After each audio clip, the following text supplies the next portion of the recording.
Q50 build. Try to get it so we can get to the paint shop. So we're gonna start doing some trimming now, guys. So we're gonna take the mirror off, and we're gonna take this belt holding off right here, guys, from painting and stuff like that. Then we're gonna take the door handle off, so we can show you how we do all of that stuff, guys, and get ready to tape it up. So then when we tape it up, guys, we'll show you how we prep it, tape it, and then we'll put it in the trailer and send it to the paint shop, guys. Stay tuned for the process, guys. Guys, don't forget to like, share, and subscribe, guys.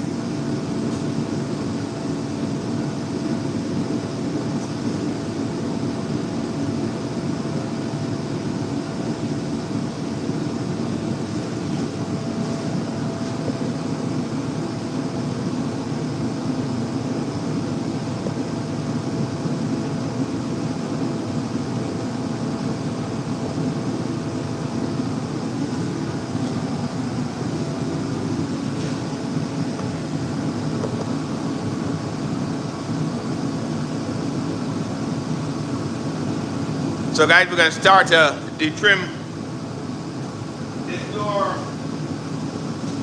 So if you have any comment, I'm right here still, guys. Get some tools together.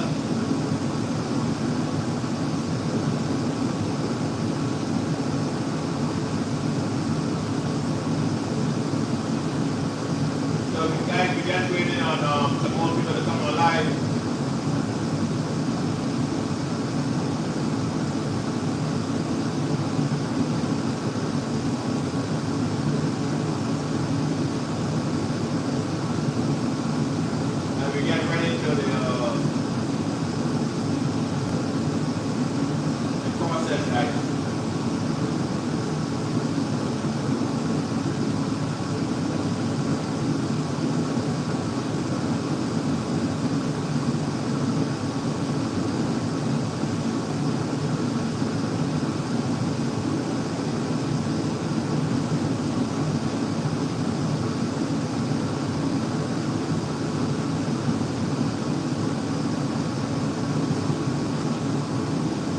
Guys, don't forget to like, share, and subscribe, guys. So we can start to detrim this door, guys.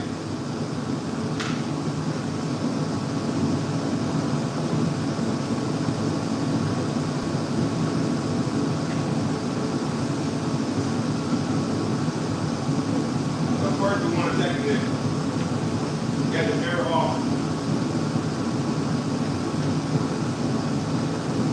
So I'll bring the camera around, guys, so you can see.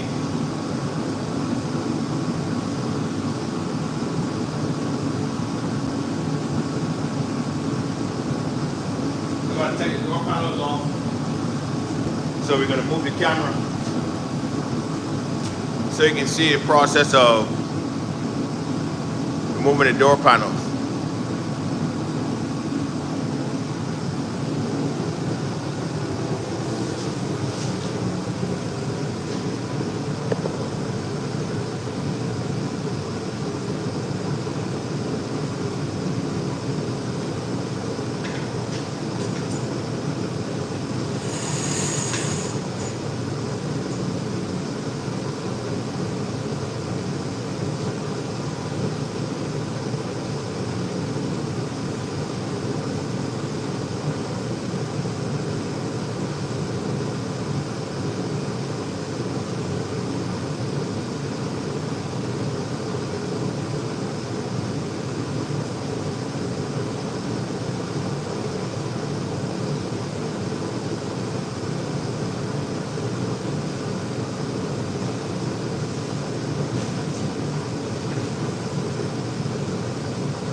So we're gonna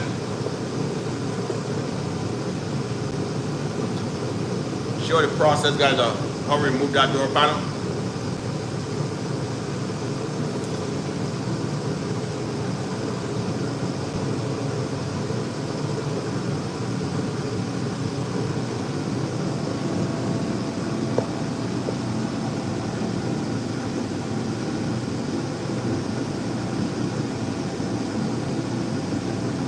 and the mirror.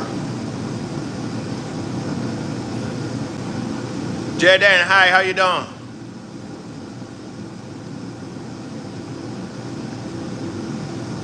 Shout out Jaden.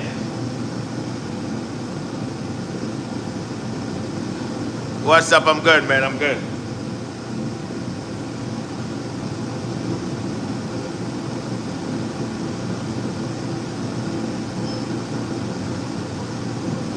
Alright, so now you gotta take this door panel off so we can remove the mirror, and then take the door handle off. So I got some tools here, guys.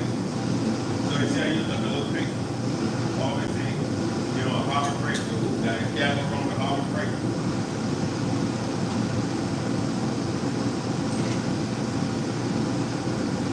So I fix the driver, quick remover, and then we start the process. So, guys, I do it so then you come into a car. Well, every car is different. And it looks like, wow, hope we will get this stuff out. But I know I'm just saying, you know, you just gotta look and see how it's put together. So, first you get a light, take it through the process a little slow, guys.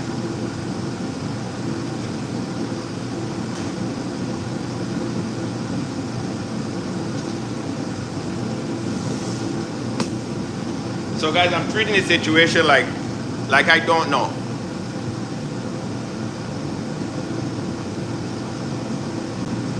Thank you, Jaden.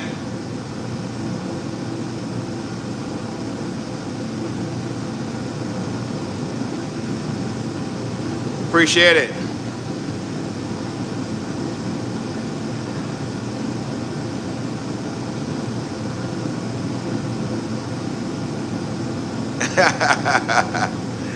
All right, Jay.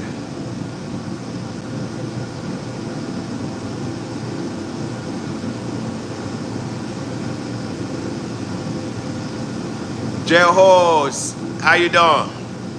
I hope I'm pronouncing that name right. All right, guys. So what I'm about to do here is like I'm going about taking this door panel like it was the first time, you know, that I never even take the door panel off. So obviously, I'm gonna get a light, and then I'm gonna look and see, like, you start touching stuff first, you know what I mean? Just to see. I'm hoping that you guys can see me clearly.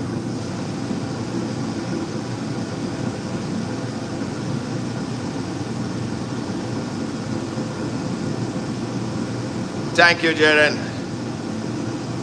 Appreciate it.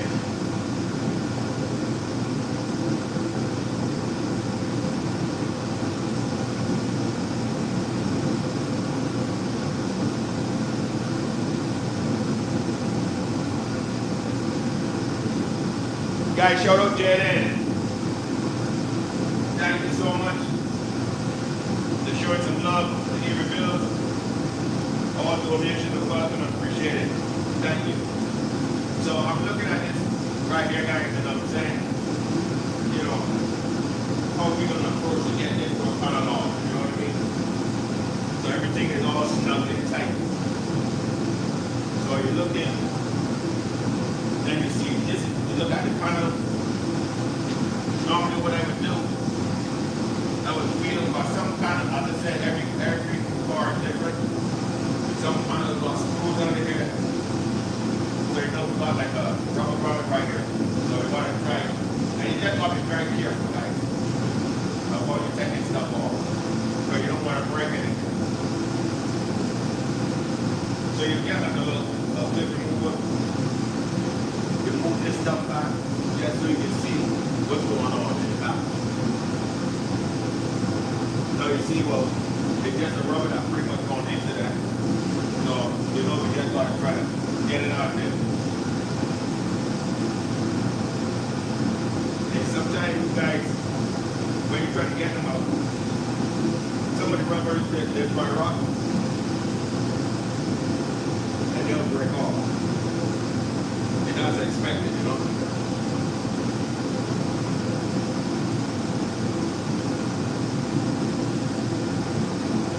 Right, so you see this little rubber here, this is pretty much like an anti-stop open the door, when it's going to rest on the door right here. So that would stop you from getting it out of all. So that's one. So now, the next thing that I would tackle is right in here. Imagine where would I have this screw on the door panel. And the first thing you would go to imagine, guys, when you close the door, you would know that they would have to have some screws along this square. So when you pull in the door, that the door will not break the off, and so the manufacturer will have to put some kind of screw along it. So then you look and see some panels have this top layer snap on. Some of them don't have it. So as I say, all situations is different.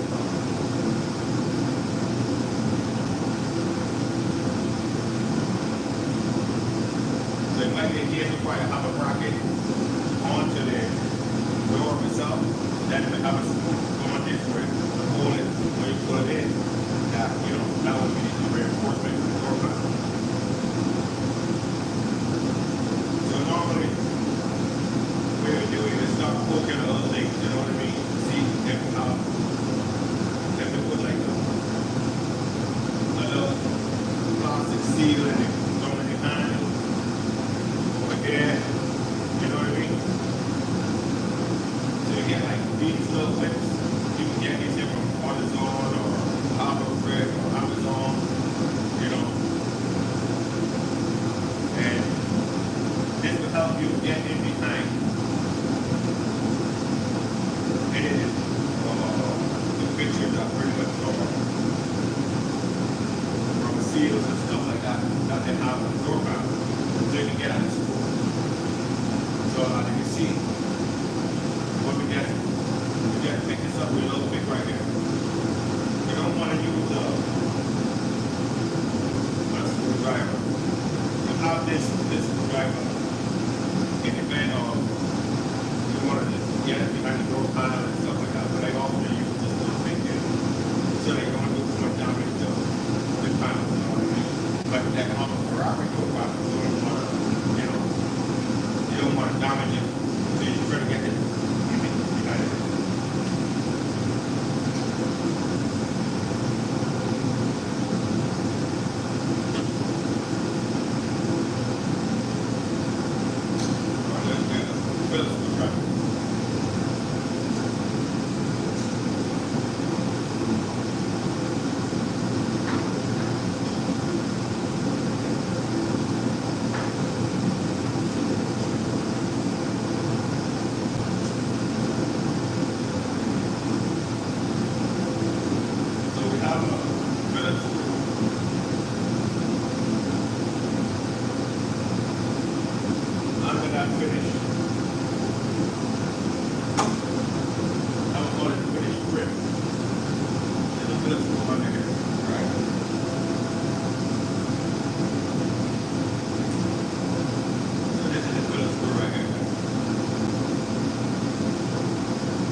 Every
this panel, you know. And sometimes guys do it now, all depends on the particular. As I explained, you know, some particulars, you got to, some of them you have to lift the panel, all depends on the situation. You don't want to go aggressive. You just want to approach it. And normally what I'll do, I'll start from in the back end first. You know what I mean? Or come from the bottom of the panel. That's where all of it starts. That way you get the feel. And the reason for that being is that, you know, if in case anything trying to fit, I don't want to break anything over here. There's a little crack underneath this on the bottom. So use the flip over. And you start, you would know right away when it clicks. I would start walking.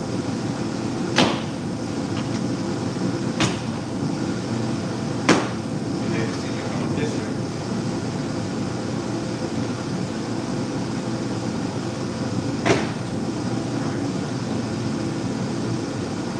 And set my clip remover behind you like this.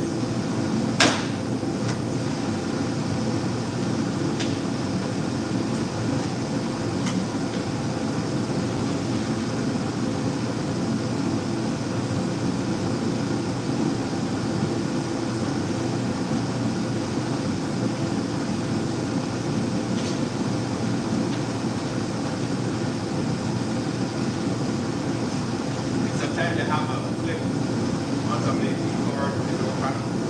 For some reason, they put a flip in the center, something over there. So you can get a long flip over.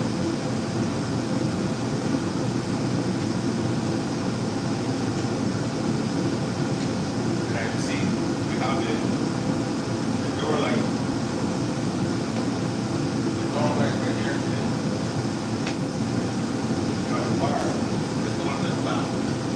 So I get this light. So that's where you gotta go approach it slow.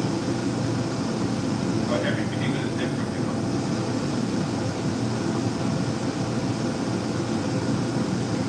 And you don't want to break anything. So you see, push that out.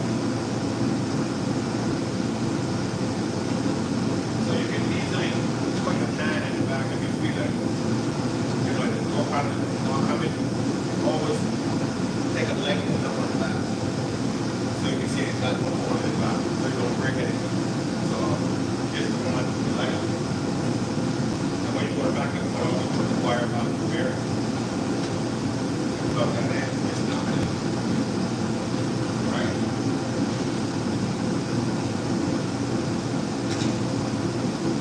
So now we can take a leg. You want me to put this over here right here. Doesn't move us on the forefront. But guys, once you see that over here, I'm still seeing a little bit of pressure over there, right in this area. Normally that's how I approach it. See like a lot of pressure.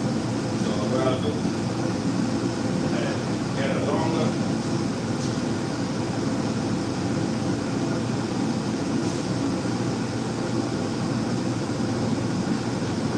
flip remover.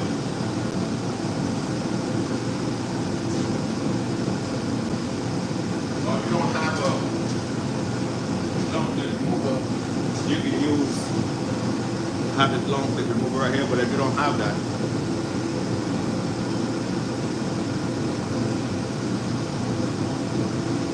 if you don't have a long clip remover, you can use a long screwdriver. But all the glitches double check back. Big door punch. So I was up here. And I was looking back again. See where the pressure is coming from.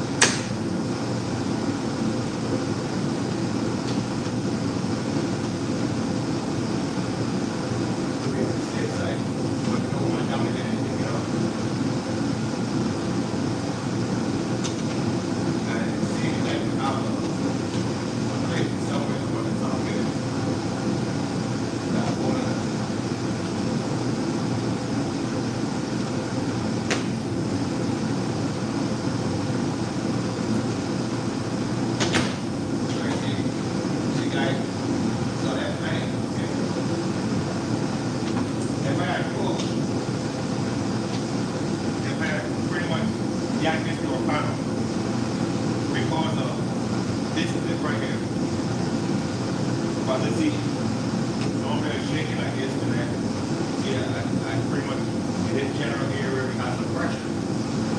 So if I pretty much kind of yank it, possibilities are that you're going to separate the door panel. And then you go to a door panel, or you go by a customer door panel, and you don't want it. Okay. But this though, they have some rods in the back of here. So you just reach it back. You can be able to see the rods there. And these are the rods. Now always be careful because these plastic and tips right here, they'll break. So you don't want to break the panel too far out. What you want to do is to keep it, see what I got one hand holding the door panel and one hand logging onto the door. The reason for that being is that I don't want to break the panel too far out because sometimes these clips break. And the clip break. And you have a problem. You want to change the lock. You don't want to do that. Or if it's your vehicle, normally what it does, like when it does like that, they don't want to. But see, guys, I can reach in on and change that. And glove. And slick. And it's speaking. So I didn't really want to take no chances. Because if you look and see, just like I was saying, if you use a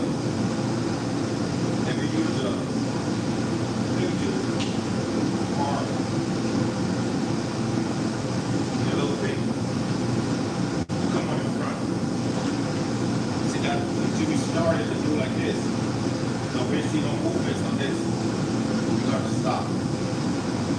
Because some door panel goes in with they're going with the links on the side,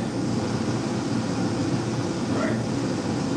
And then some of the switches, they're going with screw. So you can see the back, it's supposed to be on them. Start yanking on this. I would have just break this panel. You don't want to do that. So everything you just got to take your time. Especially if you're a car or something like that. You know what I mean? So as you can see, right here, you know what I mean?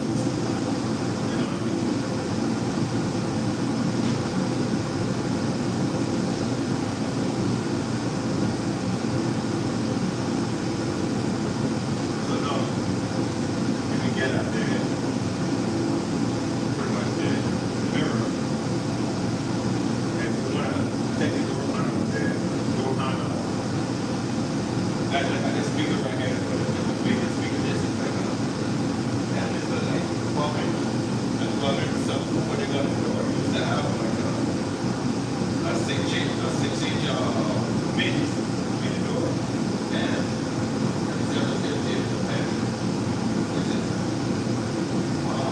I have a part here, this Q50. Alright, so the next thing what I'm going to do here, guys, is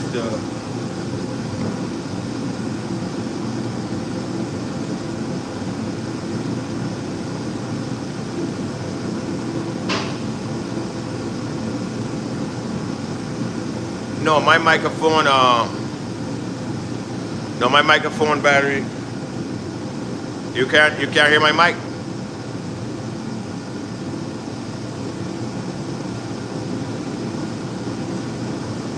Oh, sorry about that. Damn, why this mic not working? Hold on, let me see.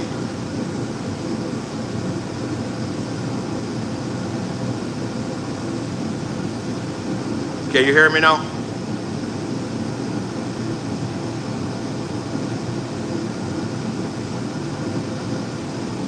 Can you hear me?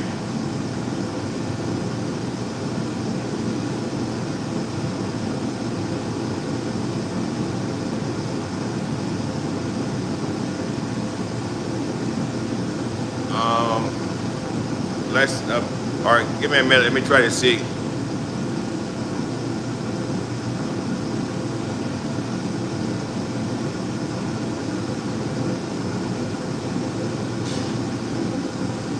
right, hold on a second. Let me see if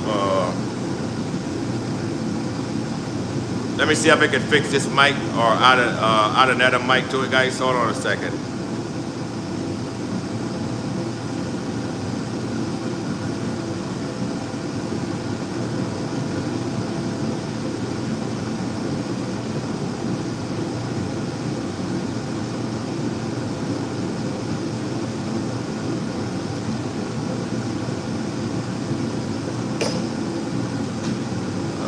Let me see.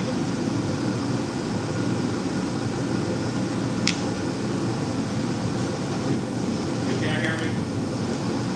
What I'm hearing, don't tell me you can't hear me.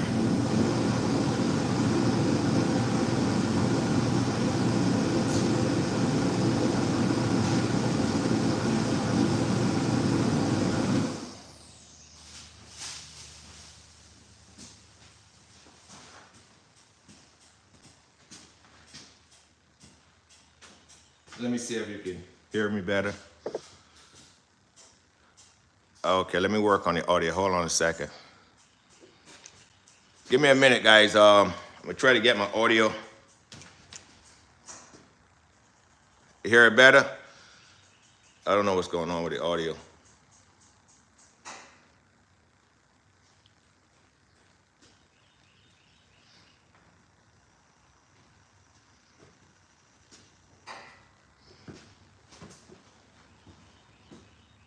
The light is on, so I don't know. I'm hoping that. No, can you hear better now, guys?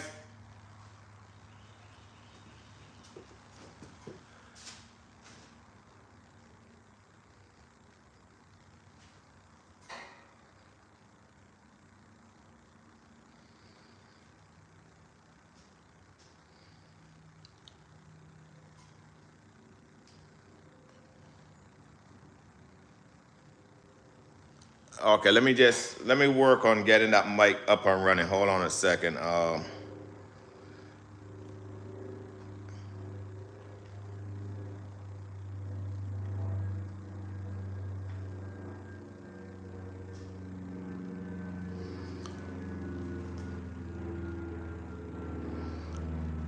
Let me just see if we can add another mic to this.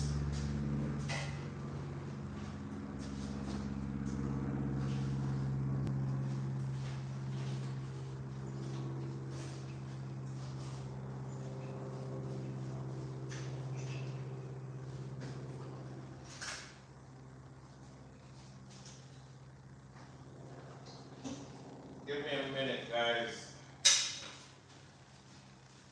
We got technical difficulties on the mic.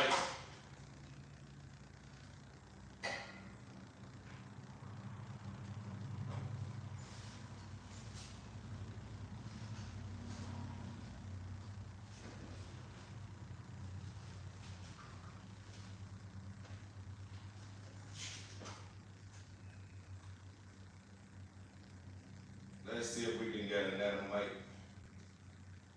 to add to.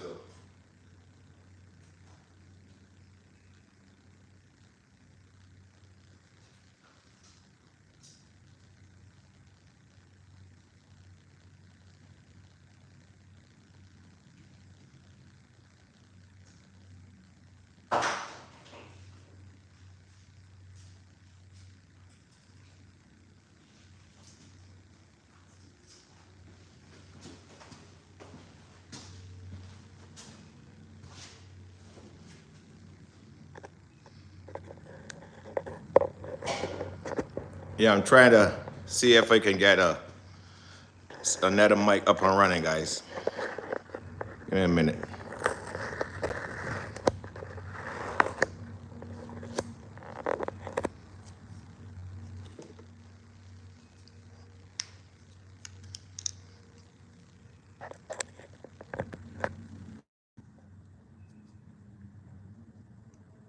Let's see what we got here.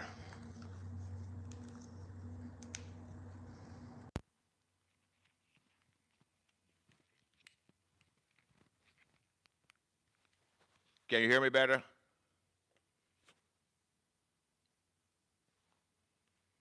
Can you hear this?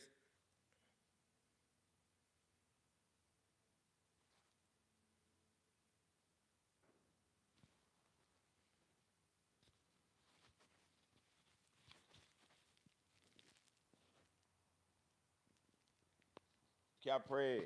Yes. Okay. All right. Thank you, guys. I don't know what happened to the other mic, but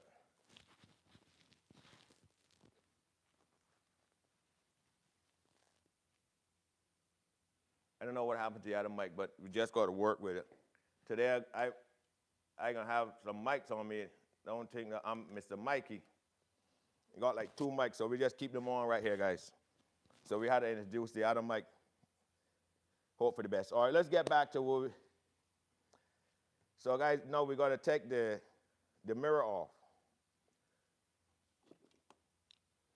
So, as you can see, this is a plastic trimming they have on the door here, guys. So, what you want to do, introduce a clip remover again, and you get up behind here, and you go, as I say, you just got to take your time to bring that out, and you take that out.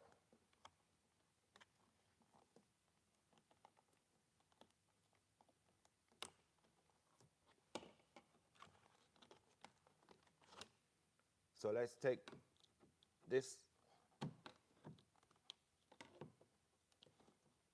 molding out.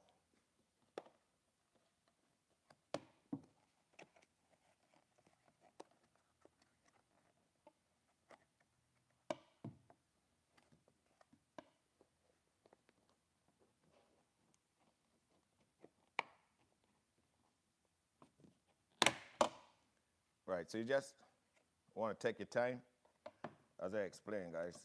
So you see this molding right here, and don't forget to put it back in because, well, the door panel is not going to go on unless you put this back in. So you want to get this.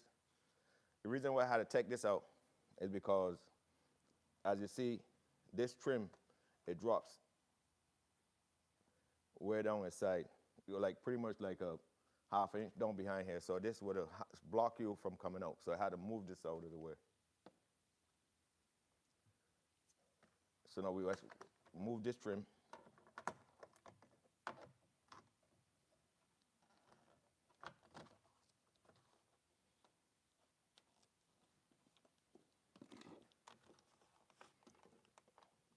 And you need to be very, very careful, guys.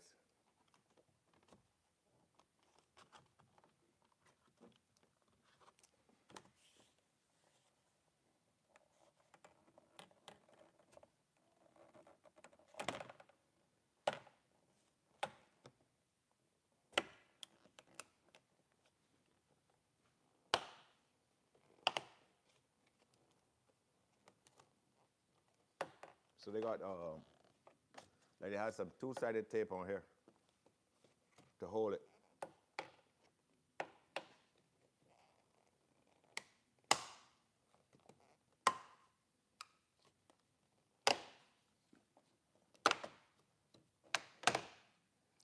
So you want to come from this angle right here.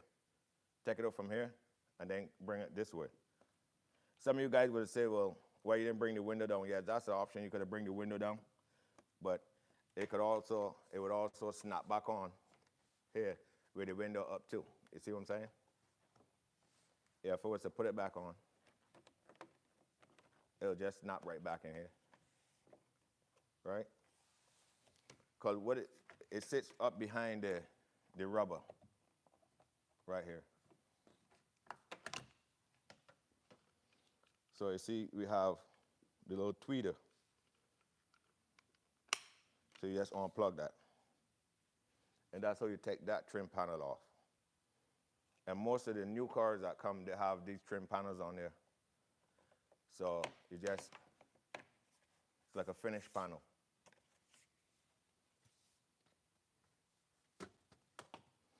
And then we could get at the mirror.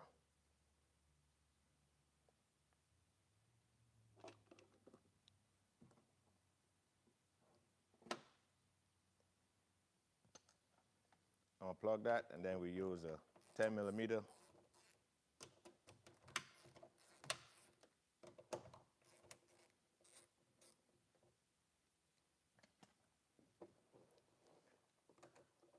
And you position yourself in a way that you can hold the mirror on the outside. Or sometimes all depends on the vehicle. You might got like a truck or stuff like that. You might got a SUV, might be a little tall and you can't get it. Normally what I do, I just, all depends on the vehicle, I hold the harness like this. You know what I'm saying? Not that you're tugging on it, so you just hold it, and then the rest of my 10 millimeter screws right there.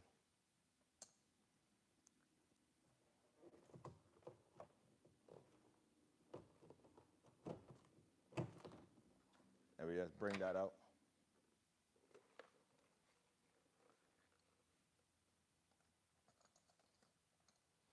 And I make sure I put all my screws back on the nuts. If it's a nut, if it's a screw, I put it back in. If it's clips, I put it back in. Because sometimes they get lost, and sometimes, you know, you got so much things going on, you don't exactly know where, you know, you might be doing it for years, but sometimes you might not. The wrong screw end up in the wrong place, then you got to pull it back down because you're missing a screw, so I put it back on like that. You know what I mean? Or if I take off, that's the for instance, I take this out with the screws, I would get some tape the screws to here, so when I come back, I know exactly these two screws come from here. Just, so guys, all right, so you see, we got that mirror off. Now the challenge now that we have to do, we have to take this belt molding off. Sometimes the belt molding has got a screw in here. If it's one that going all the way through, sometimes we have a screw under the rubber. This one stopped right here, as you can see, right? So one of the,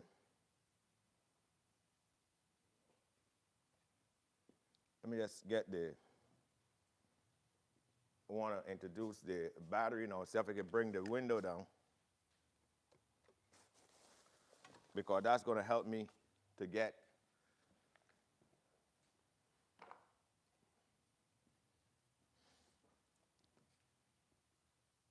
this belt molding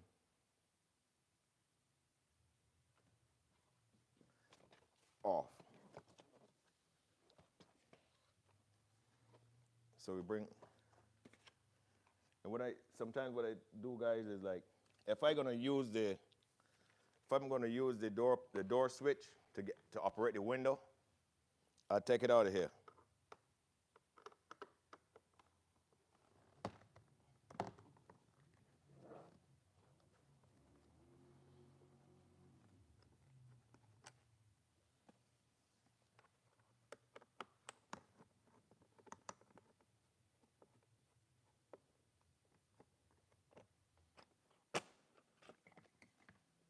So I take the switch out, put the screws back in here.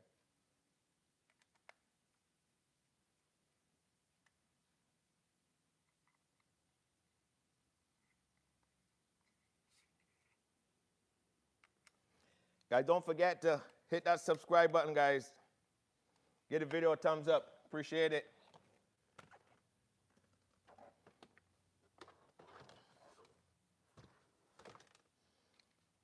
So I clip this switch right here. So even if it's not going to get into anywhere that, or sometimes the harness might be long, it might get in, so what you do, just get a plastic tie and tie it right here, or a little bit of tape, wrap it so it don't get in between that. When you get down here, when you close the door, accidentally you crush your door switch. You don't want to do that. In this case, this is sitting up high. So what I want to do is to bring the window down.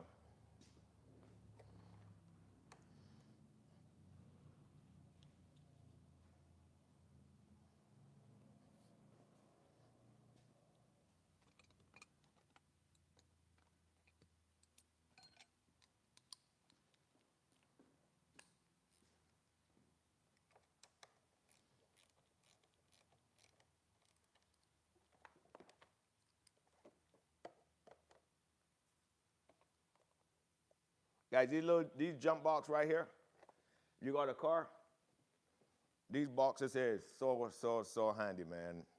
These guys here is real good to have when you have a car, you know, especially, you know, you're in the cold weather and stuff like that. You get them off like Amazon.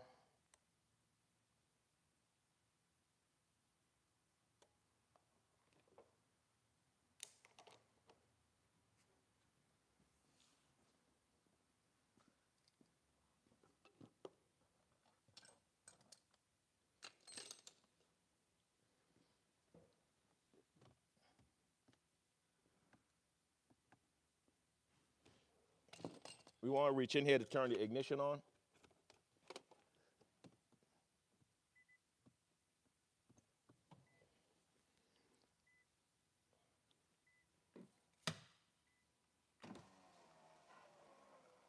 So we just bring that window down.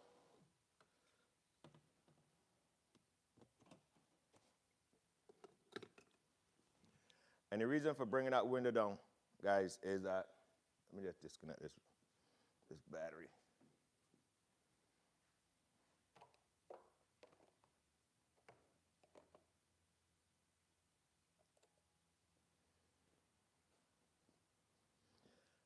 The reason for me to bring the window down, no, we don't have a screw here because we already got the panel off. So you can go from outside here, but you see what's going to happen now. If you start from out here, now you start to chip the paint a little bit. Start to get under here, and then the possibility, you know, you might end up damaging your chrome molding. You don't want to do that. Let me make sure, turn the camera a little closer this way. I don't think you guys can see me.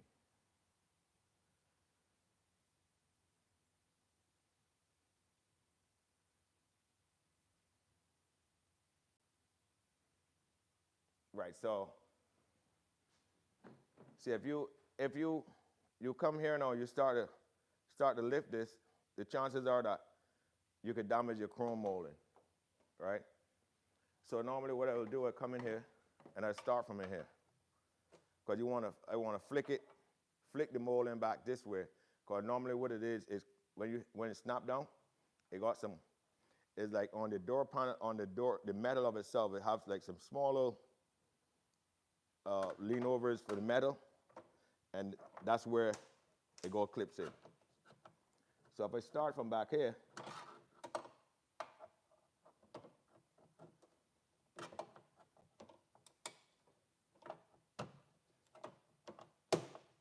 I can roll it back this way,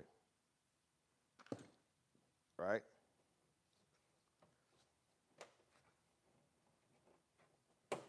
So you see, if you notice how I'm pushing it back, and that's because it comes and the molding comes and it hooks onto the bottom of which will be the panel of itself, guys.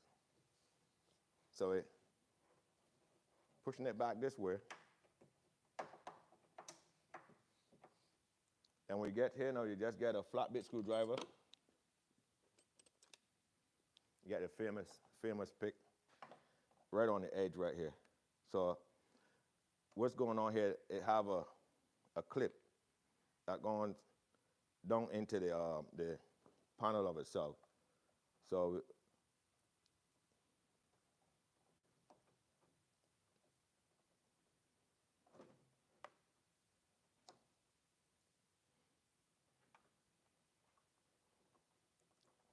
we could come on the back here,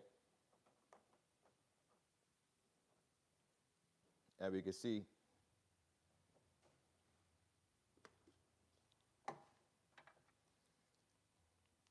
introduce it like.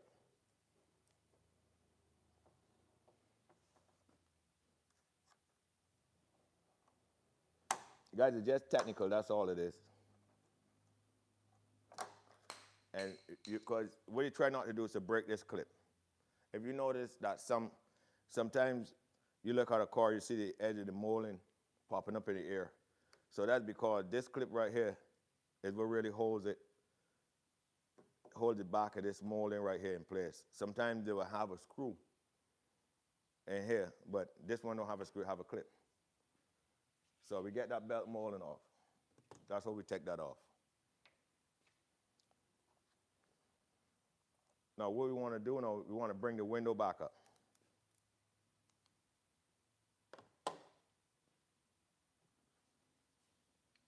Because we're going to take the door handle out of the car. And the reason for me to bring the door handle, bring the window back up in the air, guys, is because now this have locking from the outside. So chances are that it have a harness in here. On some of the cars, you can just take the bolt out here and you can pull the handle out. But on this car, it tells me that chances are that I can get the harness from out here, but I still want to bring the window back up, because either way, I still got to bring the window back up anyway. So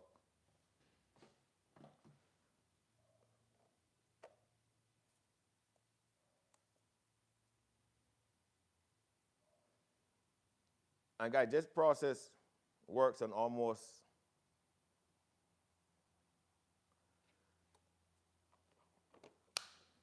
I'm just putting the battery on, guys.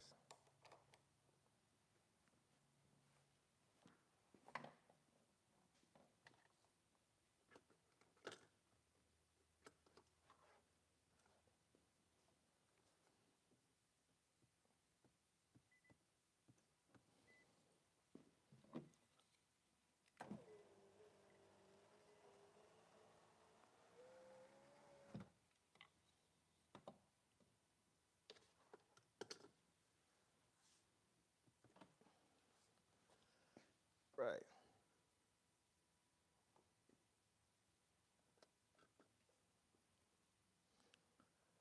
All right, so we brought that window back up. Now we're gonna take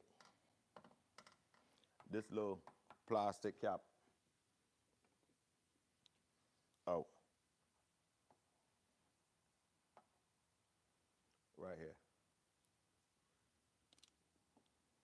You rest that in there on the floor. So now,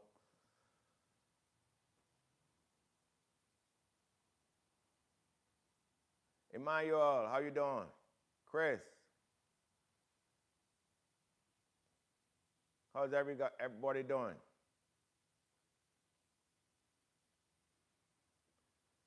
So guys,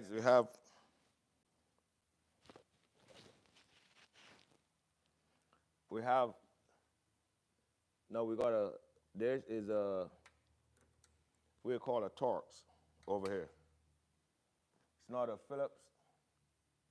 So we got to go and get the right screwdriver to put in here to turn that, guys.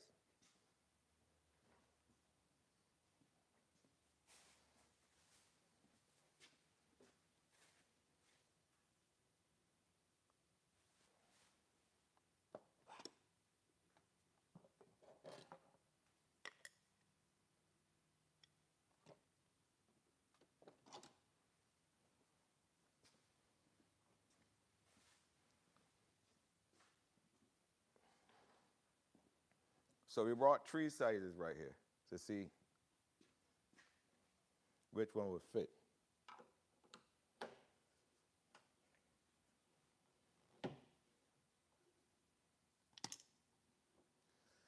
So this will release this cap right here, guys.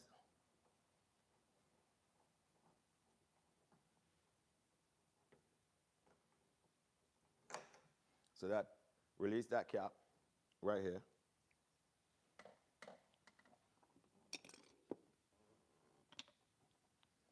So now we still pull the handle out.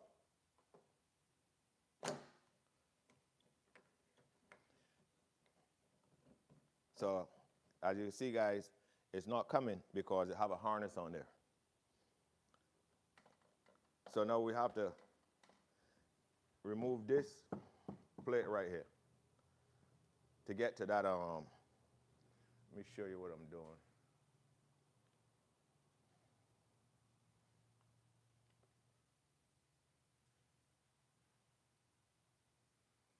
So to get to the handle for the wire harness, now we gotta get to take this plate out.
All right, guys, so we have that out. So we have all the screws. I'm not going to put this in the car. Look what I'm going to, like I explained earlier, guys. So what I'll do, I'll take these screws, and I put it in some tape. You know, you could put it in a Ziplocker bag if you have a Ziplocker bag, and you could label it. Or if you have tape, I put this in here like that.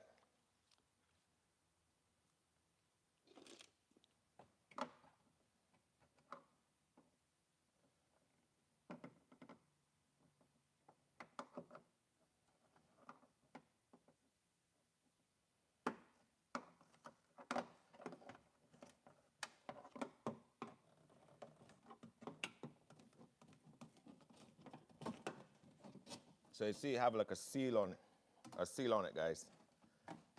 That lock. This seal right here, that, you know, seal it. So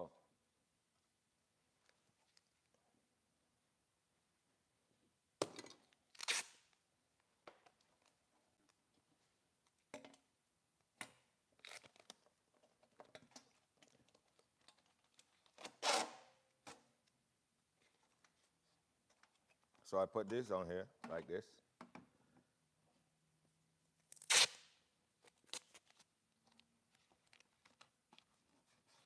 So I know that if, let's say for instance, anyone that, you know, anybody ought to come behind you to find these screws to put this back together, if anything happened, you can't get back to it and somebody gonna do it, the screws is already here. It's pretty much elementary. They'll pretty much see that, oh, well, the screws are here. These screws is for this panel right here. And now we get to the wire.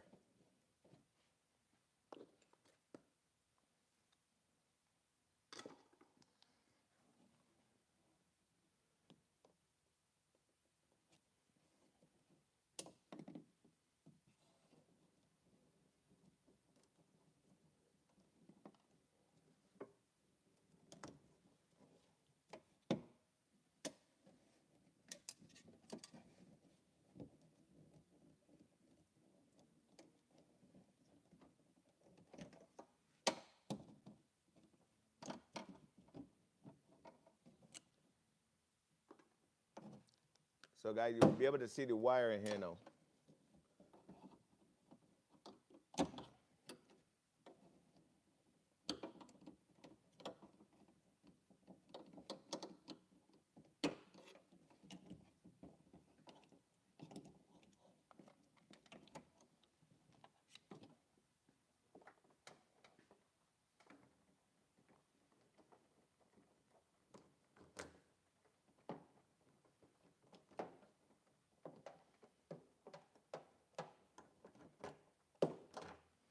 And as you see, you know, guys, here's the wire right here.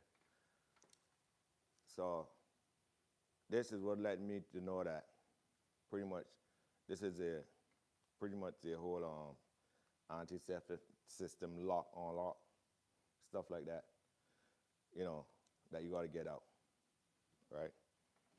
So you got the seals on the outside of the door, It's very important that you take these off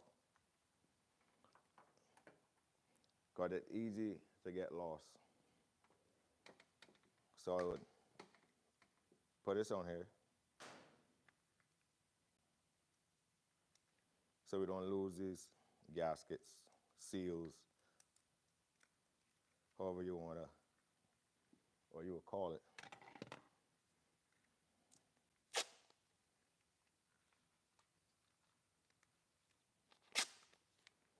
I'll put a little bit of tape on here. So I know that when I come back, this is an easy walk in the park. So we can put this back together.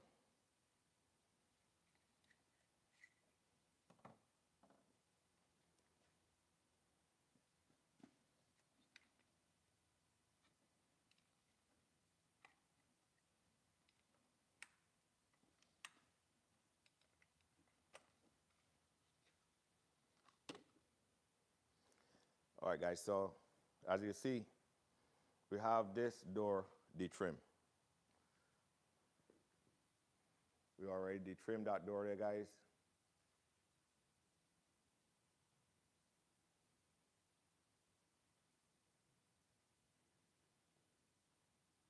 Loka, how you doing? Emmanuel, Chris, Joseph, Kapar.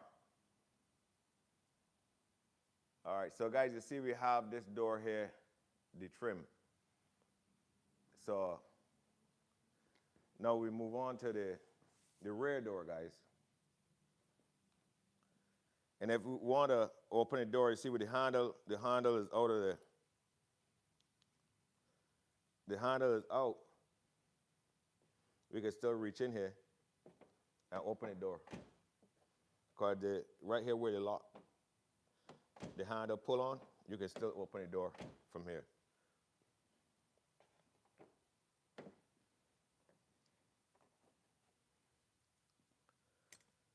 No, guys, so we have this belt mold in here.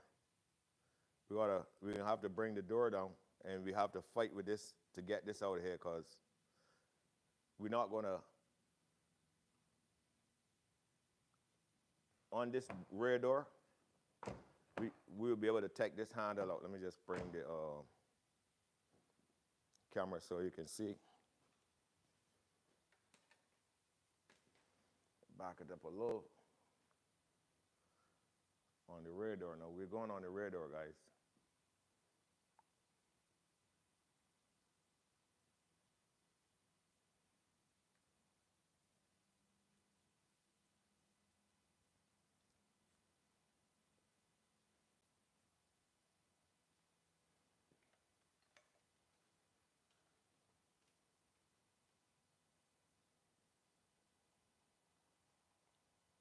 All right, so we're gonna detrim the rear door.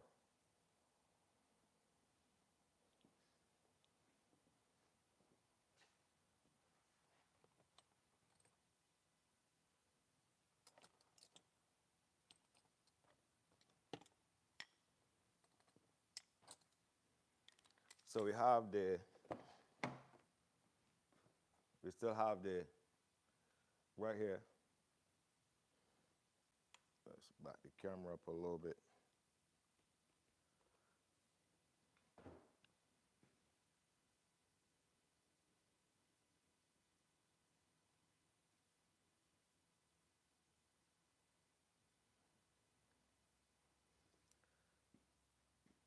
So we take this plastic cap off.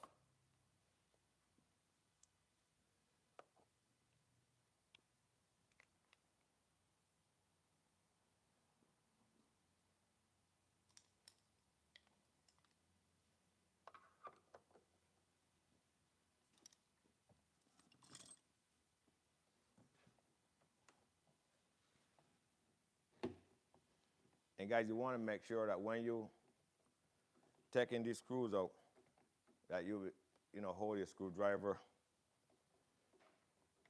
very level. you don't want to wrong the screw up in here because then you'll have a serious problem.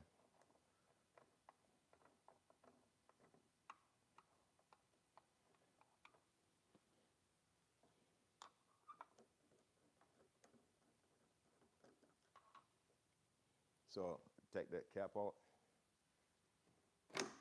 Now we can take this one out because this don't have the wire harness on it.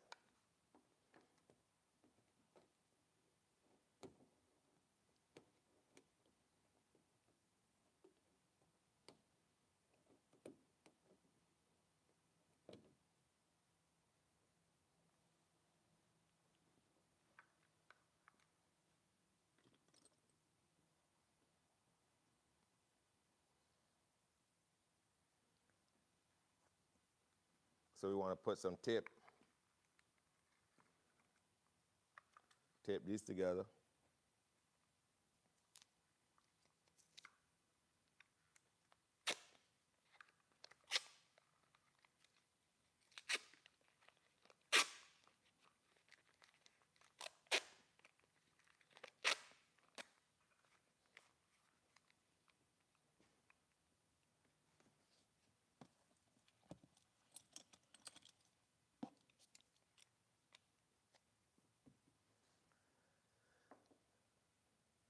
All right, let's bring the rear window down.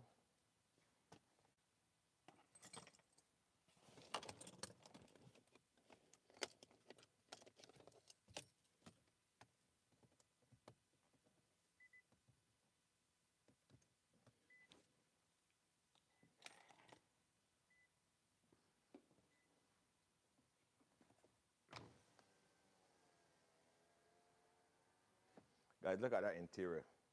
Immaculate. Immaculate, guys. It's like pretty much like brand new. All right, so we want to approach this the same way. One thing, we have the door panel on here, so we just gotta be a little, and you have the glass stop right here. So you don't want to come in the center, so we gotta take this molding, try to lift it up from the back over here, guys.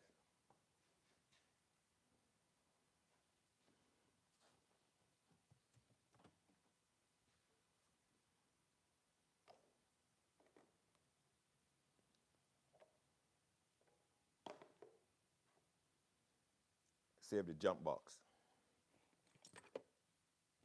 Don't want to kill the battery on the jump box, you know what I'm saying, guys? So we can get here with a flat bit. We're going to try to get this, get under the molding.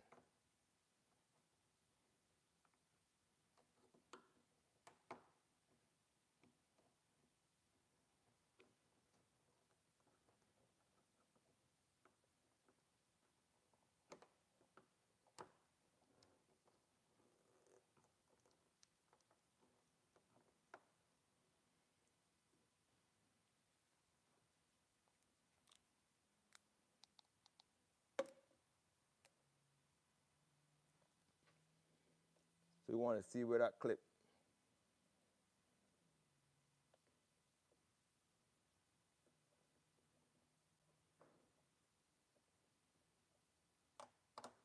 Hook on to the body of the car. And you can see right under here when you lift it up a little bit with a screwdriver, you can see that. You can see where the clip holds on. That way you can move it off.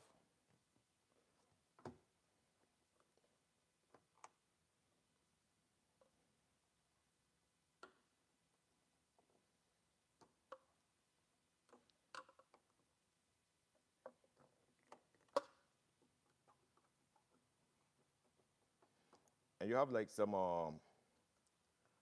you got like the plastic, some of these guys, if you got some of these, you can use them. That way you know, you could get a little bit of height. You get these from like AutoZone, Harbor Freight, Amazon.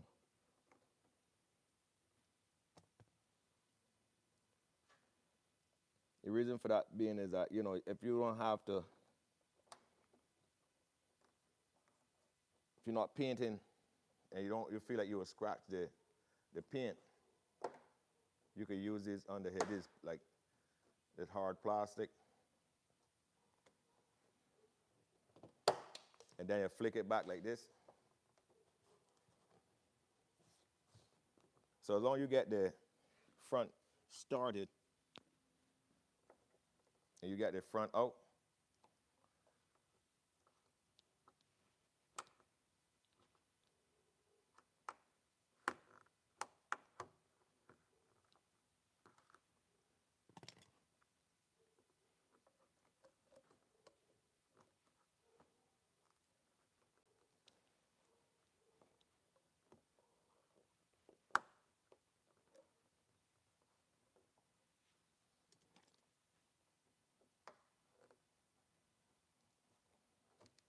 you want to lift it up like this. So just to play with it a little bit so you get the clip out from here, and then you can pretty much lift it up all the way down.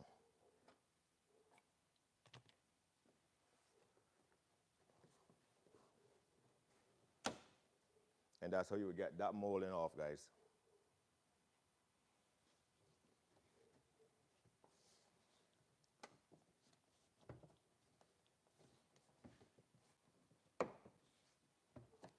So as long as you pretty much with the molding, you just take it and move it back this way, gentle, because as you see, there's a lip in here on the molding that snaps on to this door skin right here. That's how it locks. And then have this clip right here. You don't want to break that. So as you see, guys, this door was an easy detrim, you know.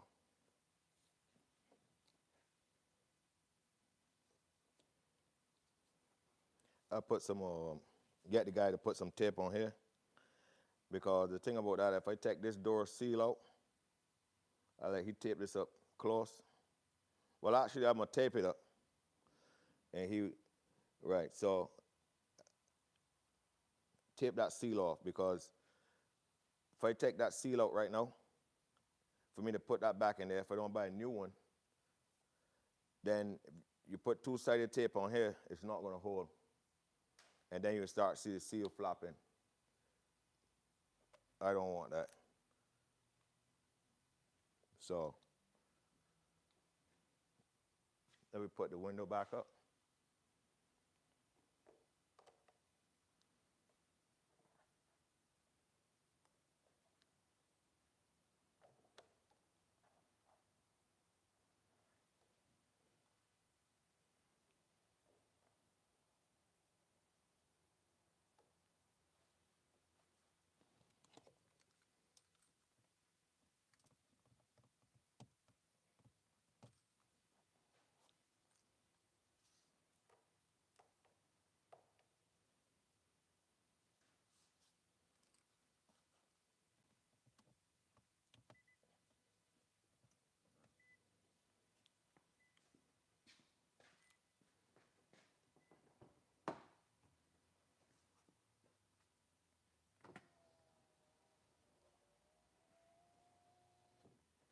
Now, we're not going to take this. We got to put some tape on this rear door, the upper molding.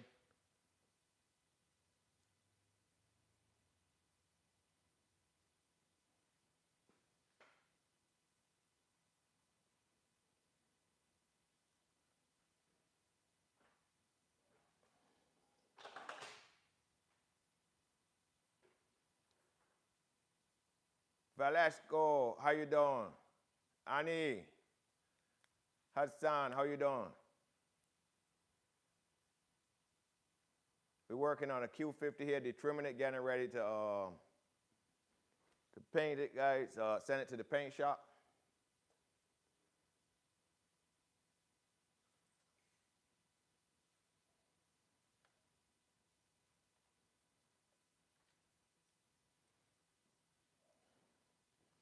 All right, so guys, we're not going to take this. We're not going to take that out, because that's going to be too much work. We'll be able to get some tape in here and tape that off, tape that molding off.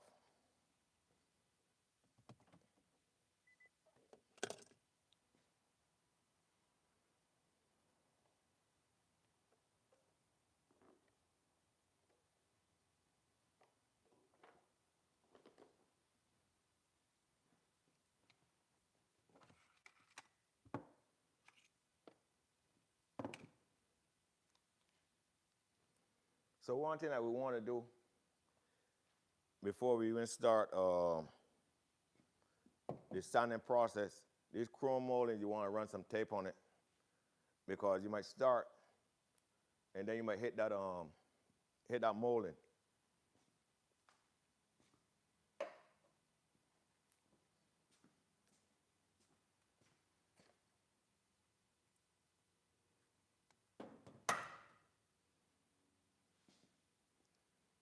You might start and hit that molding. So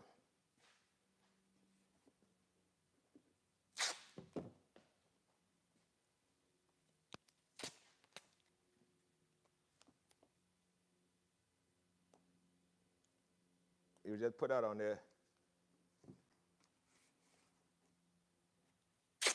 That way you don't hit the molding, guys.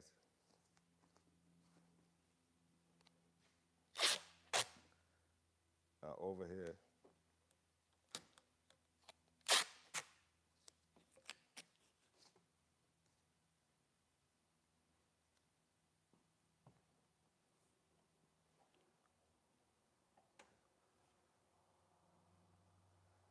All right, so we're gonna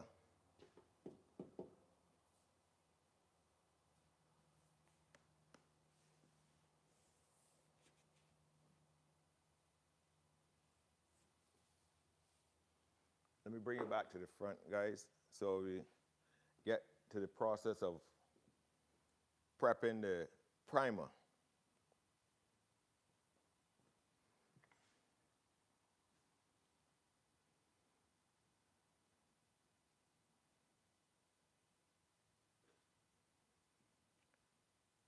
Mustafa, Danny, how you doing? All right, let's give a run it that you can see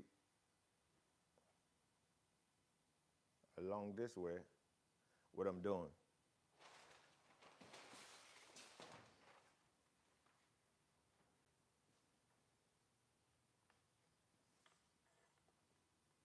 We get you like on a side view. So I would explain to you what I'm doing so you can see the whole side of the car, guys.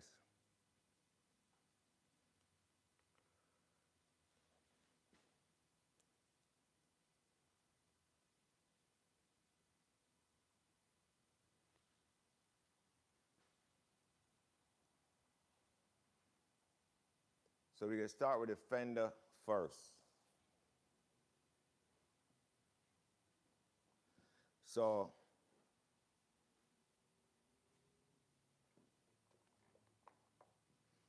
let's put this back on charge.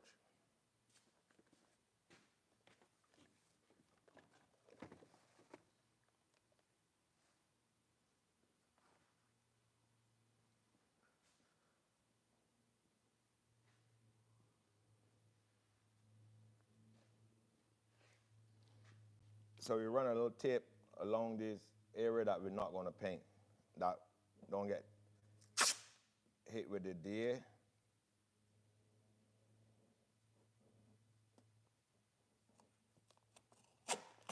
Guys, if you're just joining us, we're working here on a Q50 build, guys. Guys, don't forget to hit the like button. Give the video a thumbs up, guys.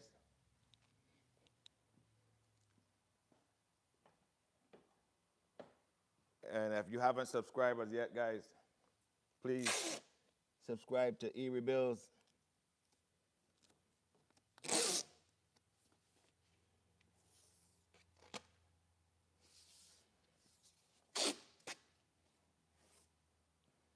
So guys, we put this tape on there because we don't want the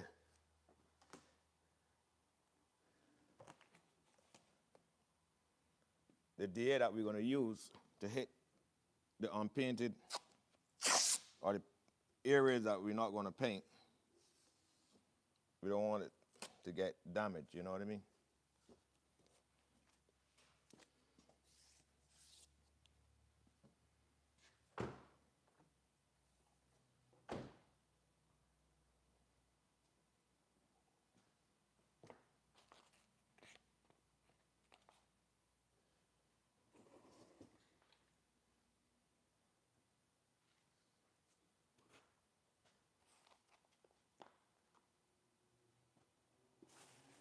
So I'm getting my dust mask.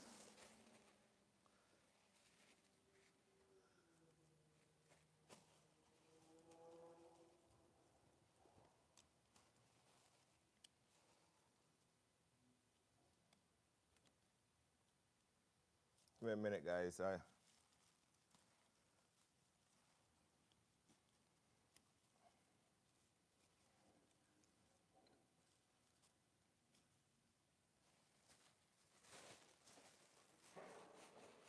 Getting my dust mask over here, guys.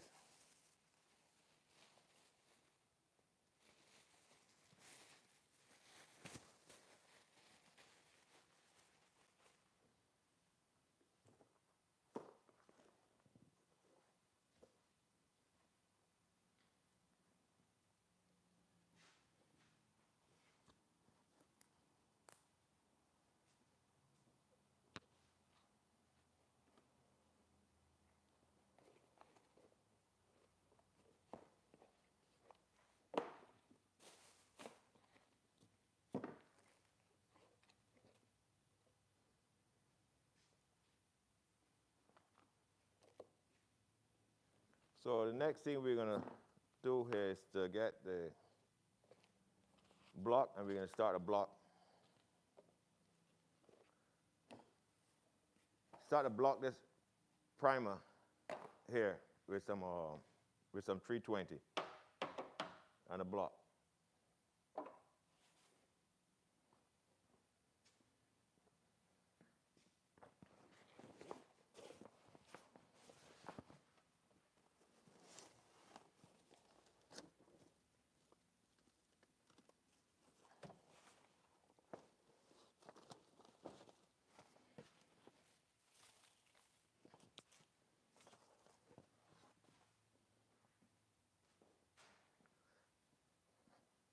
So we got a soft pad, so we're gonna use that. We'll show you how we use that, guys. So for now, guys, if you were watching and see how we put that line in there, guys.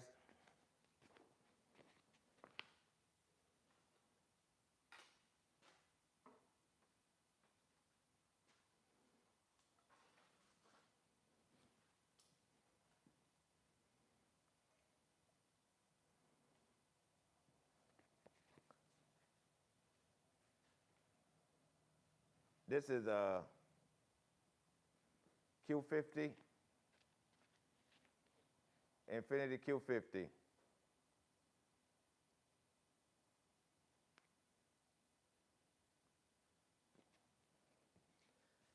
So I use my block, and I got some 320 sandpaper. So what we could also do, we could use the deer.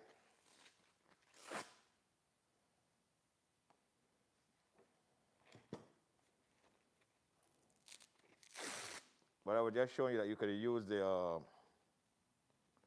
could use it by hand too.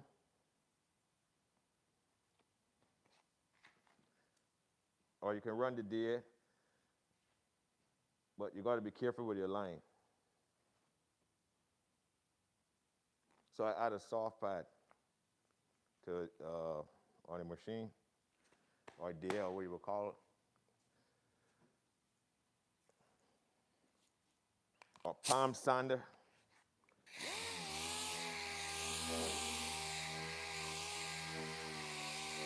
And this is like, you could use this when you're using like in a production shop.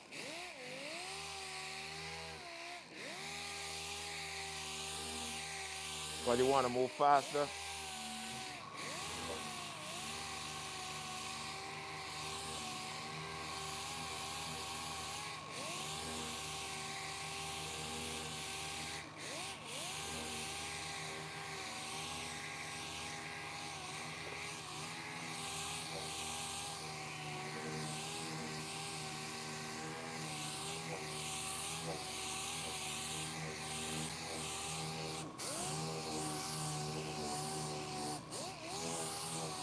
If you don't have they have electric palm sanders.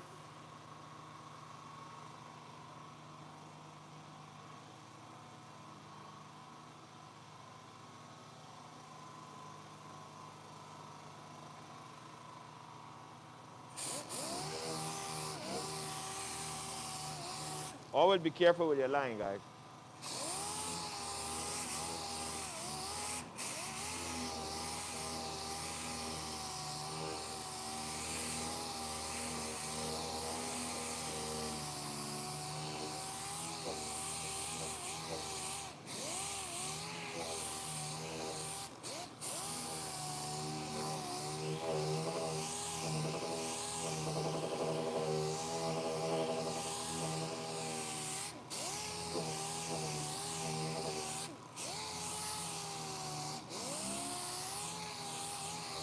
So the whole idea here is to get your primer level and all of the take out all of the orange peel. Because you see, you notice that you see some orange peel on here. That's because it was prime heavy. The simple reason for that is you want to cover all of your bodywork scratches, and this is a high build primer.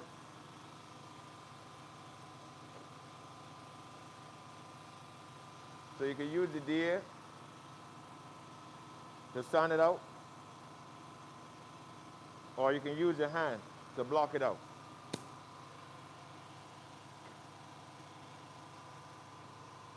If you don't have a machine, you can use your hand with the same 320.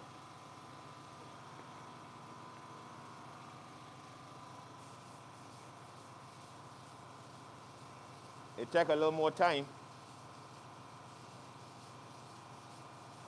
And then especially when you're coming around here by the line, you want to block it out.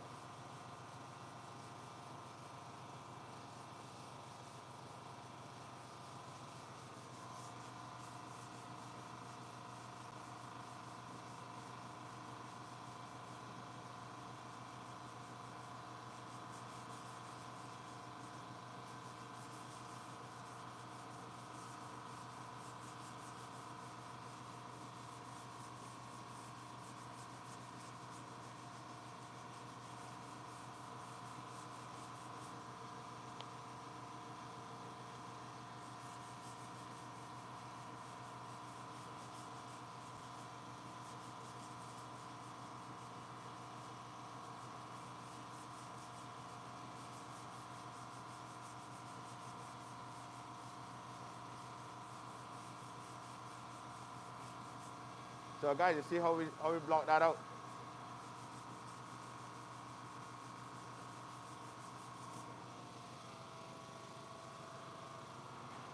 So you see how we did block that out?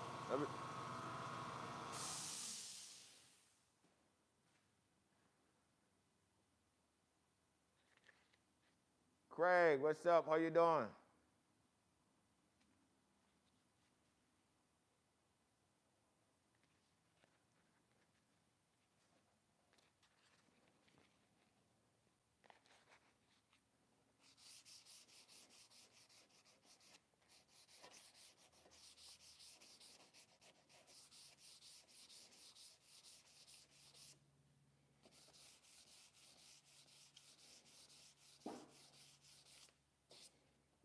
We still see it's kind of cold. We're still picking up a little bit of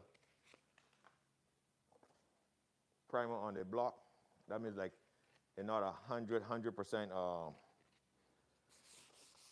cure, but could still sand.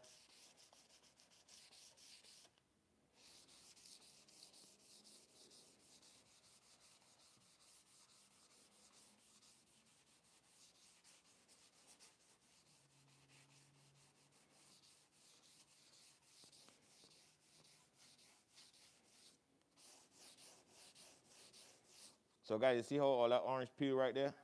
We need to get that down.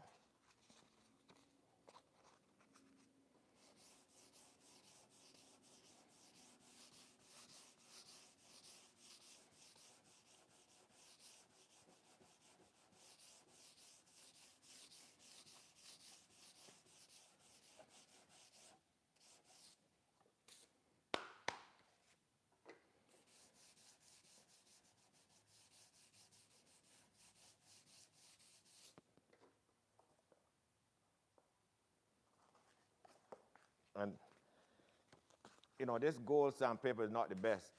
You know what I mean? If you had like a 3M paper, it would have cut this already. But you know, this is okay for what I'm doing right here.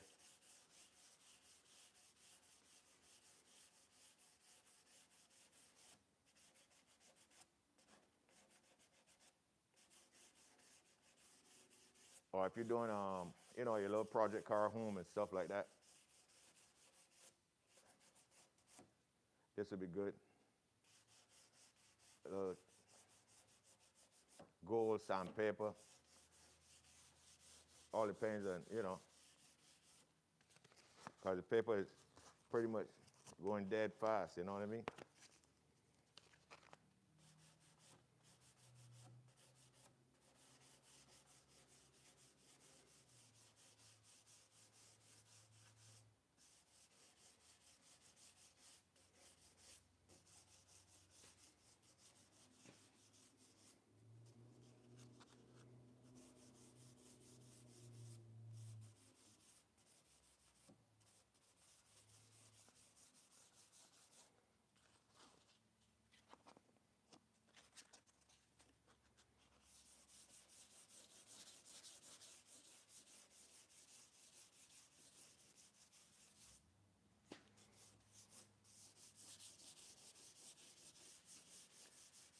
Yes, guys, so if you're just joining, this is a Infinity that we're getting ready to send to the paint shop, guys. So we're just showing you how we prep it.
Then we get it over to the paint shop, guys, and then get it put back together, guys.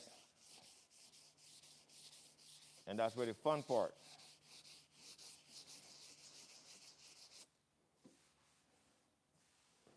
So now we could introduce the deal with a soft pad.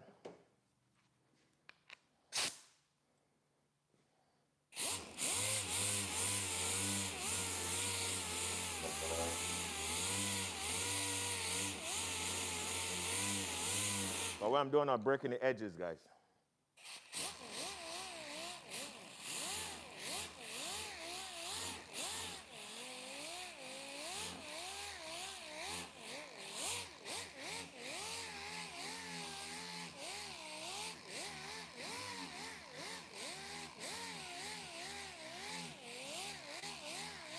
Guys, you know, years ago we used to use, some people probably still do, but you know when you're working in a production shop, you know, you could sand this here with like a little 400 sandpaper wet, and you get a nice little smooth finish. But you know, everything moves fast these days, you know. So you use the machine.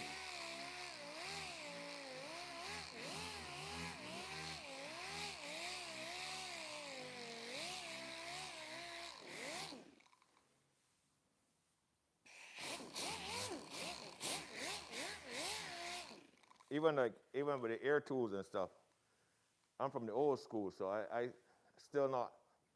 I use the air gun and stuff, but like you know, the air ratchet and stuff. Sometimes I see guys who come to put this bolt in, and they'll use the air ratchet, put it there, put it in the air ratchet, and then zip, boom, and all of a sudden the cross thread too much work. So you gotta be careful with the air ratchet.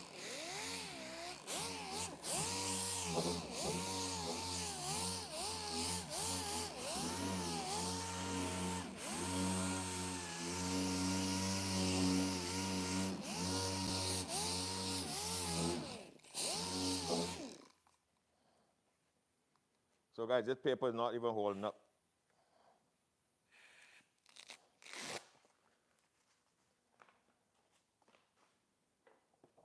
So if we have like a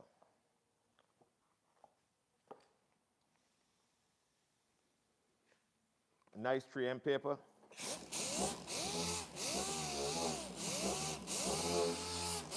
so you give you the first cut.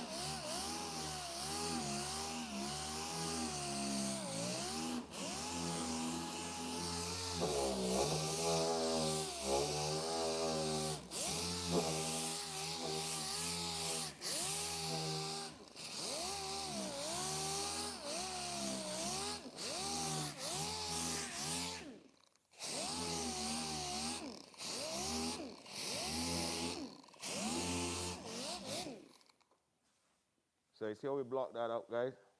So I'll come back and run some 800 on this, guys.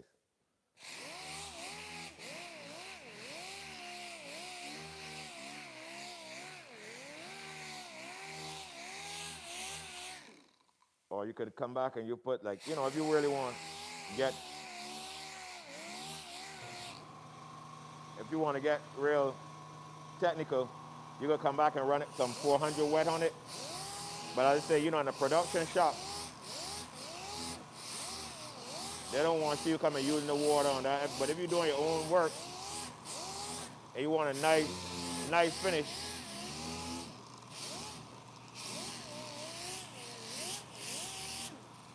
you can come back and hit that with some 400 wet.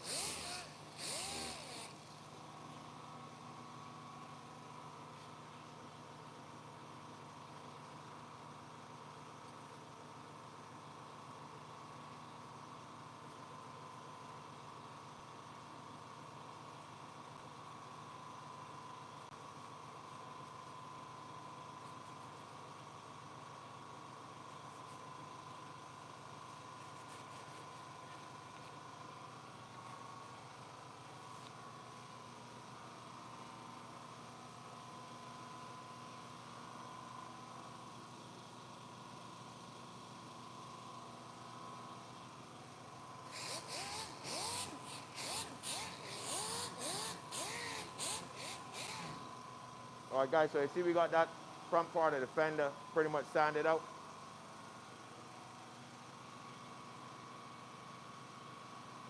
Adrian boys, how you doing? C909, what's up? Yes, sir. How's everything? There's so Parker. How you doing? How's things going on there in Barbados?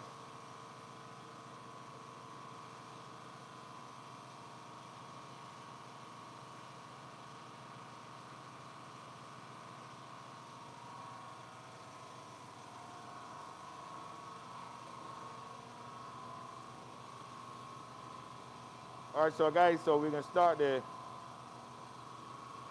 process here now. We're doing the back part of the fender.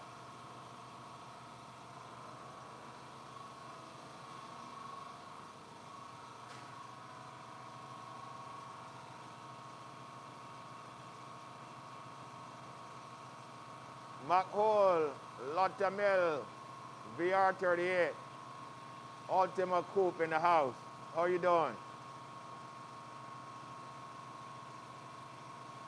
All right, Adrian boys, I'll be there with bells on, man. Don't worry.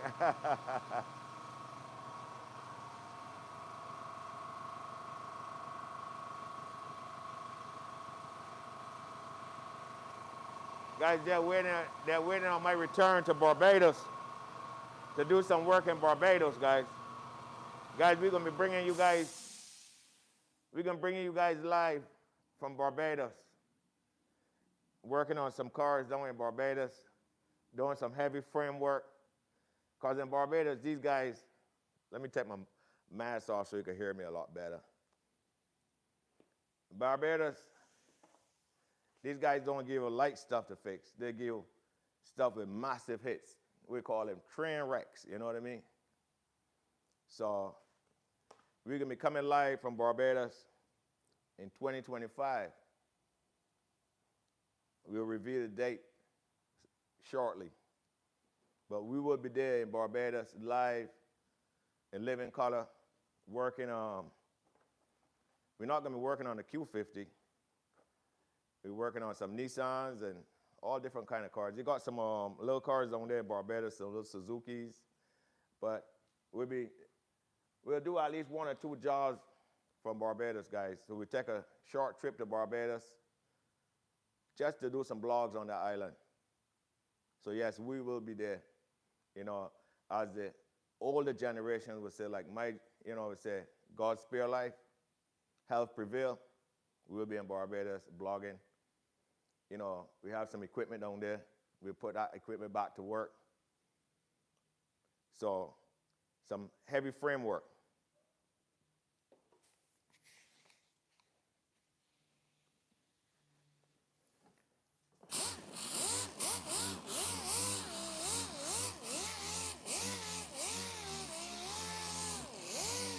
So guys, I'm trying to stay on the right below this line here because we still have to get the guy to blend the hood, but we still want to try to keep this area here, the paint pretty much down below this line, because what we're trying to get away from is not painting this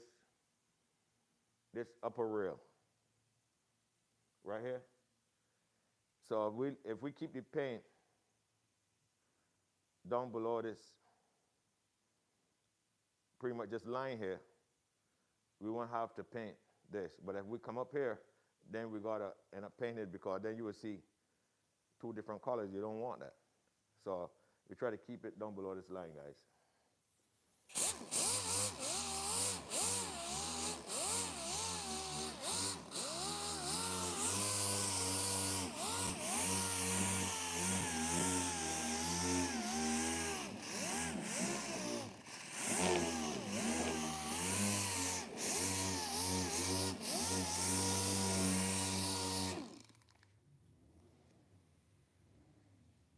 We're gonna switch the paper out.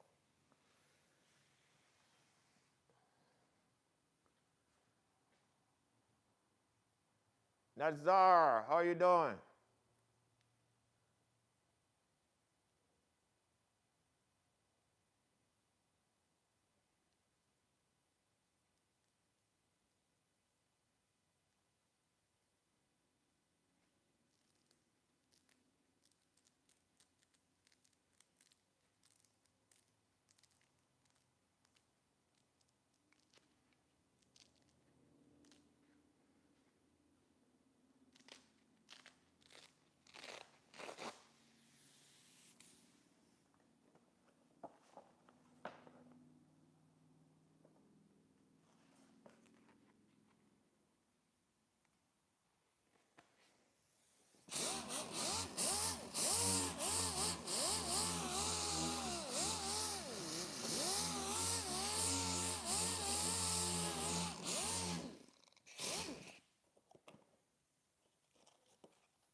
Guys, again, this is 320 that we're using to sand this primer.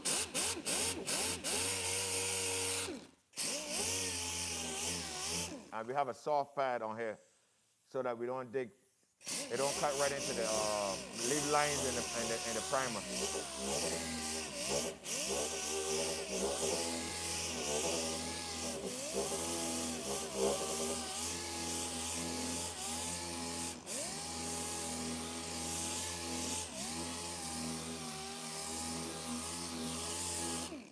these lines coming here because of the, as you see, they got like a little build-up on the from the primer. Whereas that the primer is not like a 100% cure, but it still can stand.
All right, guys, so you see I put the tape right here because we're going to stand right here with 800. Now we can just put clear over here, clear coat. We're not going to let no paint get up here because we don't want to paint this rail.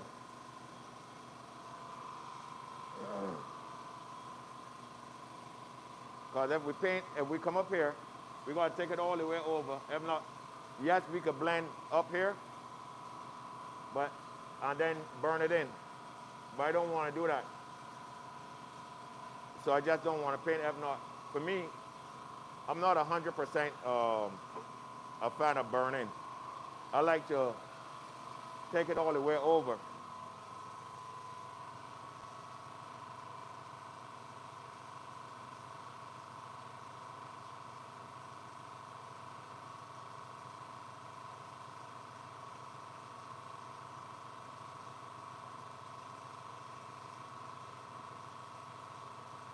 Sherelle, come on. How are you doing? Hope I'm pronouncing it right.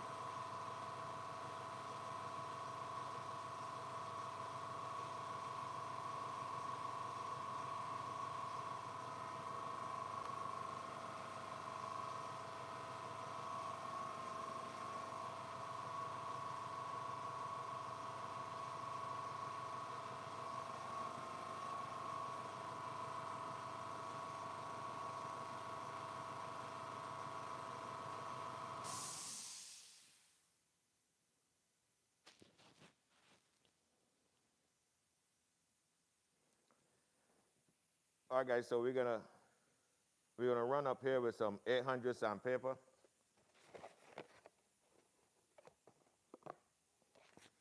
This 800 sandpaper is a very, very, very fine sandpaper. You can clear over this.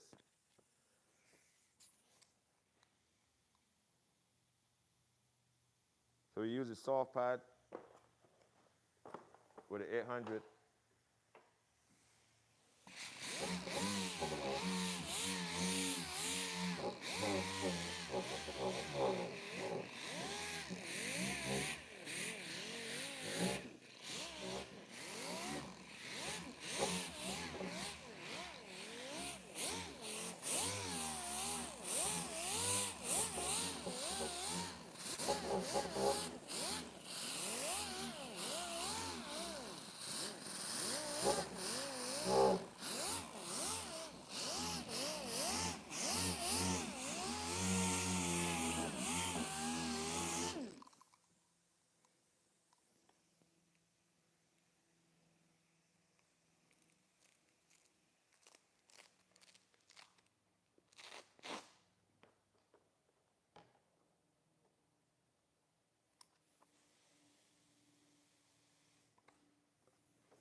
So we get to the door, sand the door out.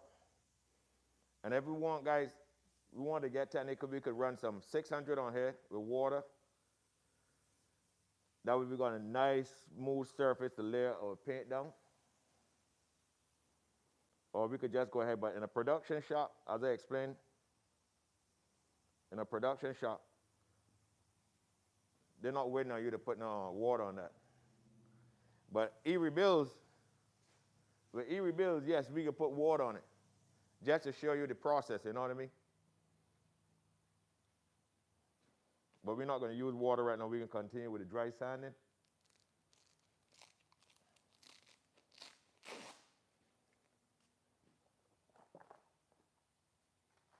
With the 320 process and then the 800. So we move to the door, guys.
Guys, the weather is nice outside.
All right, guys, so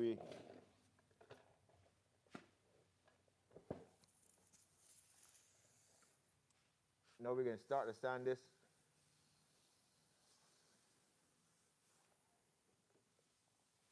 Here with some 320.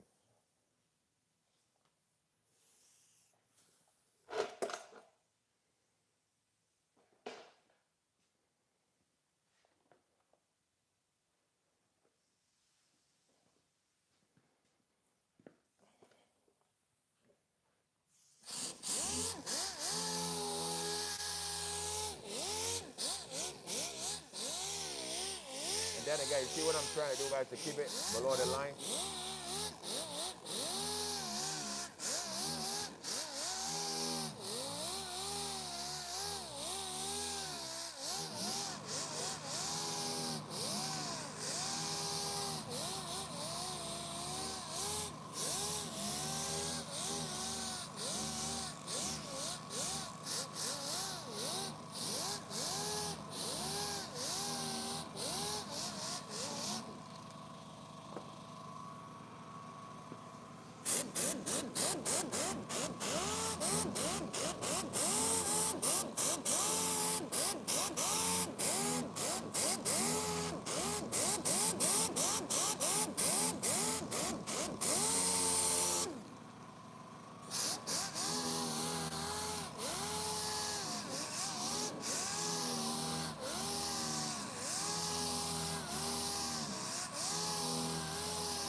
Yeah, guys. So, guys, if you're joining us, don't forget to hit the thumbs up button, guys.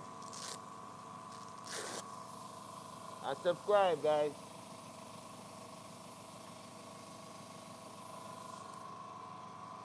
Erebuilds.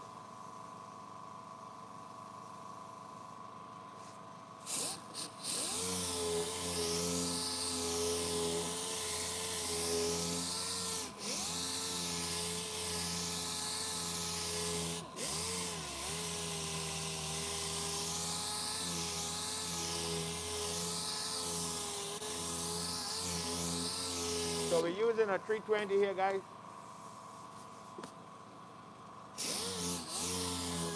To take this primer down.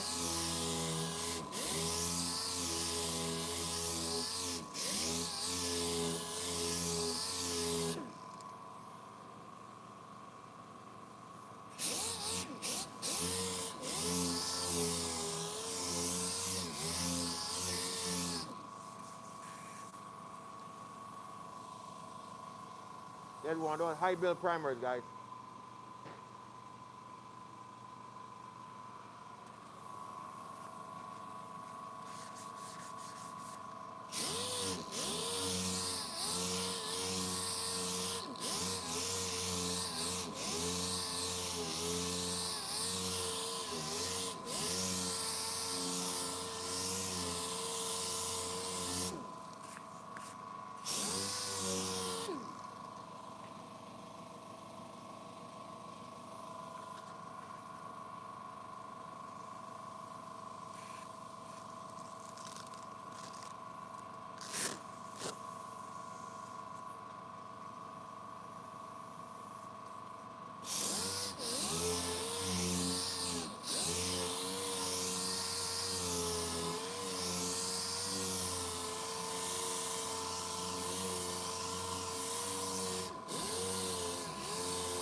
We gotta heat this up and check it out.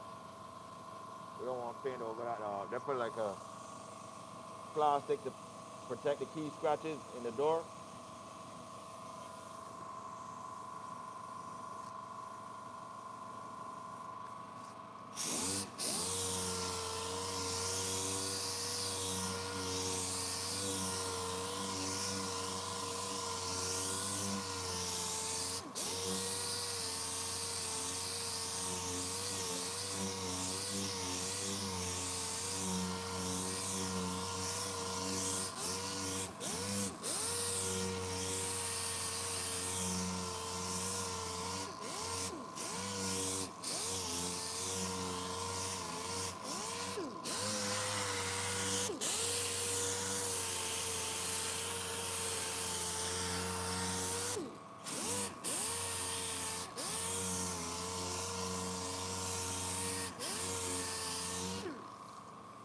So guys, we're doing it Saturday.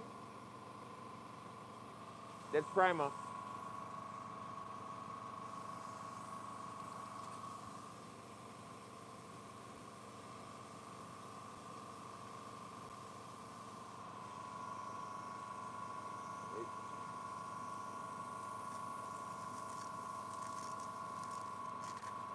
Because it's kind of cold, the primer is 100% dry.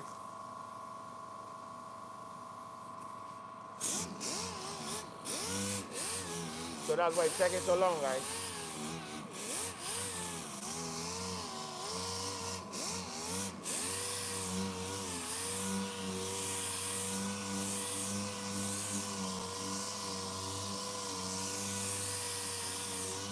And the paper is not a, paper is a lower version.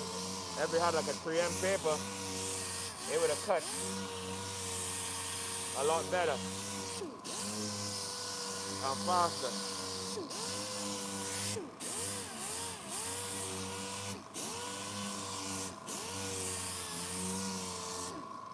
Let's say we have a 220 sandpaper.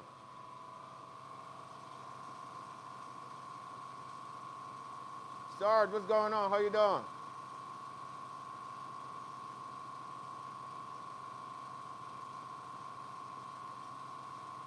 Who's Sam? How you doing?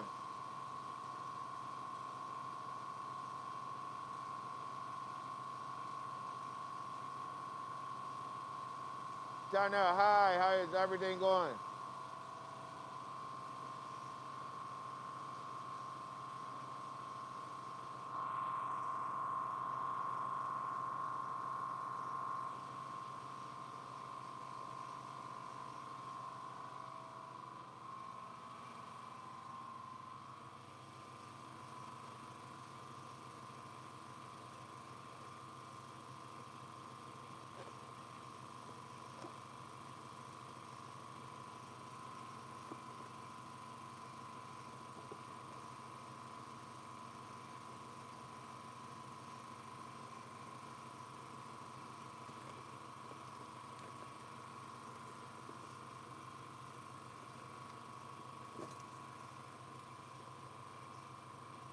What the?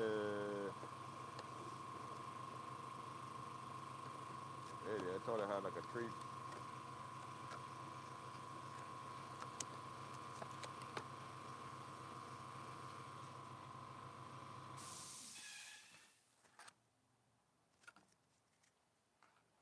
Guys, we got a 220 we're gonna use on the door.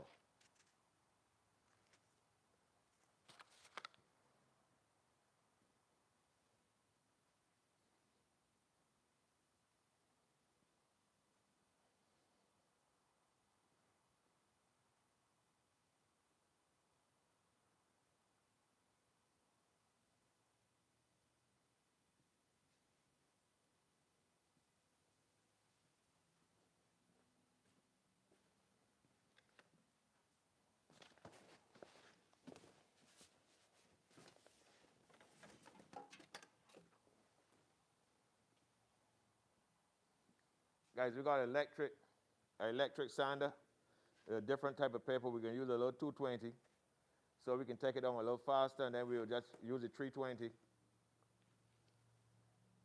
because the primer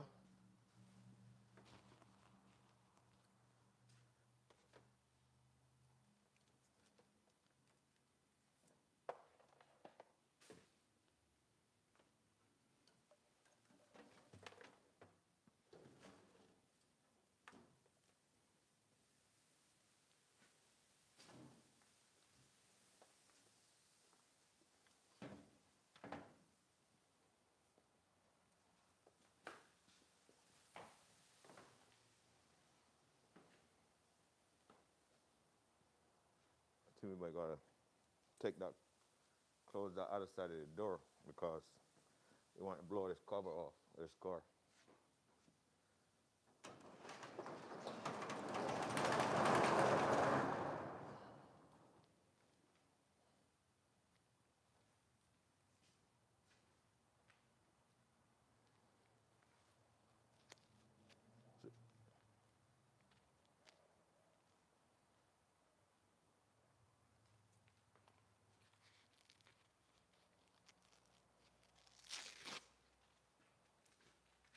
So guys, if you could get one of these here from like Home Depot or Harbor Freight.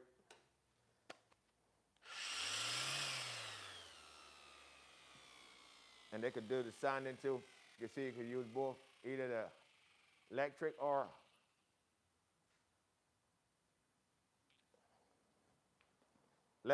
air.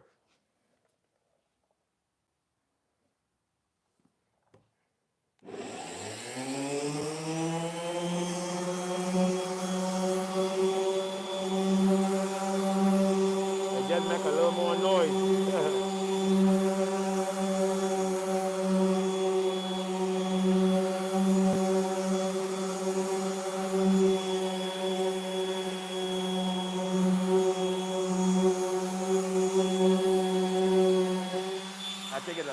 I think it's a little more noisier.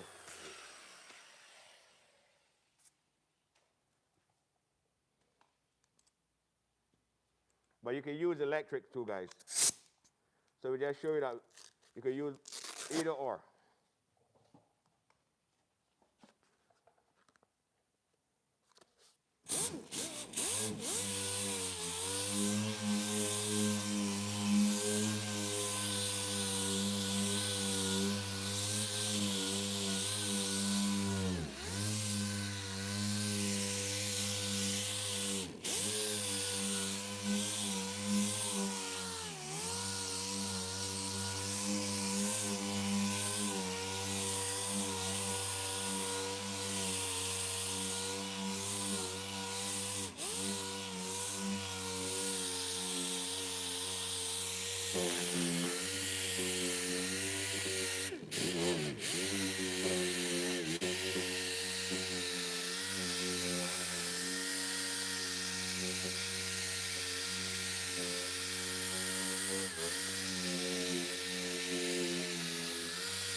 So guys, shall we bring it down with some 320?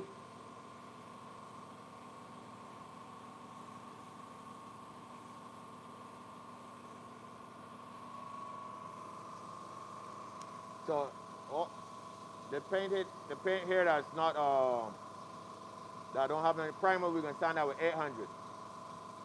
Because we need the painter guy need to blend this door.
Orhan, how you doing? What's up? Where you checking in from? Where you checking in from?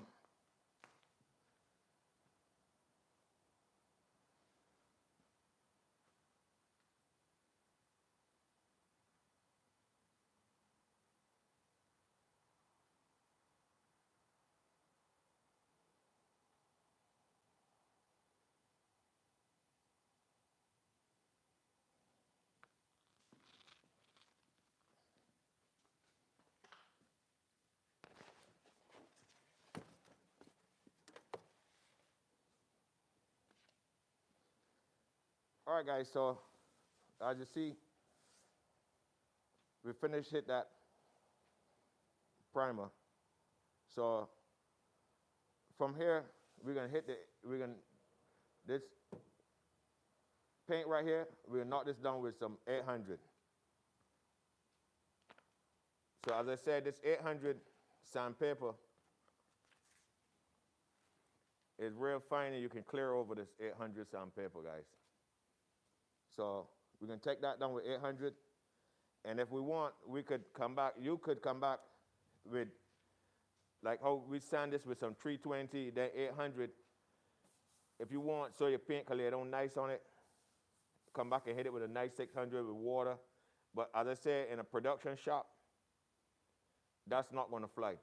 But if you're doing like custom work and stuff like that, you know, these guys will want you to come back and make sure that you got your primer refined and everything, you know what I mean? So you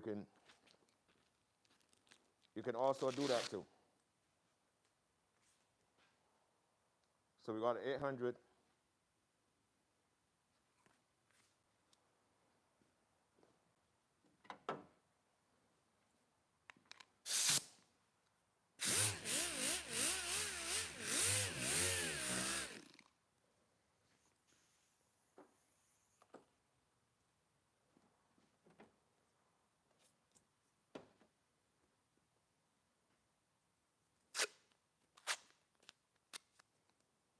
We want to hit this molding.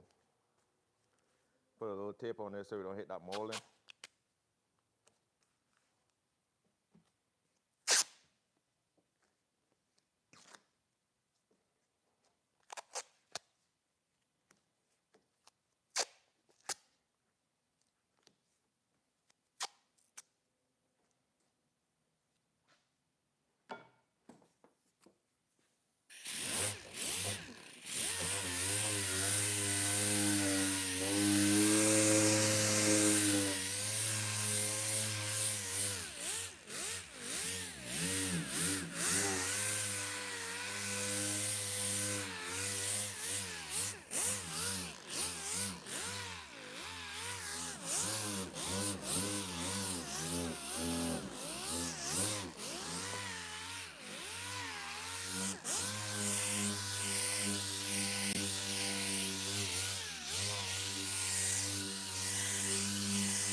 So over here we got a little plastic, like the manufacturers put plastic in there from the key scratches. So we're not gonna paint over that. We're gonna take that out.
Because if you paint over it, after a while,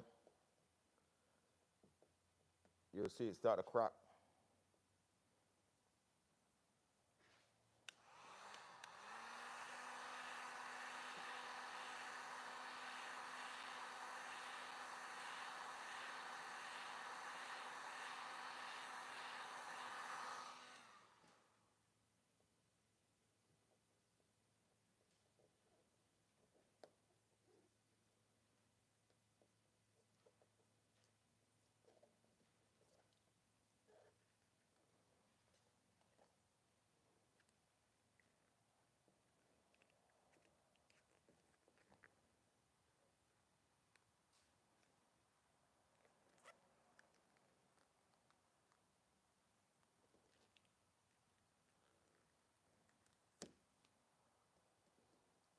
We left some residue so we can take some lacquer thinners or a reducer and take that glue out from under there, guys.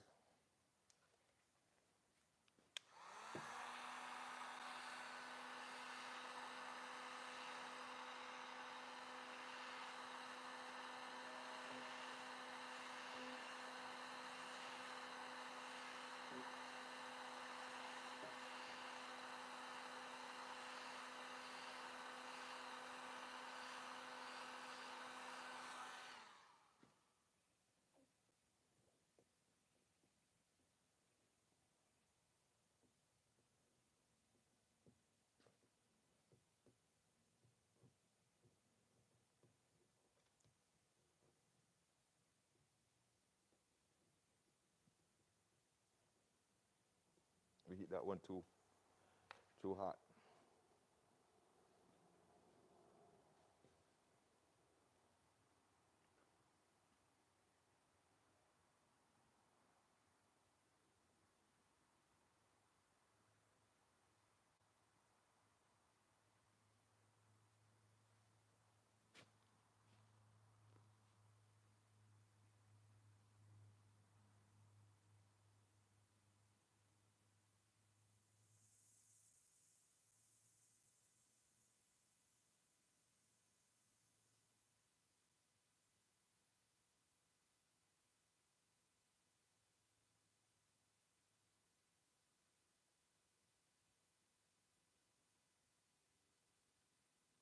All right, guys.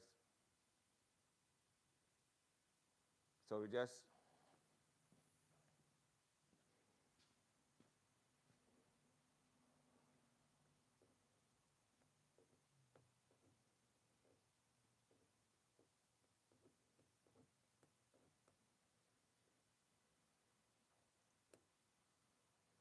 got some tape in here that we got to take out, guys.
They'll place this in there to stop a lot of key scratches.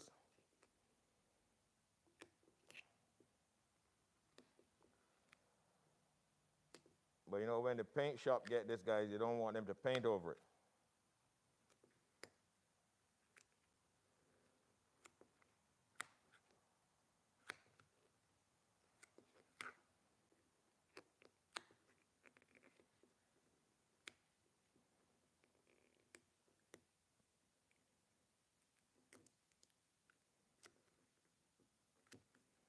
So we're taking this plastic out of here.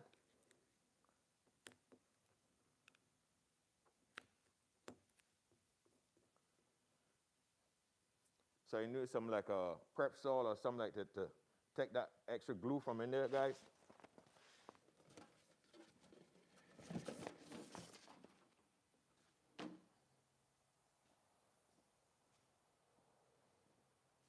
You want to get that out from in there because you don't want to paint over that, guys.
So guys, what I'm doing here, I'm taking out this excess glue that came off of that plastic that was in the door.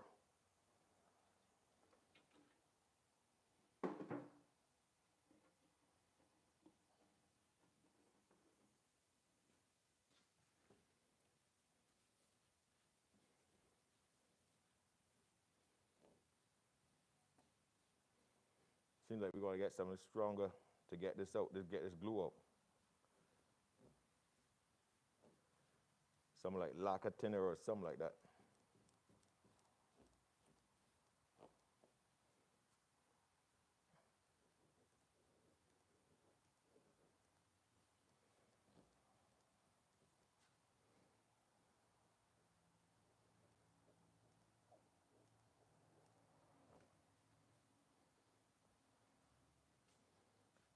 Let's see.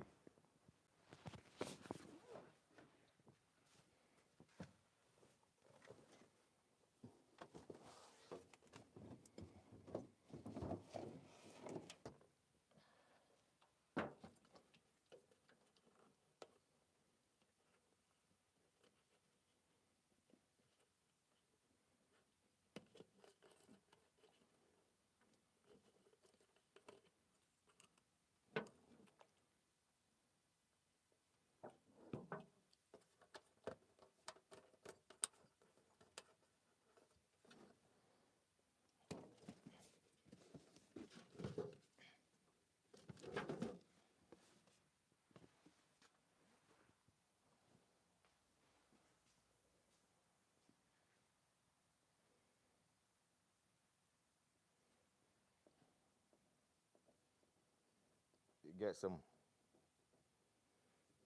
lacquer thinners to help soften it up, guys.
So guys, we're gonna use some gray scuff pad to scuff down with that door handle.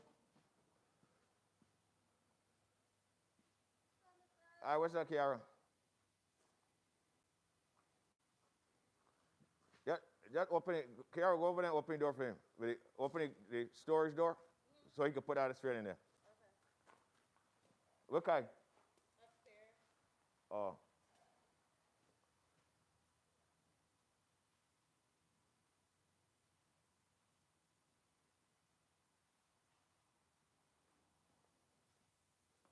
All right, guys, so we use a scuff pad.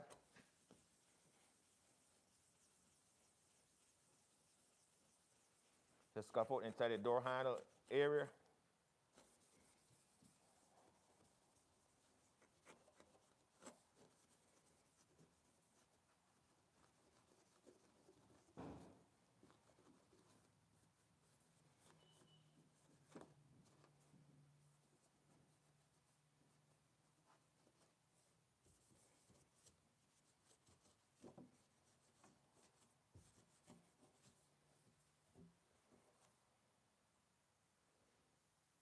And we do this one the same way.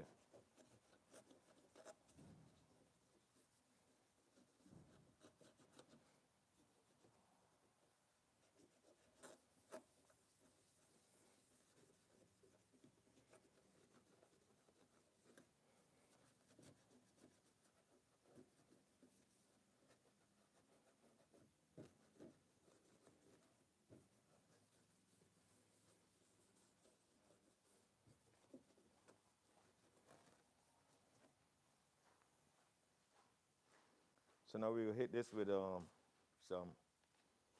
800. What's going on, people? Guys, that's GR with the cars. It's feeling real smooth, guys. It's feeling real smooth. I approve. I approve. Woo! Woo! Let me know in the comments right now what y'all think. Where we checking in from? See, I got dusty. You can't say I didn't get dirty today, guys. See that? Look at that. Look at that. Look at that. Ah!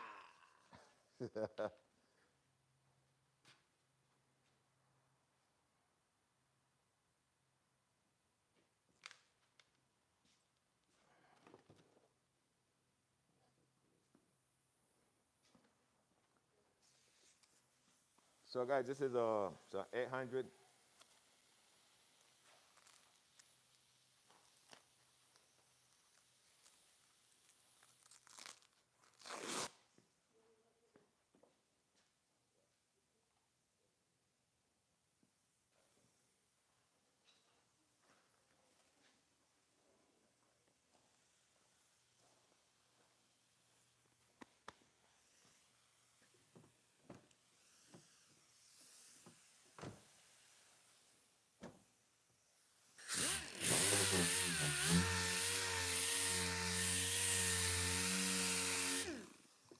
So guys, as I explained, you can,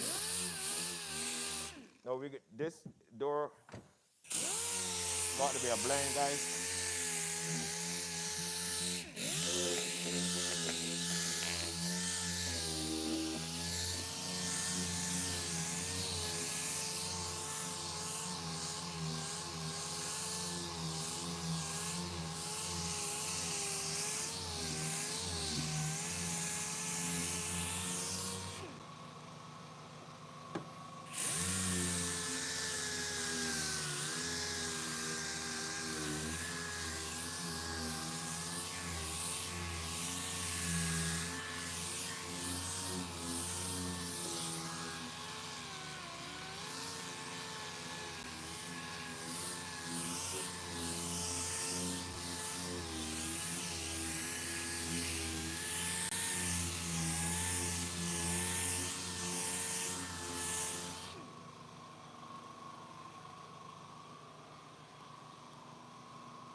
So guys, I can come back now and with this primer right here,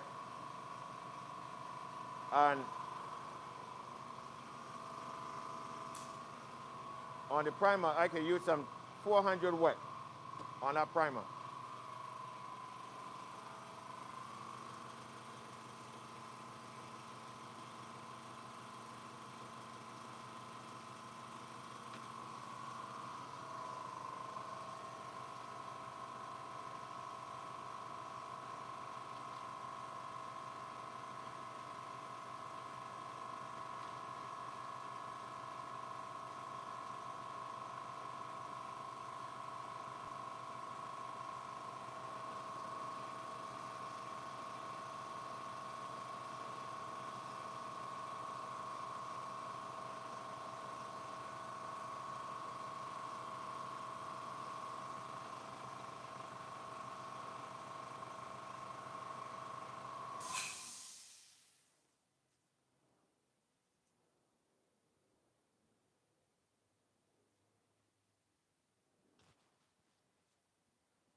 Guys, I'm trying to get this mic started out there.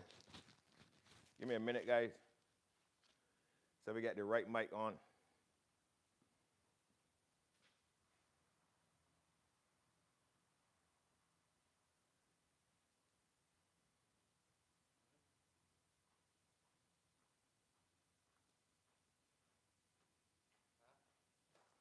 Um, check this and see if it's turn off on that there, on that DJ. Yeah, they couldn't hear me on this mic, so I had to plug in this, turn this one on. You have both these cameras on today? Yeah. But I was trying to see if I disconnect out from there. But when I started, I had it on here, but.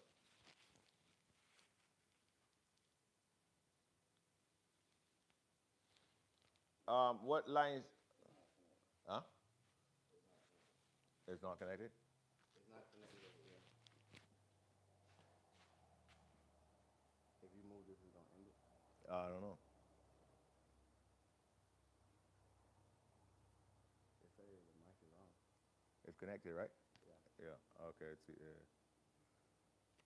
Is it on? Yeah. They couldn't hear me. Can you guys put a thumbs up in the chat if you can hear? Thumbs up in the chat, guys. I'm just checking the audio real quick. Anybody, just send me a quick thumbs up in the chat if you can hear this. If the audio sounds good.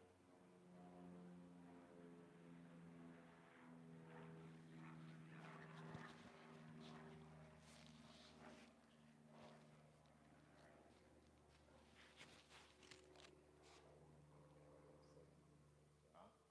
I said, if I go to settings, I don't know if it's gonna cut out. Right. But it normally says blue like that. Yeah. Mic check, mic check.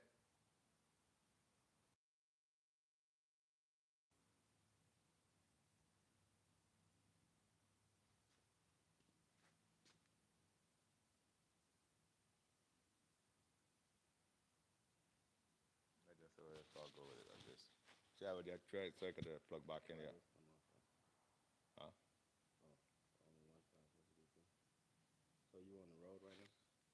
don't know which one is on. I just think.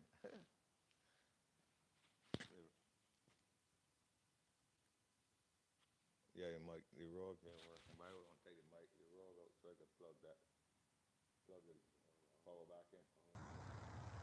Mic check, mic check. If you can hear me in the chat, guys, just put a thumbs up for me.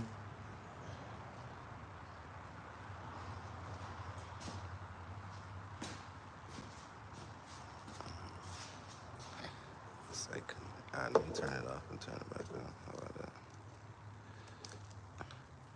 Mic check, mic check. If you guys can hear me in the chat, just give me a thumbs up. We're just doing.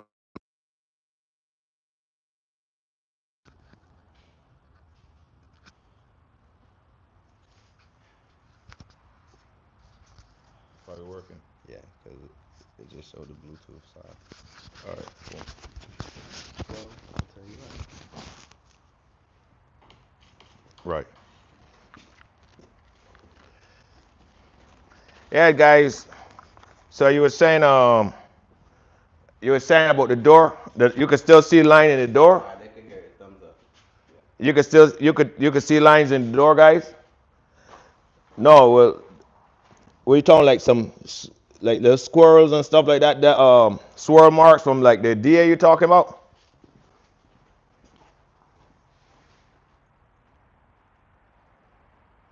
Whoa, what's up?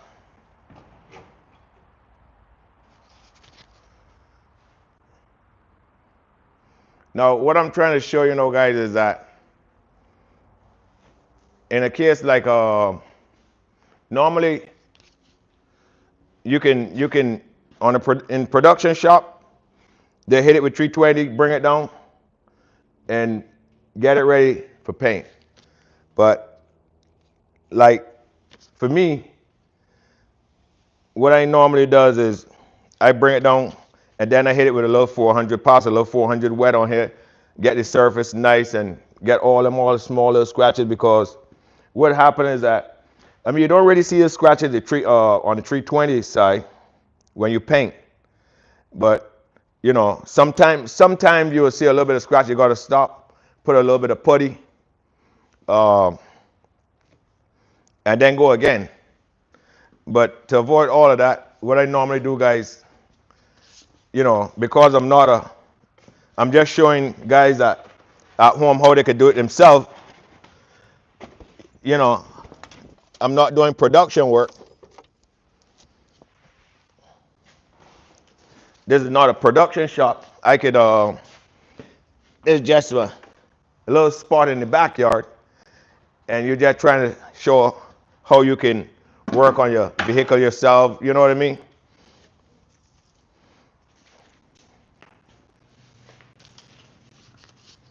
So stuff like this now, you could easily come back.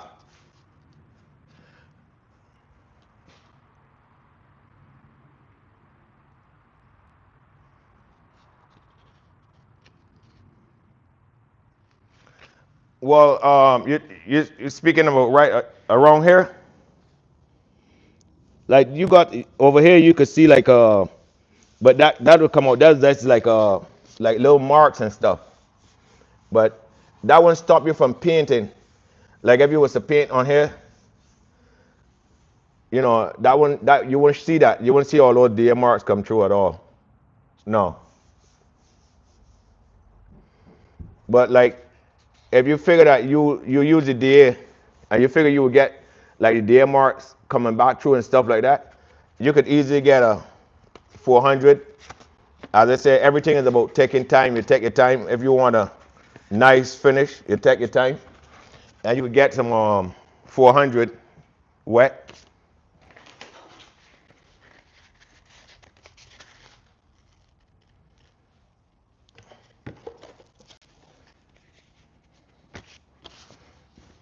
So we'll start with the fender first.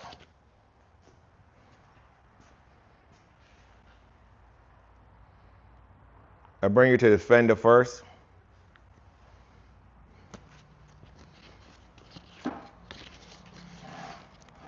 Guys, and this is like 400 wet.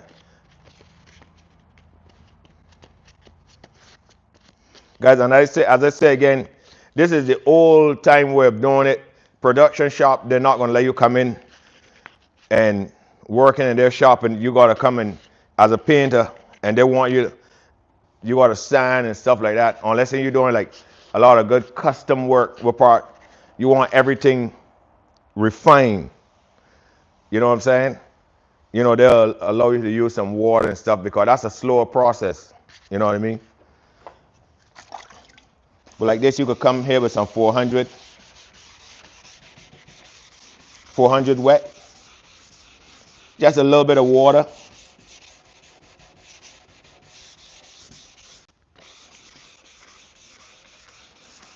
with a block.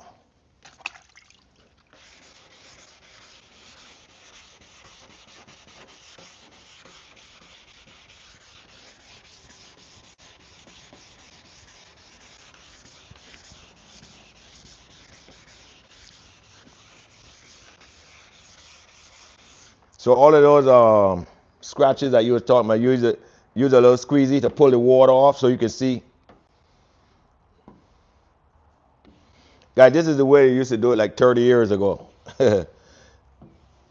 So you use a little squeezy to pull off the water. We probably take a little, and now you got a nice smooth surface to lay your paint on. You know. And as you notice, I just use a little bit of water.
So the reason for using the squeezy, that I use the squeezy now, I can see that pretty much that I got all of the painted area flattened out. That way my paint, that the paint could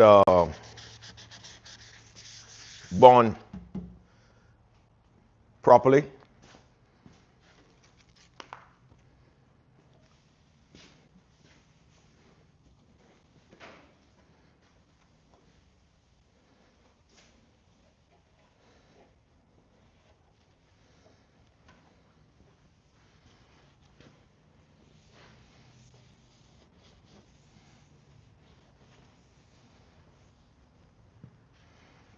All right, guys, so you see that fender, this fender right here is pretty much ready for the painter to lay some paint on here. So even if you have like, when you use it there and you have any doubts about your scratches, because sometimes when you use it there, even with 320, I seen it before, when you paint, you'll see, as you was explaining a little earlier, some little deer marks and stuff like that. So then you all come back and you gotta sand it with the same 600, or you might gotta put a little glaze of putty on it. But to avoid all of that, you can pretty much put the putty, sand it with water.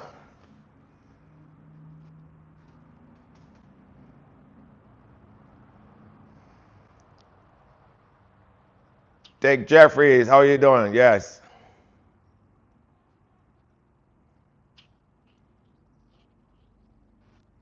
Right, so we will move to the door.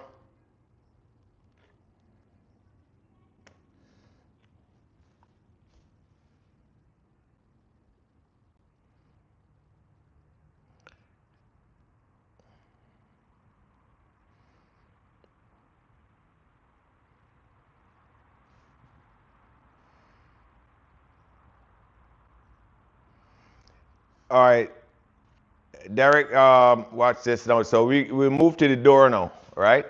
So let's say, for instance, you had a concern with the, oh, that's awesome. You're just a beginner. Okay, that's why I'm here. I'm here doing these videos, so at least, you know, you can get some tips and stuff like that. So let's say, for instance, you have some doubts about the CMDA scratches before you paint. You know what I mean? And you figure, well, it's going to slow the process up, or when you're done put your paint on, you can see all these scratches come through. You can get your 400 with some water and a block, because you need a block. You need a block that you can sand the primer level, because if you use your hands, what will happen is that you'll start to find that you'll see all your finger marks when you paint, leave some marks instead of the primer. So what you do is get a block with some water, light coat of water. You can use a spray bottle of water. You don't have to have a bucket. You can use a spray bottle just to wet the surface so the sandpaper could cut, and you could.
So there you see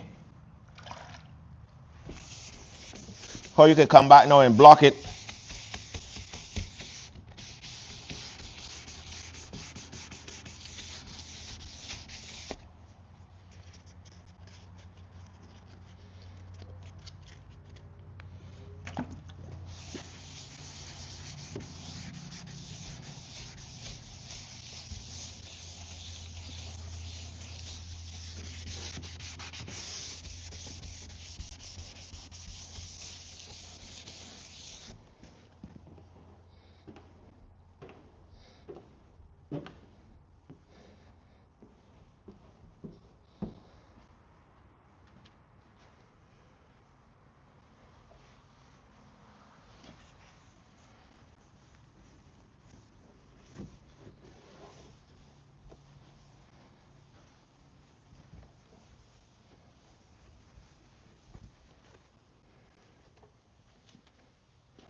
So you see, get this this is ready now for your paint.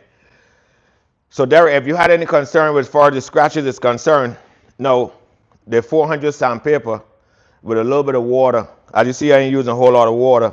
With a little bit of water now, eliminate all the scratches that you would have think about with as far as with the deer stuff like that. So now you got a nice prep surface that you're ready to lay your paint on it. So this will be ready now for the paint shop.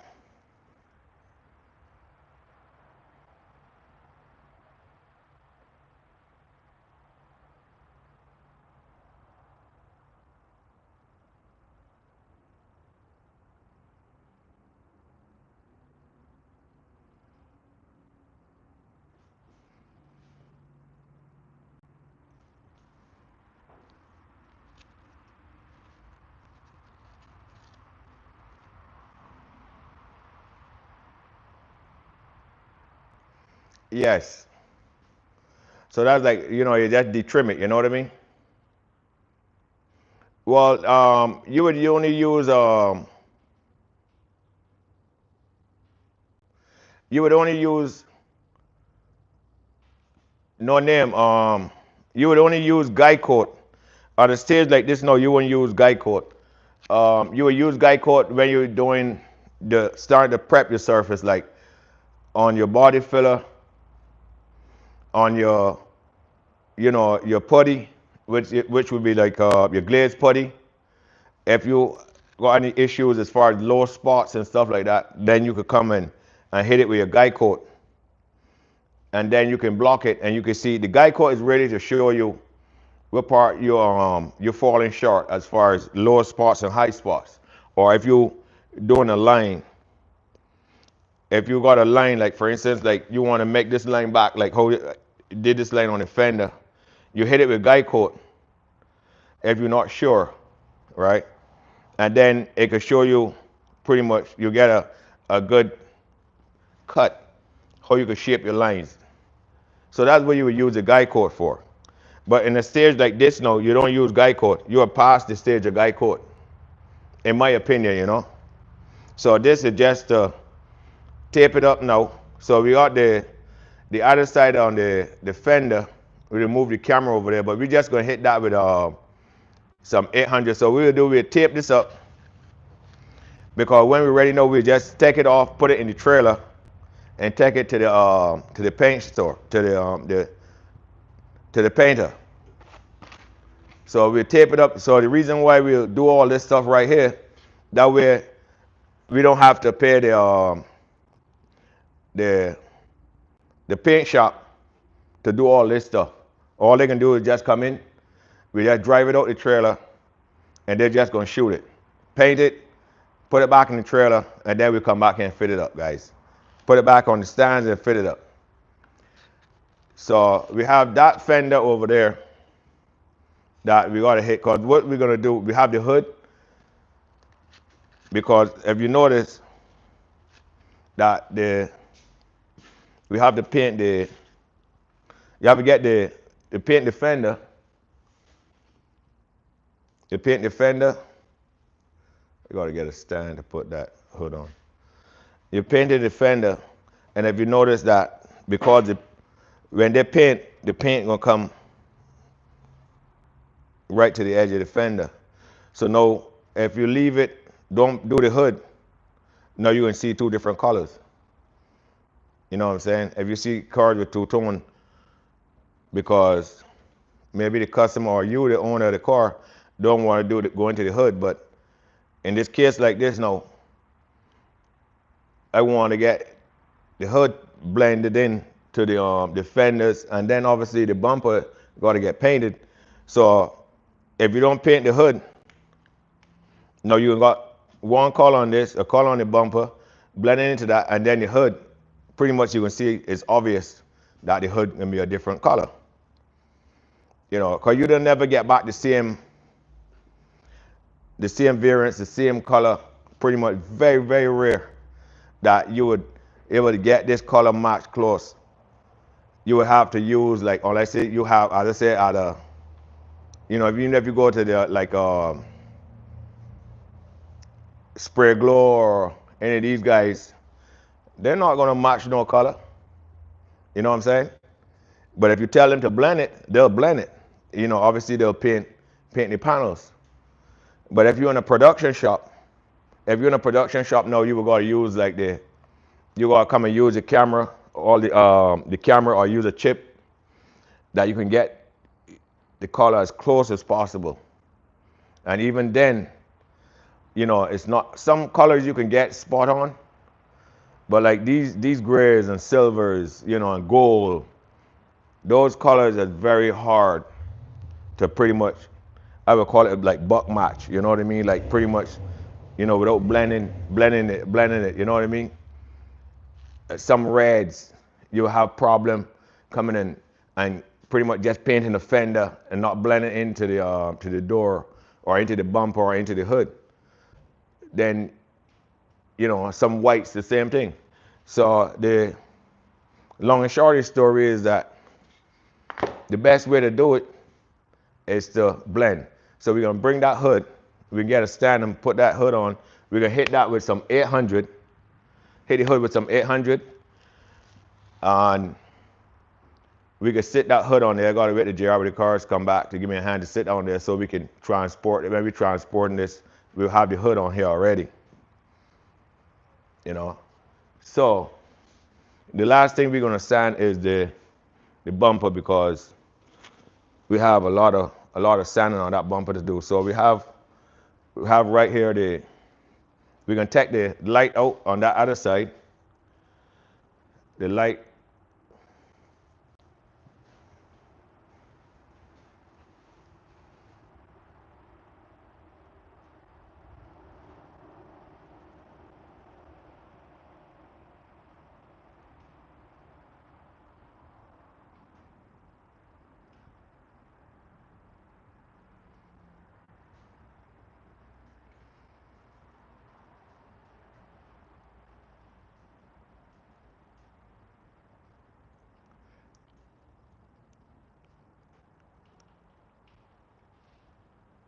Right.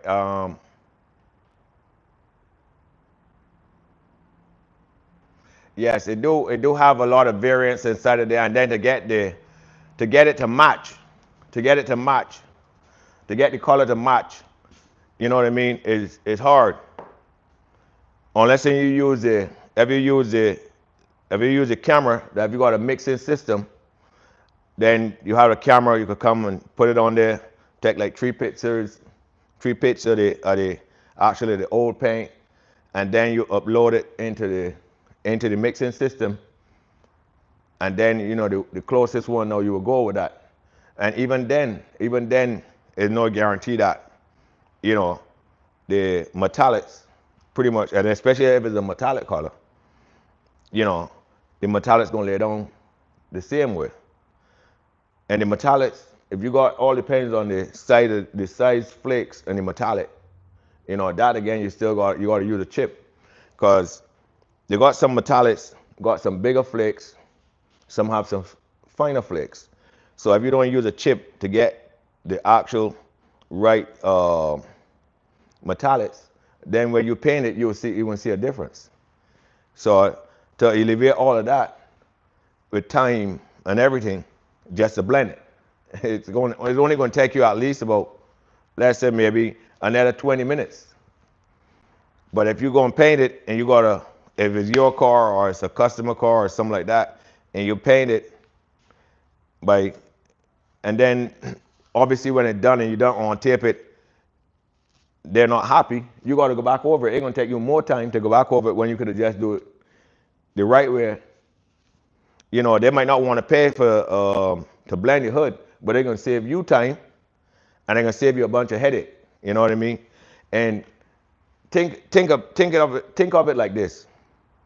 Most people, let's put it this way, always want a little bit more for less.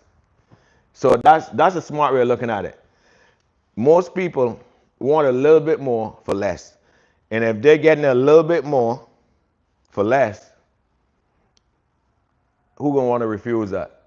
But that just save you time and pretty much building a bad relationship with whoever the vehicle belongs to. Even if it's your vehicle, then you look at it after you finish, you then tell yourself, man, I wish I'd only go ahead and blend that hood or that fender, you know what I mean?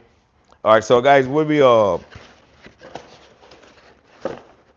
because the whole idea is that it might not be you. Something that I learned a long time ago. Something that I learned a long time ago in this automotive industry, guys. If you stepping out to fix a repair vehicle, you don't fix it for the actual owner. This is my way of saying it, you know what I mean? You fix it to please the owner's friend. And what I mean by that is that the owner's friend is the one that's going to come by and nitpick. Oh man, you know, he don't know how much you paid for it to get it done, or will you and the actual body tech discuss But he coming over to the house and he might have a little beer and say, hey, bro, man, what's going on here? You got like 2 different colors. What's going on here, bro? Then the owner not going to say, oh, man, I just paid him to paint the fender. Oh, man, he can give you so much different names that you might end up being a character. Oh, man, this guy, he's bam, bam, bam, bam, bam. And he gives so much names. And he ain't telling them exactly what the arrangement was. All right, so guys, we're gonna bring you on this side over here. We'll move the camera over here because we need to take this light out. And this fender over here, we need to hit this here with some 800.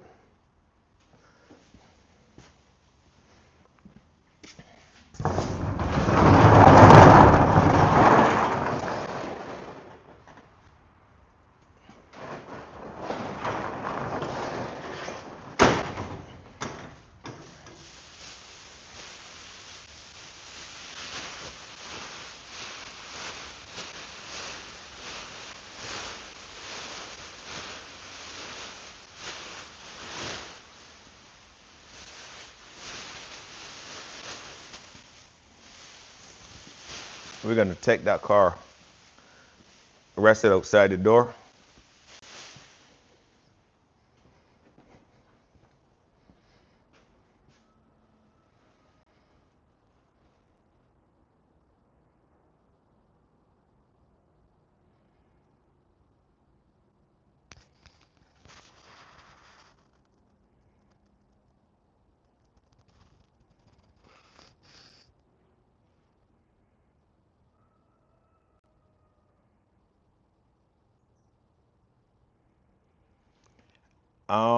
Well, I mean, if you wanna buy it,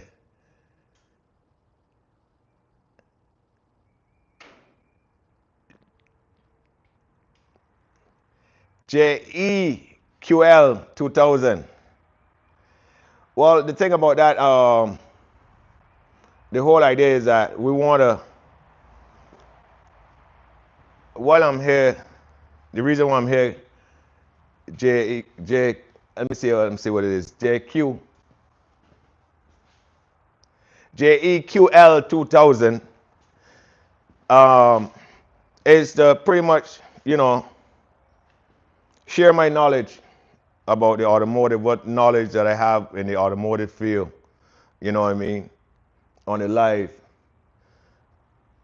with a lot of new coming up body shop techs and who want to get into the automotive business to help motivate them that they too can get into the industry, This industry is big, it's not going nowhere, Even if they start to make cars that can fly, they still got to come down. You know what I mean? They still got to get repaired, they still got to get a little bit of paint work, So that's why this we're not selling it as a brand new car, but we want to make sure that pretty much that we're trying to put this Q50 to get it looking a little more aggressive than that 370 right there. Right? So that's the whole goal right here. So when we do car shows, we do car shows and stuff, you know what I mean? We got Z Nationals coming up, 2025 Z Nationals coming up. So we like to show up at Z Nationals with this Q50, and the Z guys.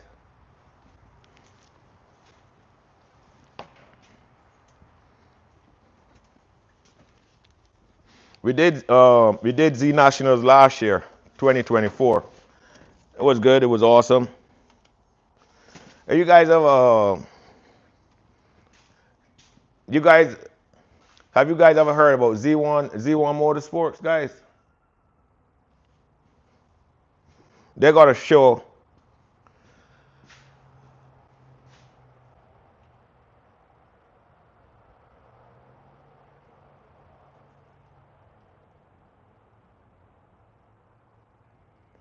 Prior accident condition. You mean as far as with this this Q50? Well, this Q50 here wouldn't have this Q50 don't have prior accident on it. This one have no accident history on this Q50, guys. No, this with this Q50, pretty much what's wrong with this Q50 is that it had to get some work done to the motor. But it also had a little dent right here and a dent on the door. So you don't want you didn't want to leave it like that. And the bumper had some little tears on it, a little bump in the front. So that's the reason why I tear it down and try to make sure that I'm not going over the whole car, but the more severe damage on the car, pretty much fix it. So we got to take this fender out, this light out, guys. So I will show you how to take this light out of this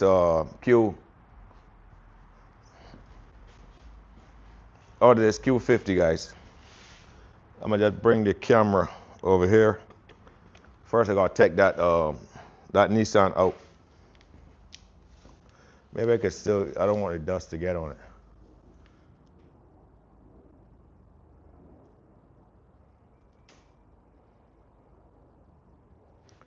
When you said no dent repair,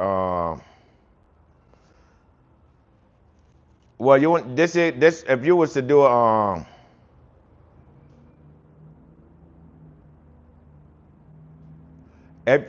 if you was to do right now a Carfax report on this car, you're not going to see it come up as a damaged car. You won't see no damage history on there because it didn't have any frame damage or any stuff like that on this car. These are just my repairs. If that you're speaking of this Q50, this is my repairs that pretty much that actually that I doing. Let's say for instance if I wasn't worried about the dent in the door, I could have pretty much put a glass back in here and sold this car as a clear title, because the clear title, they have a clear title. They don't have a salvage title or anything like that. You know what I mean? Or a rebuilt title. So let me just get this car out of here, and then I can put the camera here. You can see what I'm doing. And then because what we're doing, we're just going to shift the camera around. And I really want to get a whole lot of dust on this car.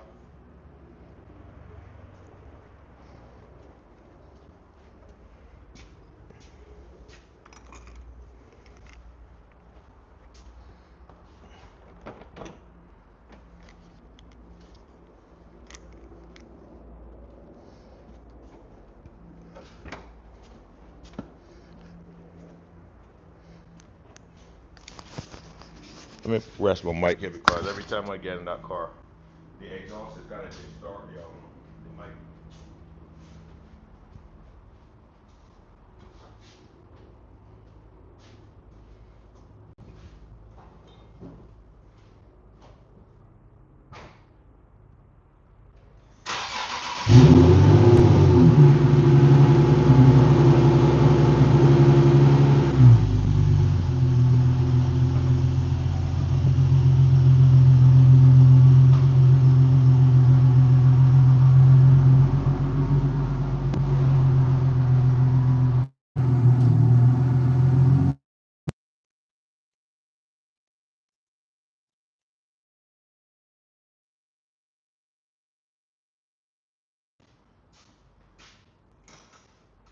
So we move the camera on this side, guys, so we can show you how we take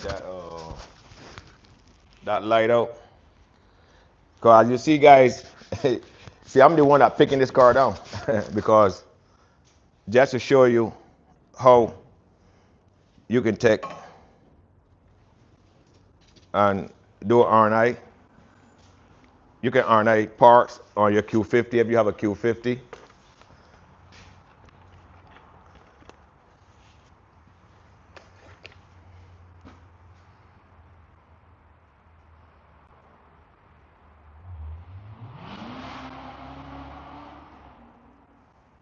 All right, so we're gonna take that light out right here.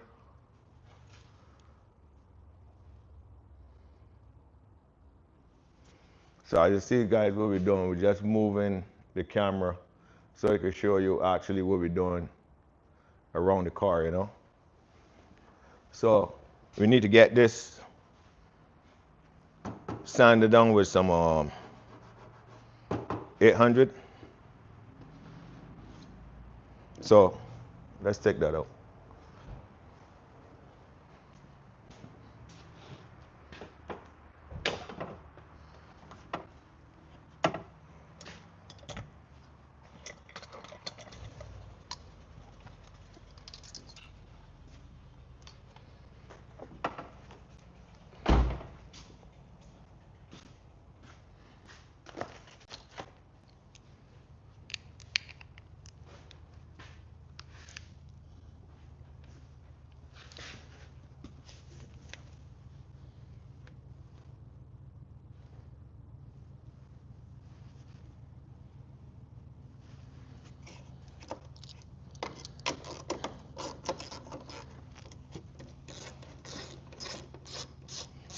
So these some 10mm screws that this headlight bolt up with, guys.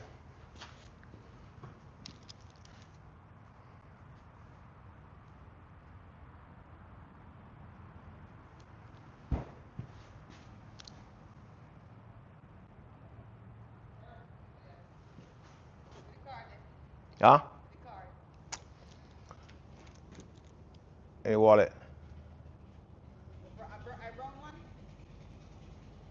But the TV, there's a remote to turn off the TV in our room. But the remote to turn off the TV in our bedroom. Up there. What different remote is it? Just unplug it when I come up with you. What different remote is it there, Philips? Just unplug it.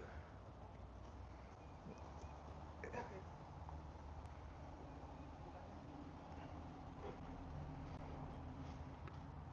Yeah.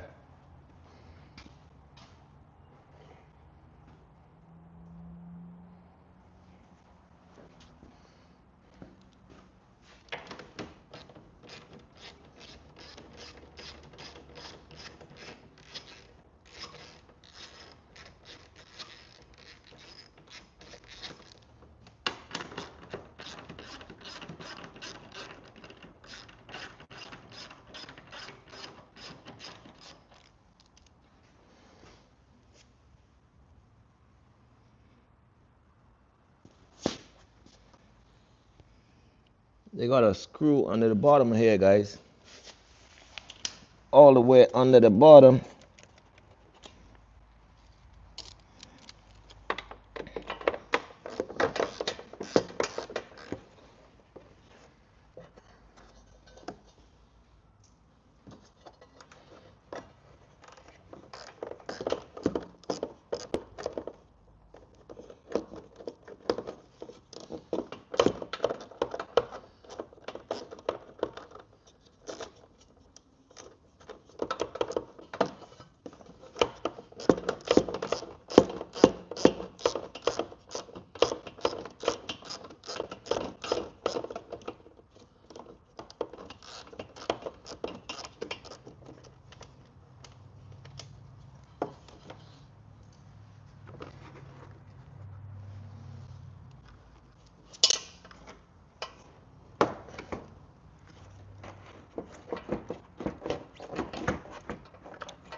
Guys, we're trying to unplug the harness right here. That's what we're trying to do.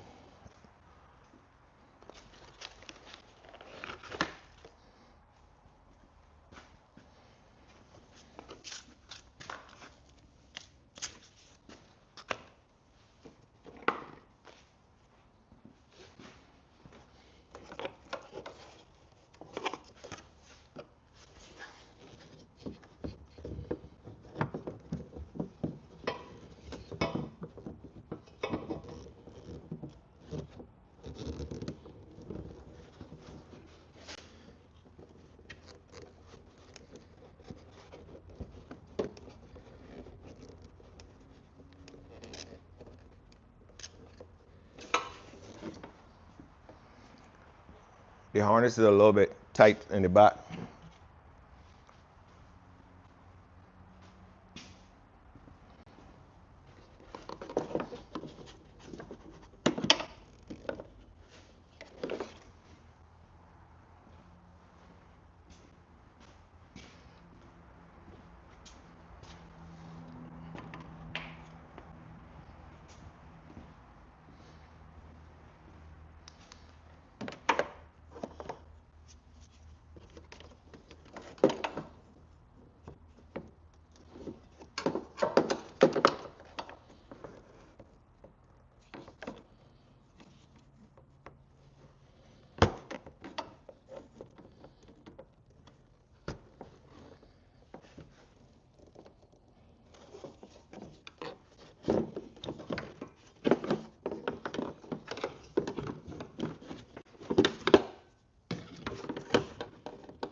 So see, you gotta get this on a screwdriver, push the clip up, and then walk back the clip with this long clip remover.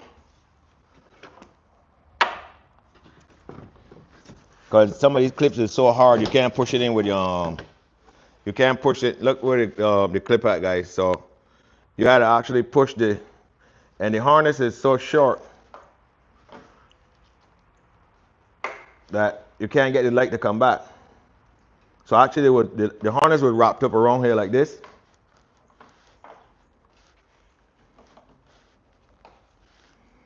So you can't get at it from there. But if it was in the right spot like here, then you would be able to actually get it right here now to unplug it. But because it was wrapped up around on that other harness,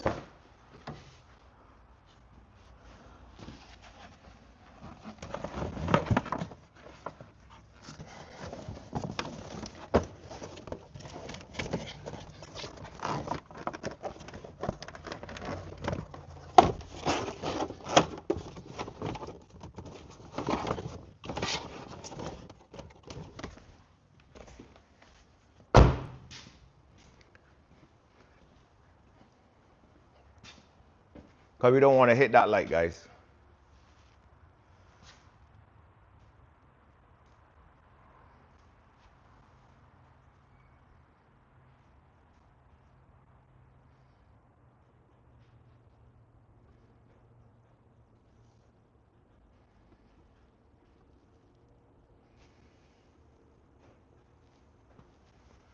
So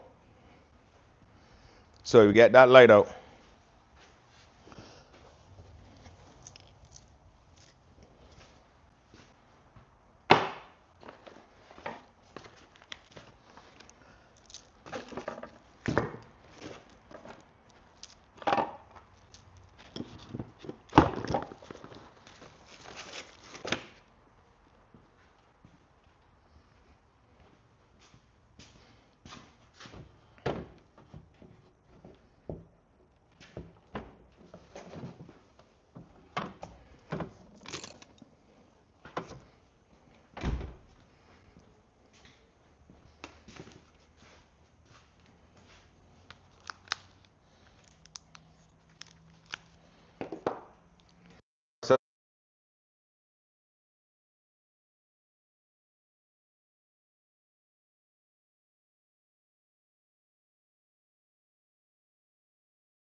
So with this fender, as you can see, there's nothing wrong with this fender.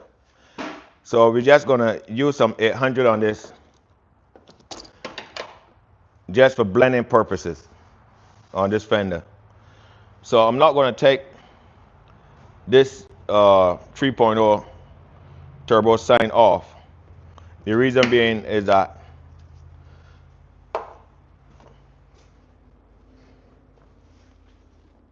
on the other side I have to buy another emblem or put some two-sided tape on that one and put it back on. So if I don't have the rubber wheel to take the glue that was left under here. So in a case like this, how we would tackle this now, because we're just doing clear, just a slight coat of base coat on the front to match back with the bumper and right along the hood. Because this over here, we don't need to put a base coat up on this fender right here.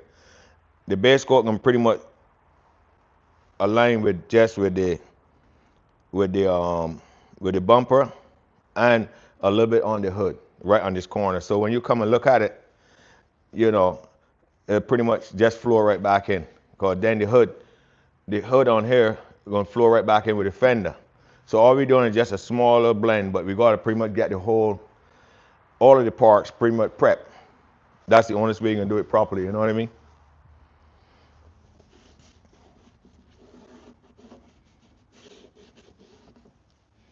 So like this emblem, if you're doing if it was a customer car or something like that, you would ask them to tell, oh, we got to take that off. But because it's erebuilds car, what we'll do with that,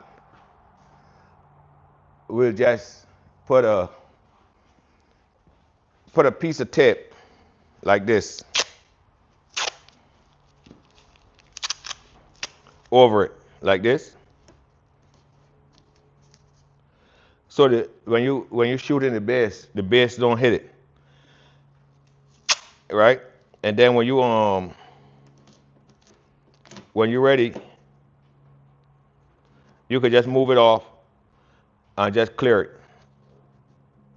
Just make sure you don't I would tell the painter make sure you don't hit it too heavy with paint. I mean with clear coat over here that he would mess that it would run.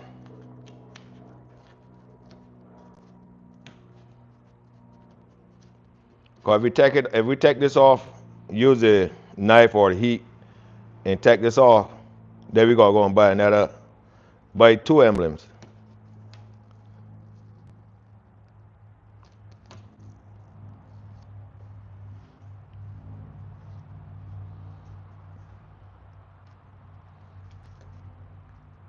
But you know something? We can take it off. We can just heat it and take it off. That's the right way to do it anyway. But the way I was doing it earlier, that would be like the shortcut way of doing it. But the right and proper way of doing it is to take it off. So we can try to take it off as clean as possible.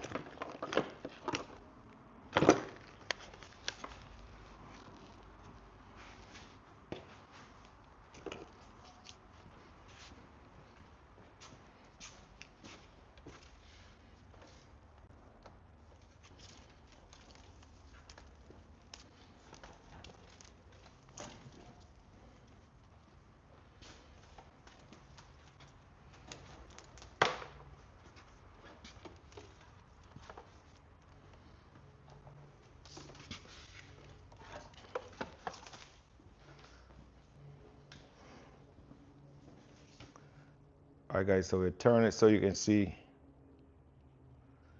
what I'm doing. I'm gonna take that emblem off.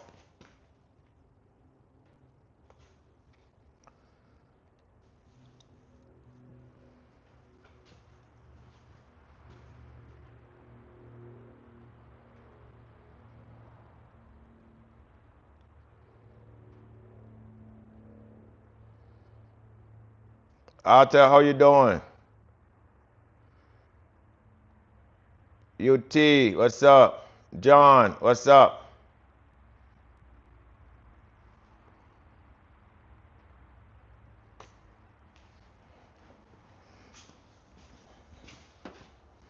So guys, we can heat it with a heat gun and safely take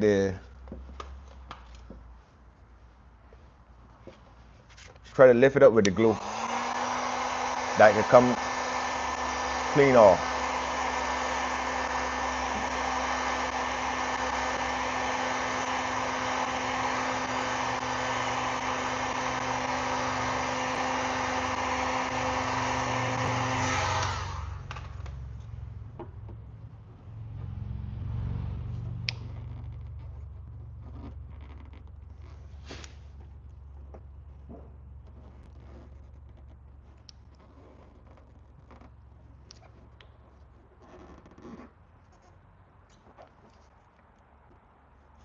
We gotta make sure that we don't want to damage or scratch the fender.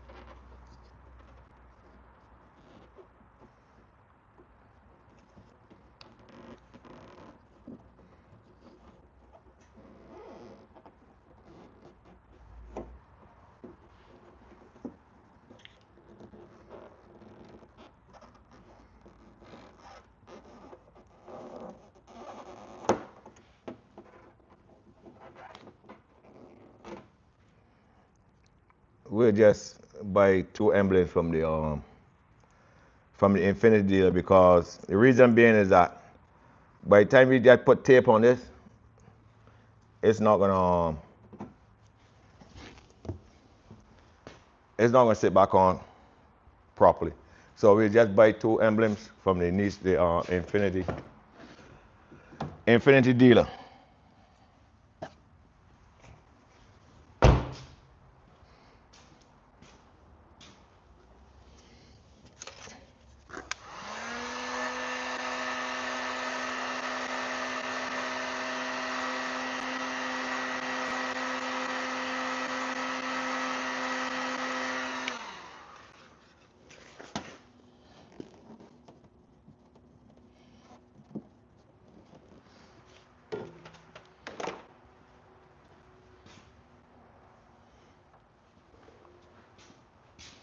So we're gonna soften that glue with some lacquer thinner.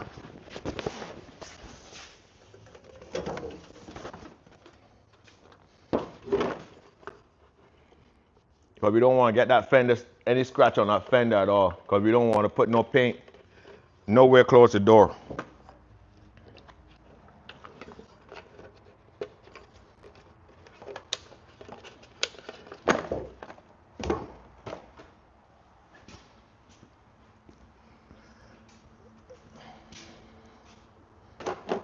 So guys, we use a slight little bit of lacquer thinner right here. Now if this car was pretty much freshly painted, you couldn't do that. But because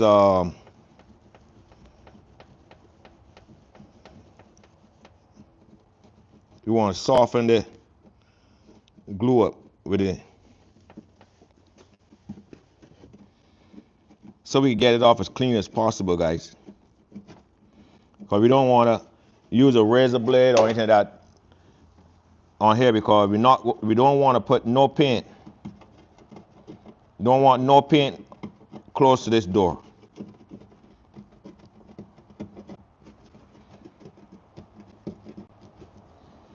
And we don't want to use a razor blade either, because we don't want to get it scratched. So just gotta take your time, put a little bit of lacquer thinner on it, soften it up.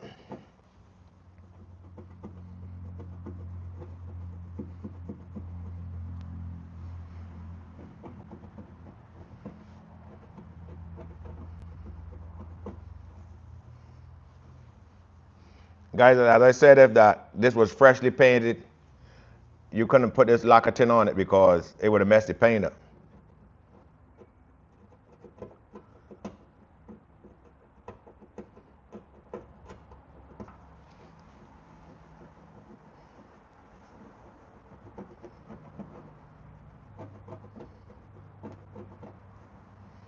or there's something called like Prepsol, Savlon. Some people call it different names, you know what I mean? You just put it on here to just soften this glue up with the emblem.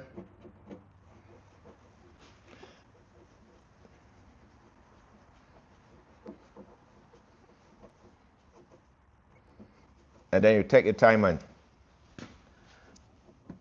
take it off.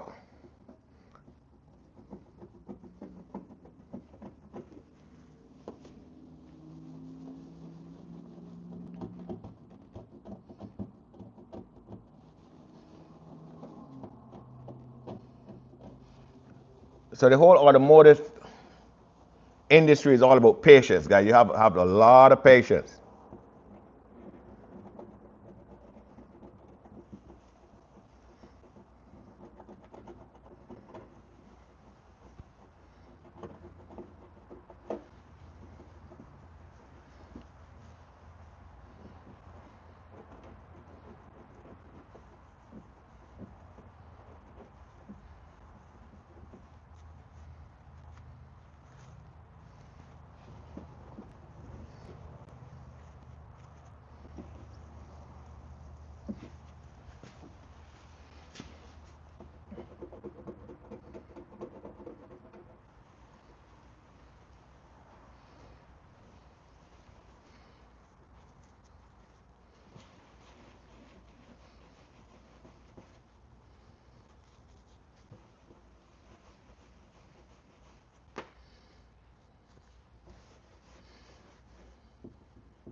So guys, as you see now, we got that glue off of here.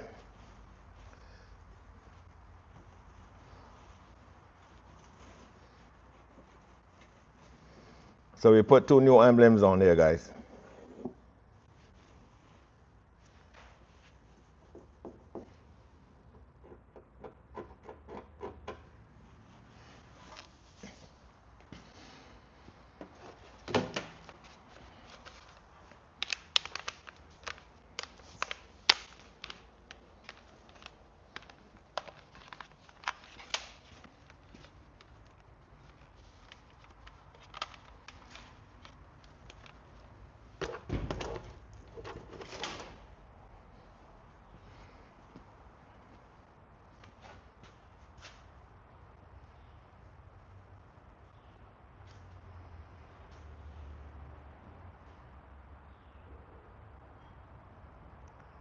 John, what's going on? Big up. How's everything?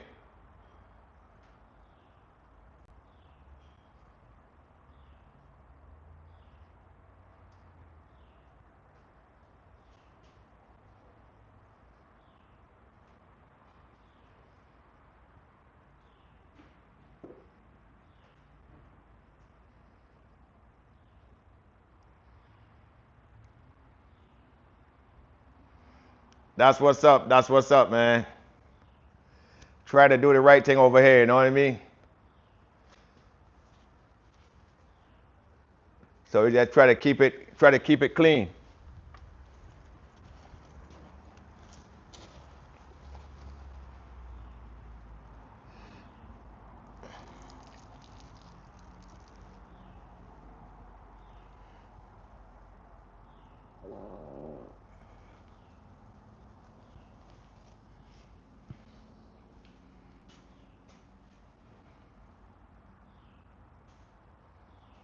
I'm good, man. I'm good, John, you know? What's up, guys? What's up? Thanks for tuning in. Guys, don't forget to hit that subscribe button, guys. Thanks for tuning in.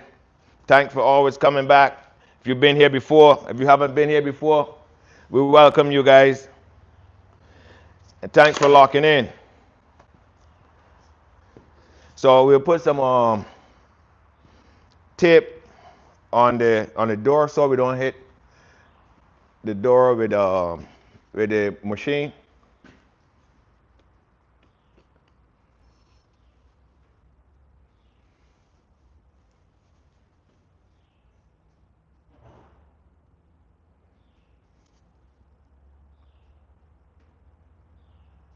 That's right, man. That's right. You just gotta take your time and pamper them, man. So I'll put some tape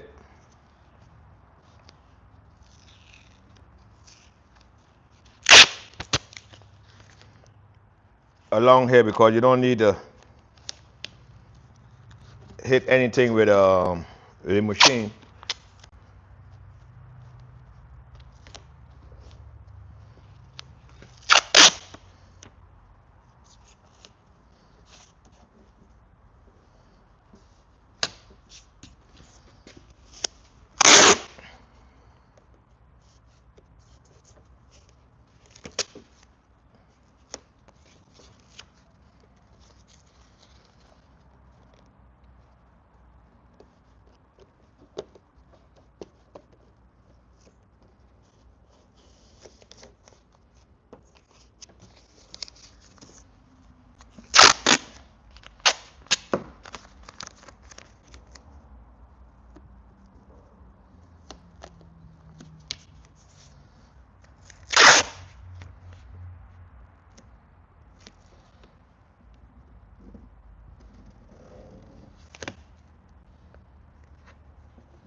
So guys, this is 800 sandpaper that I'm gonna sand this with. It's pretty much just roughing the surface up. We could use if you don't have 800 sandpaper, you could have pretty much scuffed this whole fender here down with this gray Scotch Brite, because you're just dusting a little bit of color to the front and clearing the rest. So you'll be just scuffing it, a light scuff, so that the clear could lock to the paint here, guys. But because we have the machine and the 800, we will just use it. And you want to make sure you don't go to the edges. You know, you could always use the Scotch Brite, the scuff pad up at the edges, so you don't burn your edges.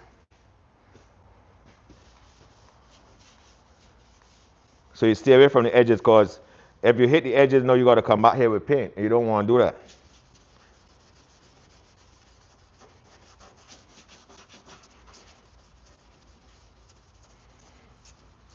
So the whole idea is just to get this clear coat that's on here flattened, so that the fresh clear coat will lock.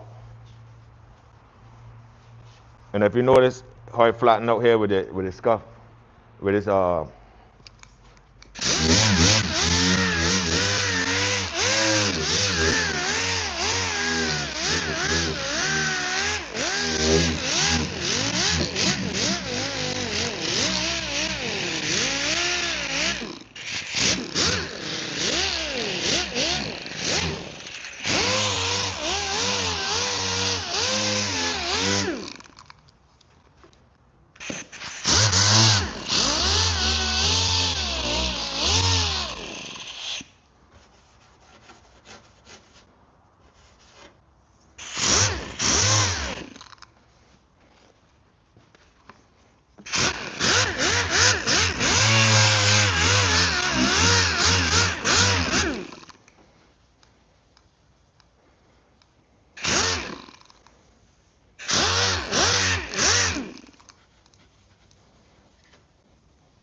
So around the edges, these lines, you gotta be very careful. So you use it.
All right, guys, so we can bring a stand here and put the hood on it. See, we got the hood over there, guys. So we can put the hood over here.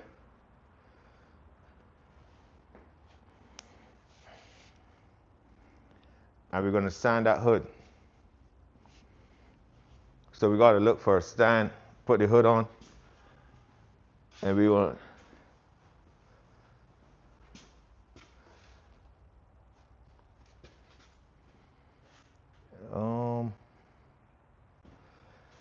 I could put the hood on and sand it on the car.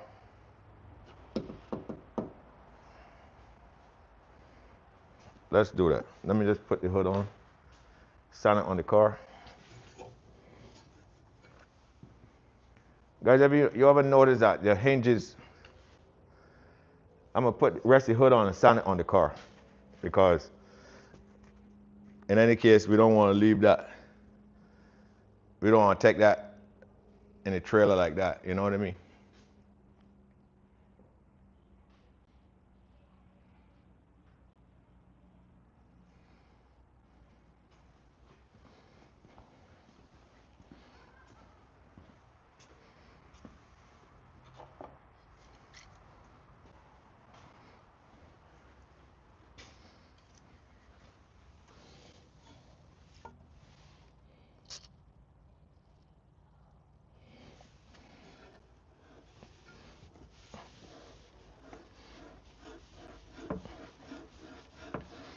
These hinges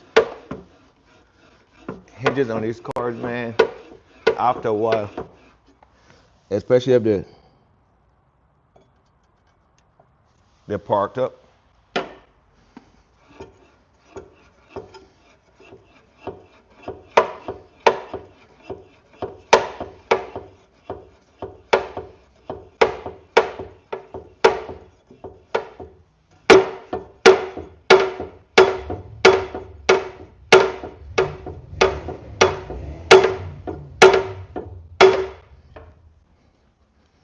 So guys, look how stiff that hinge on that car is.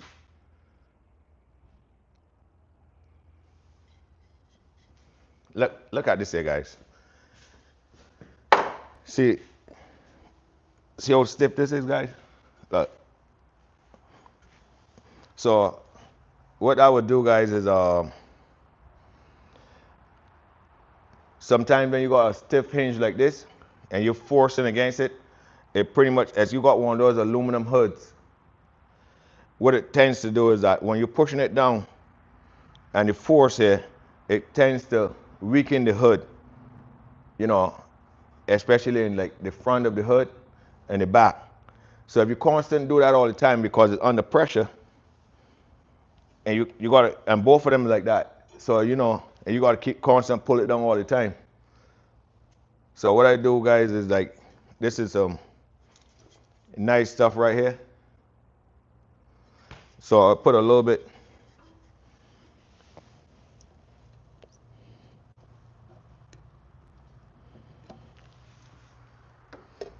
right on the hinge.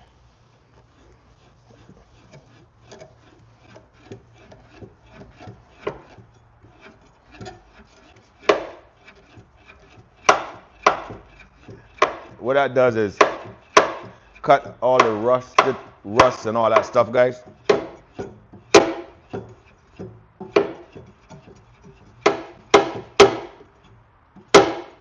See the difference now?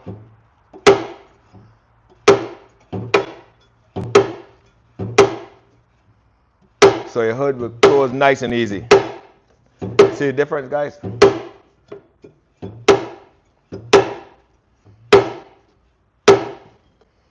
Makes a lot of difference.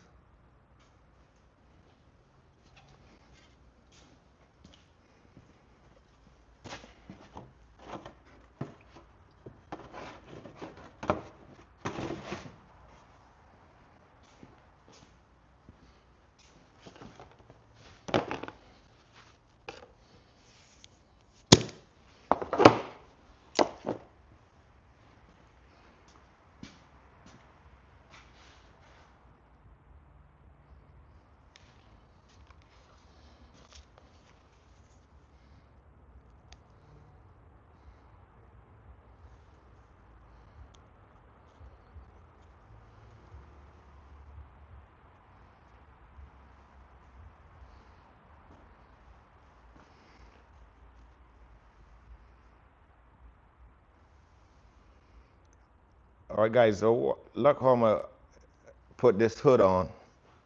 We gotta get this hood put on now.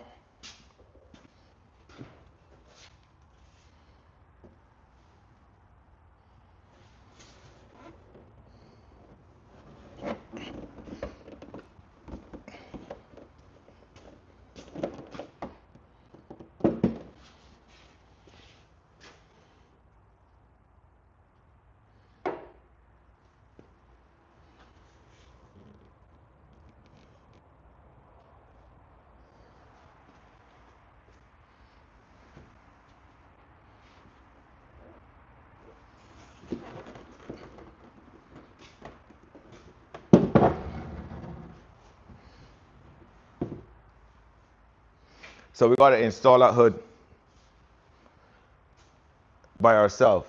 So we don't have no hand to hold that hood. So we gotta come up with a creative way to install that hood.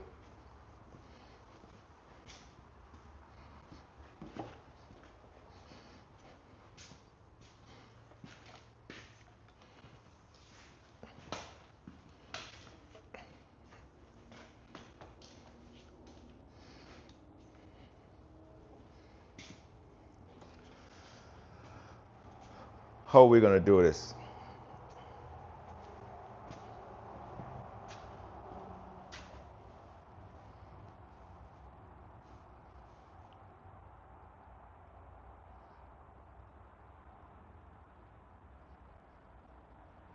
It's man, how you doing?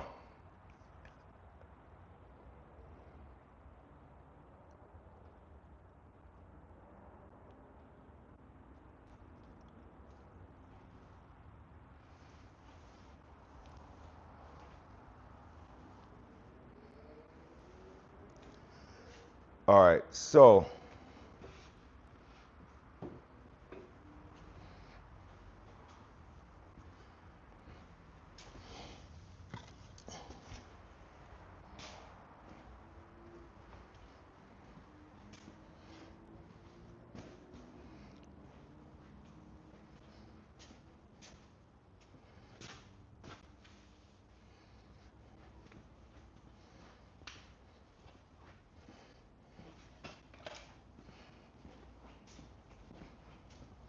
we want to put this hood on. So we got to figure out a way how we can get this hood on.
without damaging anything, guys.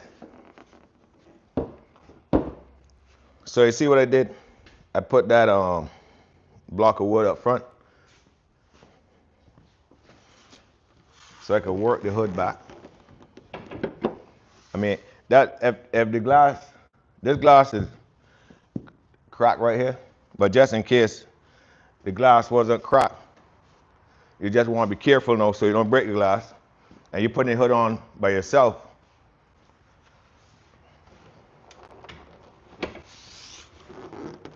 You just spawn it, bring it back.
So we get one little turn on there. So we go over the other side.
Guys, we go.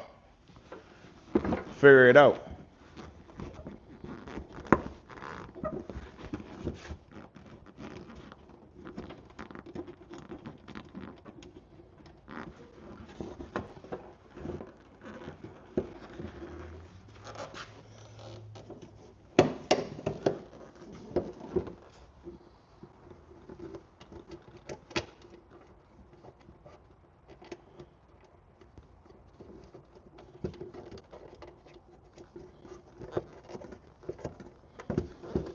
I just see, guys, it's all about patience and figuring out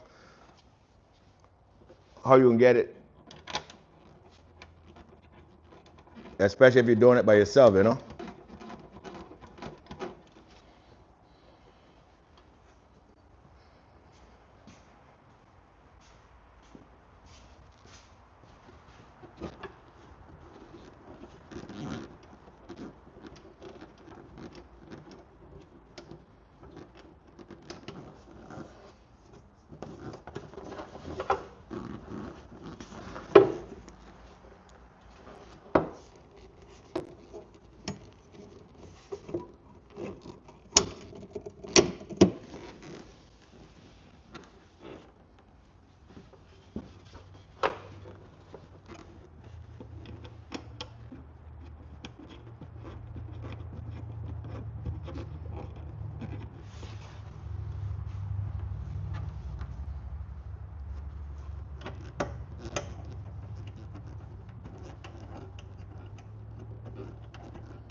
All right, guys, so you see, in this automotive field, how you gotta get creative. Lois, what's up? How you doing? Where you checking in from? Guys, don't forget to hit that subscribe button, guys. Subscribe to erebuilds. Give the video a thumbs up, guys. Guys, we got 94 thumbs up, guys. Let's hit it at 100, guys. Let me get that thumbs up button to 100.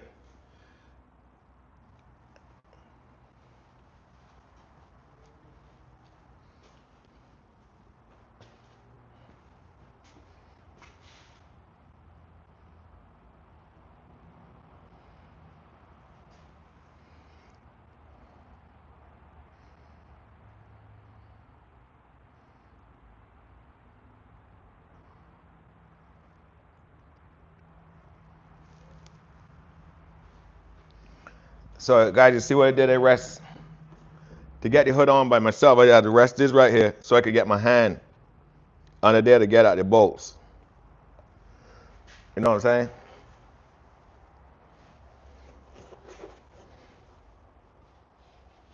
So now we put the hood all the way up. Then we tighten those bolts up. And then we put the shocks back on there.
So now we want to wipe this hood down with some water. Well, not water because just dry wipe it, or we will run the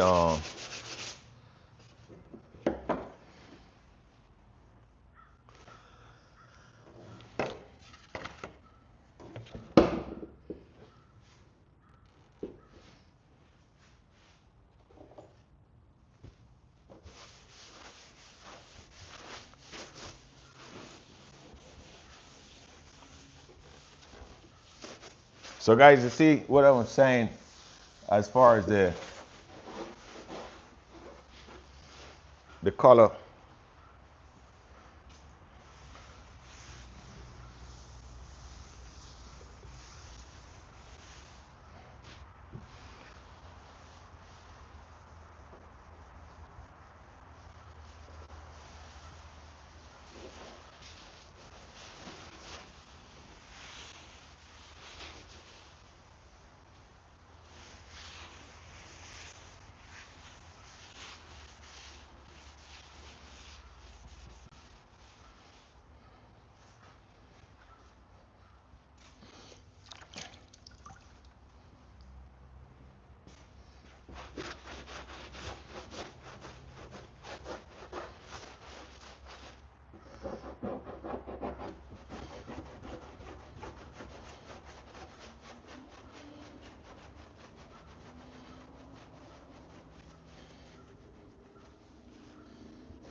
See, we got some, I don't know what it is on the hood. So we got to get that off because the 800 not going to bring that out.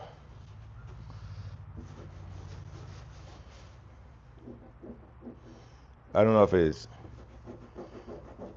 tip, dirt, but it's taking a while to come out because they want to make sure that come off, because if not, no, you could have a problem, because when you start to sand it to get it off, it could break your paint, and you really don't want to break the paint right through. All you're doing is just a blend, so you're hitting this with 800. So you want this hood to be clean as possible.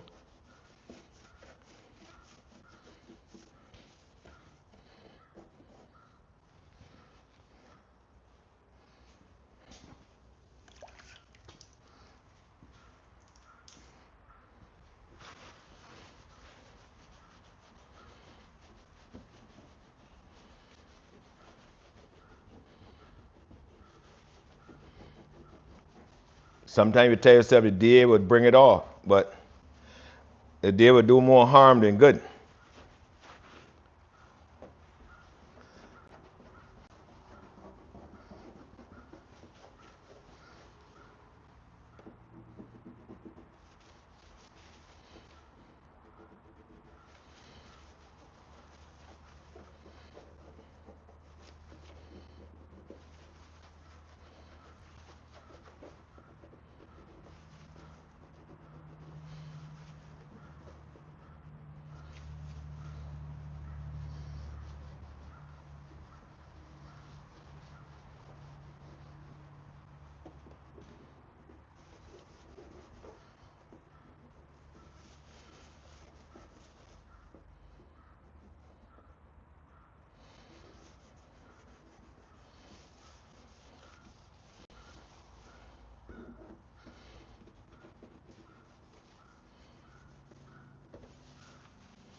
Yes, guys, so we're here working on a Q50, guys. If you're just checking in, getting this Q50 ready to send to the paint shop.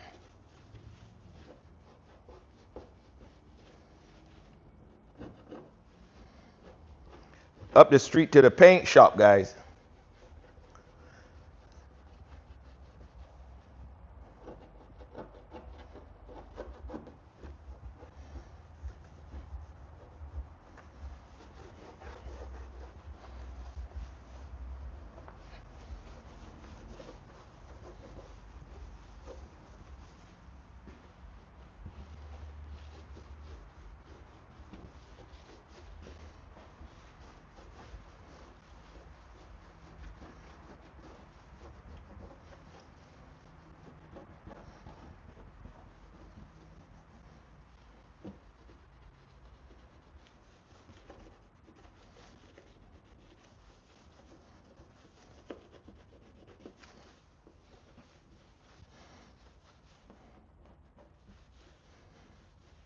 So guys, I had like a, I don't know if it's, to me it's not dirt, but it's some kind of, something spill on the hood.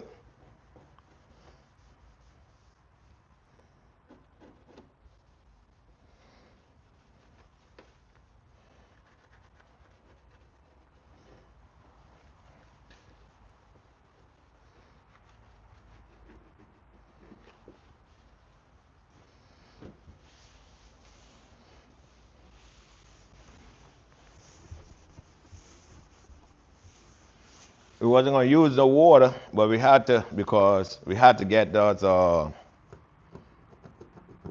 don't know if it's like that gum from the tree or something like that was on here, so we had to get that off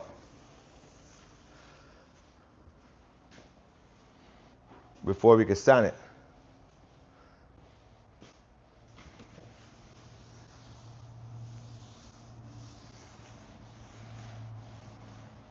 So guys, if you got a car and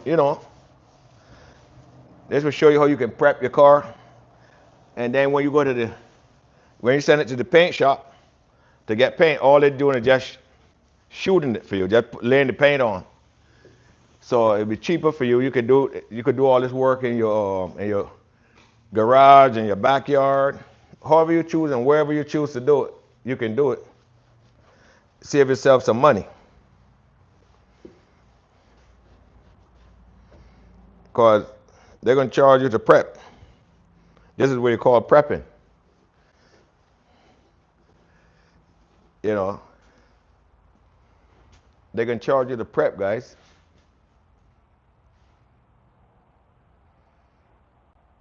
Johnny, what's up?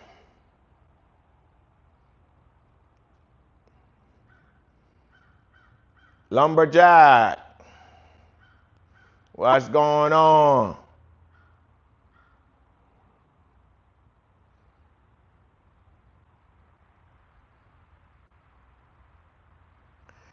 No, it's not painted yet. We're getting ready to paint it, man.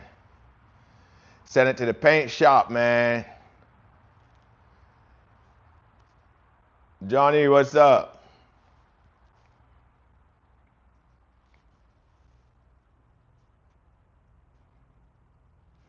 Guys, hit that thumbs up button, guys. We at 95 thumbs up, guys. Let's hit it 100.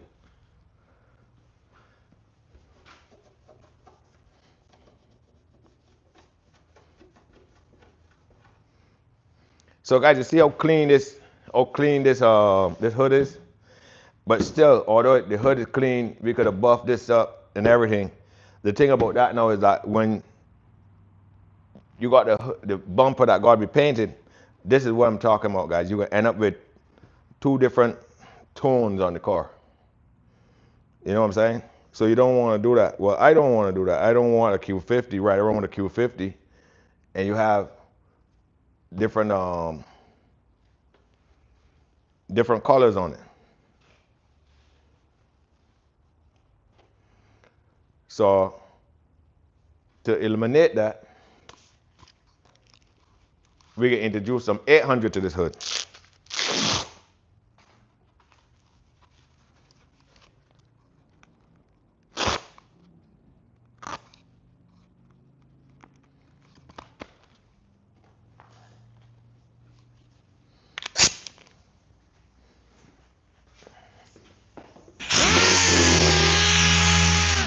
And there's 800 with a soft pad. We got a soft pad under here, guys. We don't put it straight to the DA. We put a soft pad on there.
So guys, you see what he did with the 800?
So guys, you see the painter man, he have a nice surface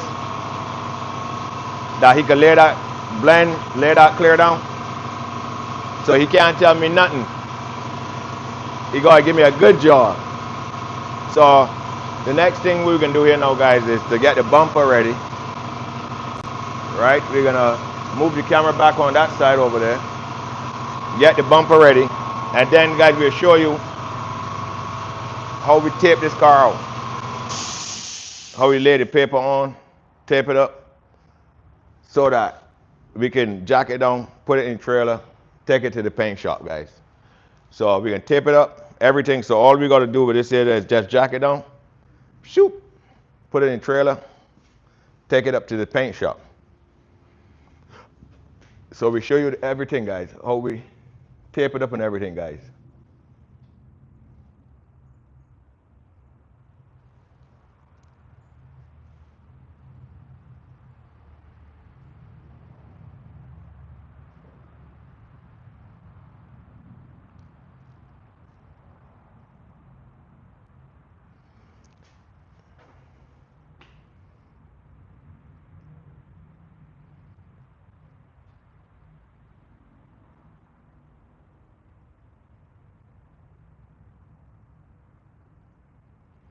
The white.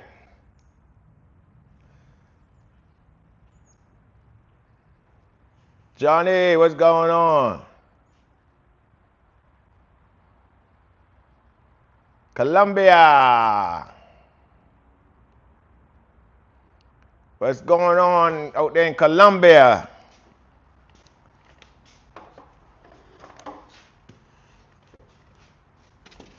Guys, we're moving the camera so we can.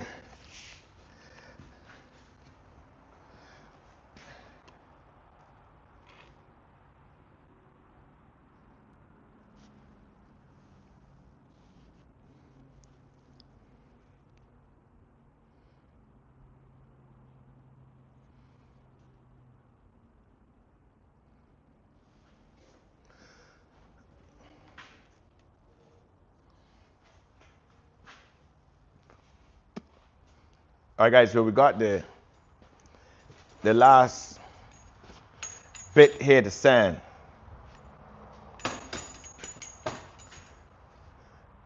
Right here now is a bumper.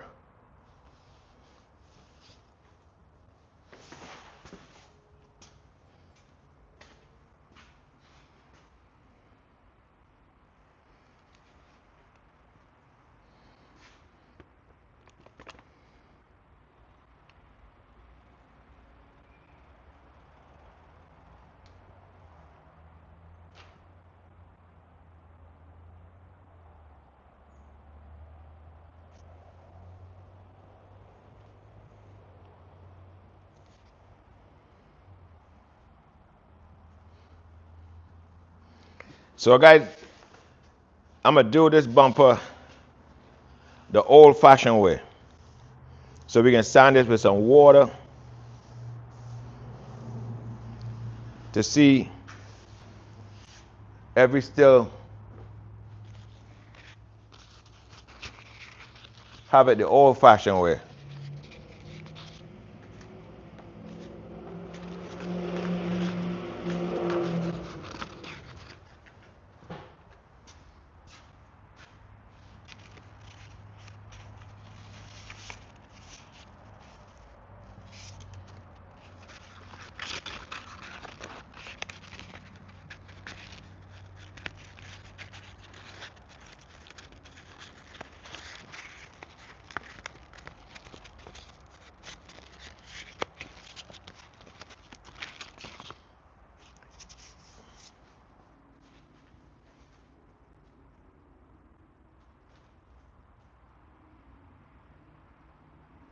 I'm working on a Q50.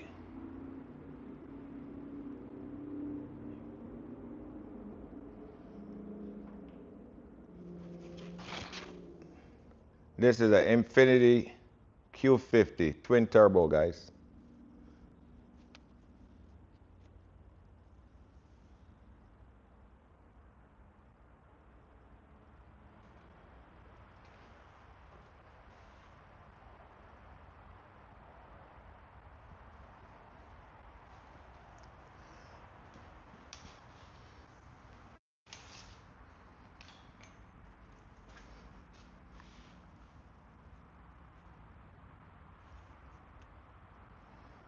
So guys, this way that I'm about to do is called the old-fashioned way.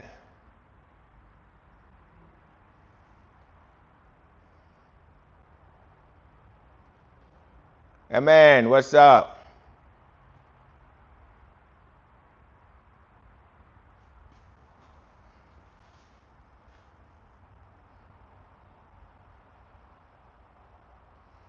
Yeah, JR with the cars. What's up? Yeah, that JR with the cars. That's my son, you know. What's up, bud?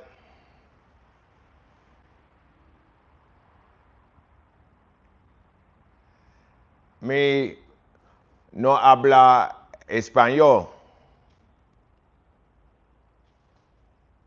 Me no habla español.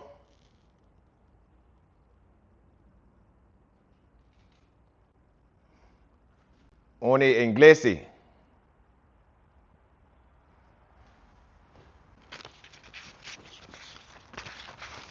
Only inglés, no habla español.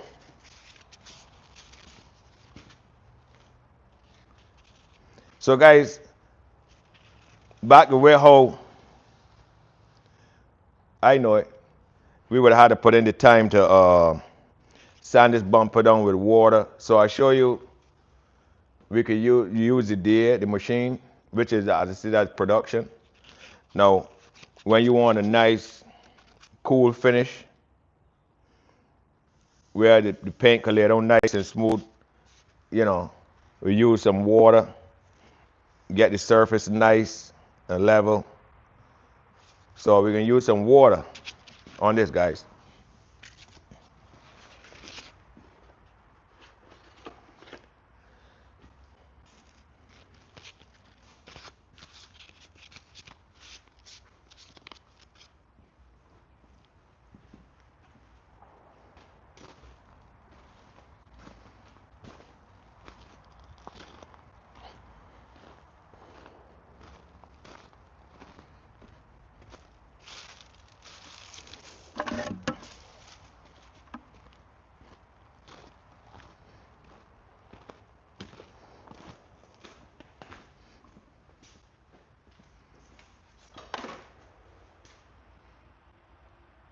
Yes, it's on Infinity.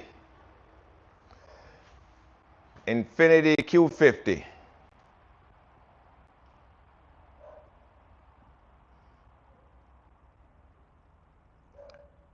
Melaka. Am I pronouncing it right? Melakai?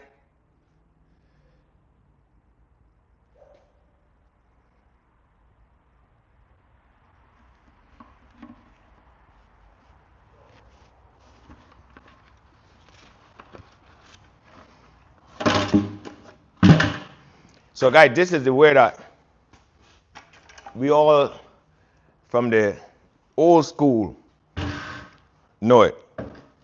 You gotta get your hands wet.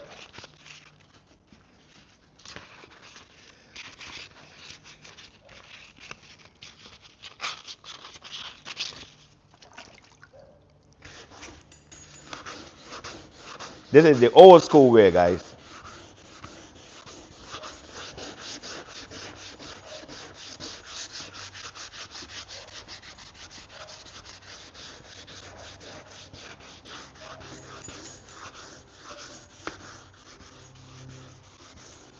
Sand it with some water, 400. Sand it down smooth.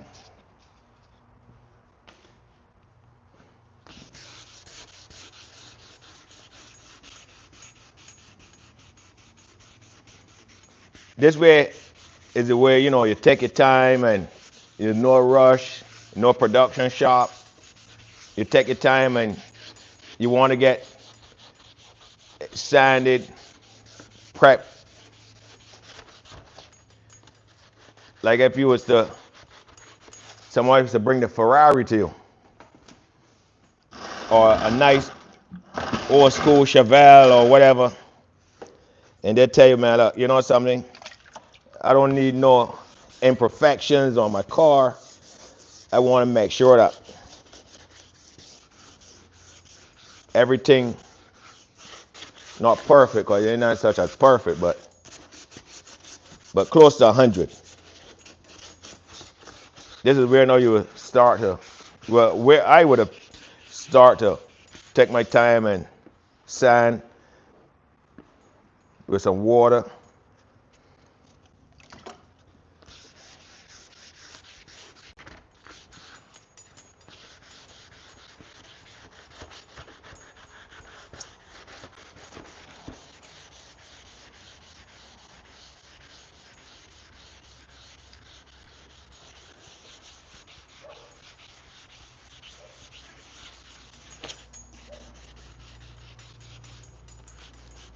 Guys, as you know, I'm not on a timetable, you know, so I don't need to rush. I'm just showing you several ways that you can do it, you know. So don't say in the comment section, man, that's going to take forever. I know it's going to take forever. It's going to take a while because we're sanding it by hand. But we're just showing more than one way of how you can prep it.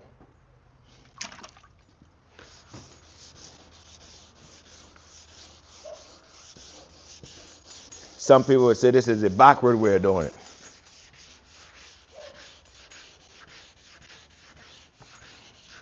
Take too long.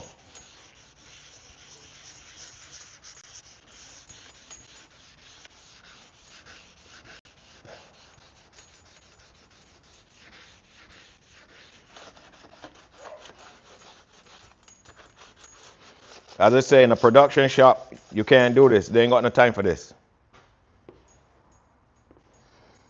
But in erebuilds backyard, we got time. We got nothing but time. So just in case, you know, you're in your garage or your backyard and you have nothing but time, this route here is not a bad one. By taking your time and sand the primer.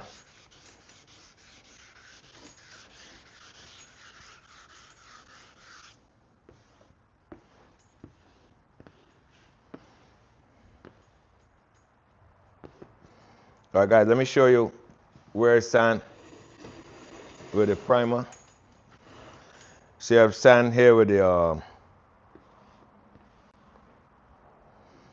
water. And notice I'm not using a lot of water, guys.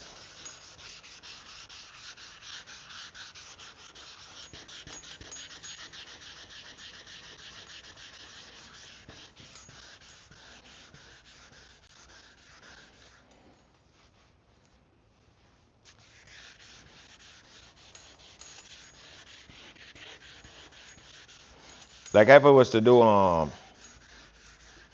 I was doing custom work and stuff like that, I would more use this way. The custom painting, or you know, and if it was a car that I was doing to do like shows and all that stuff like that, man, I was take my time and sand it down.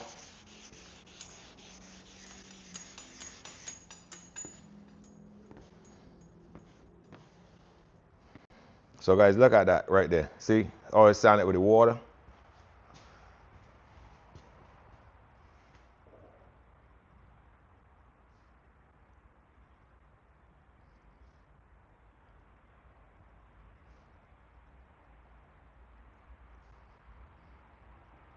What's up, guys? What's up? What's up? What's up? Guys, don't forget to hit that subscribe button, guys.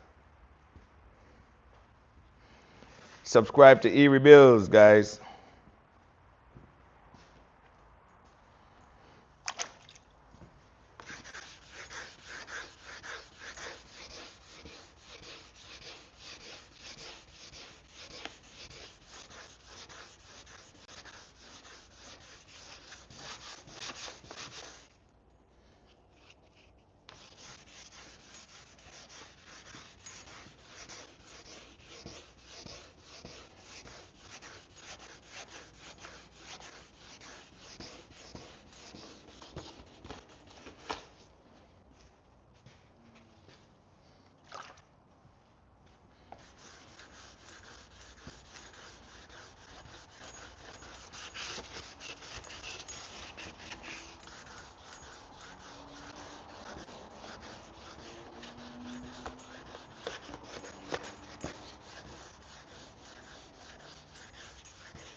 So guys, this is 400 wet that I'm using.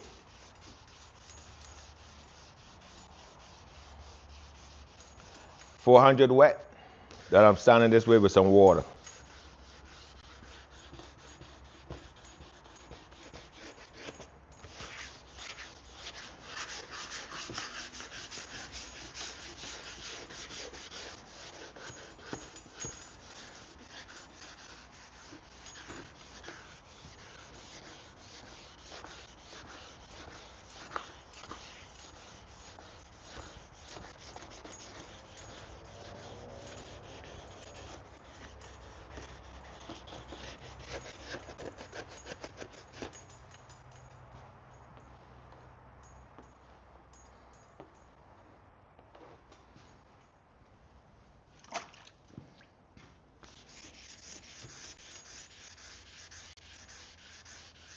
So guys, I can show you, I can sand the bottom with the machine. So you tell me which one you prefer, the machine or the water sanding. So we can do 2 sanding on here, guys.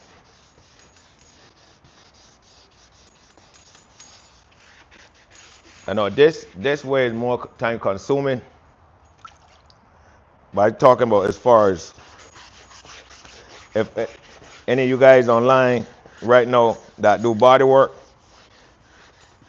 tell me which way you prefer if you was doing we're not talking about production work, we're talking about your personal car or a custom car.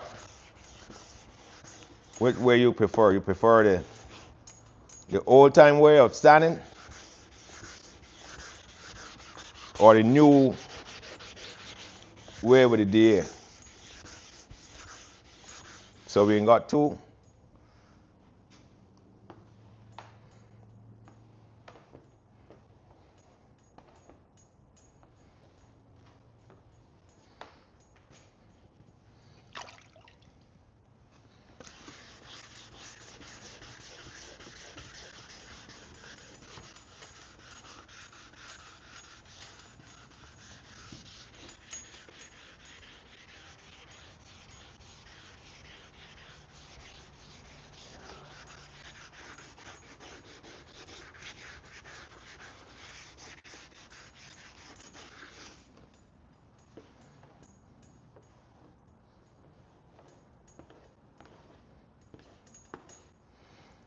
All right, guys, so we can put the DA now on the bottom.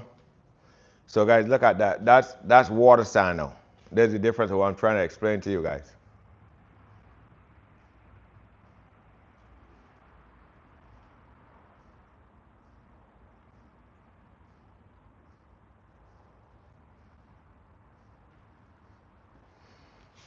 So we're gonna wipe this off, and then we're gonna use the DA with some 320 on it.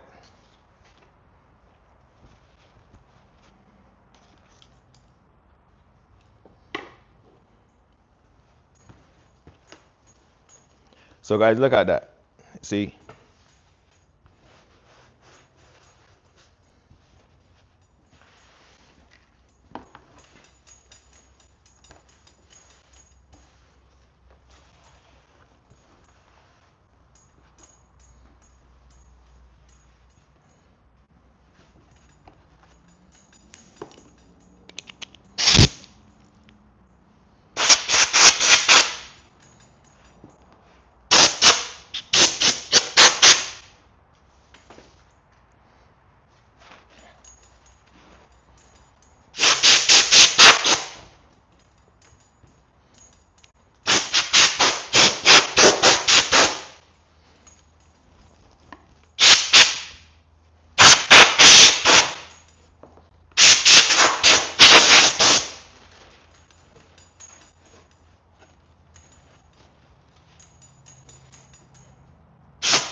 So this way is wet sand.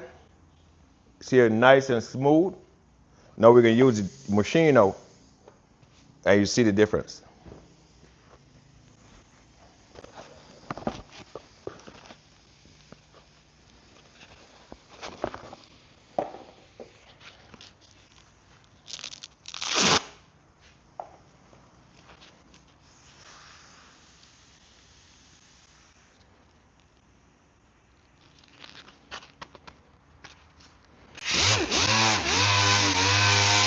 This way is the faster way.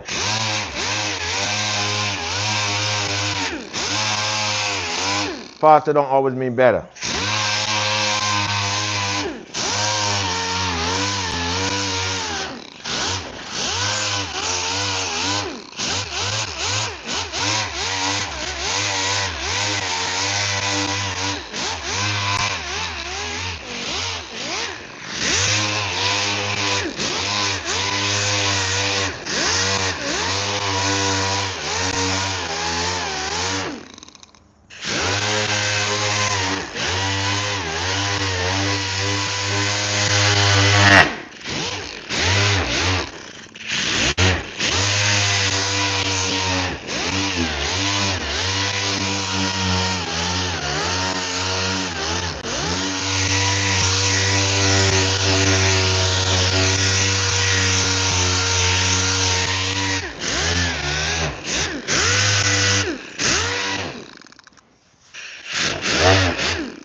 Guys, we're gonna take a seat for this one.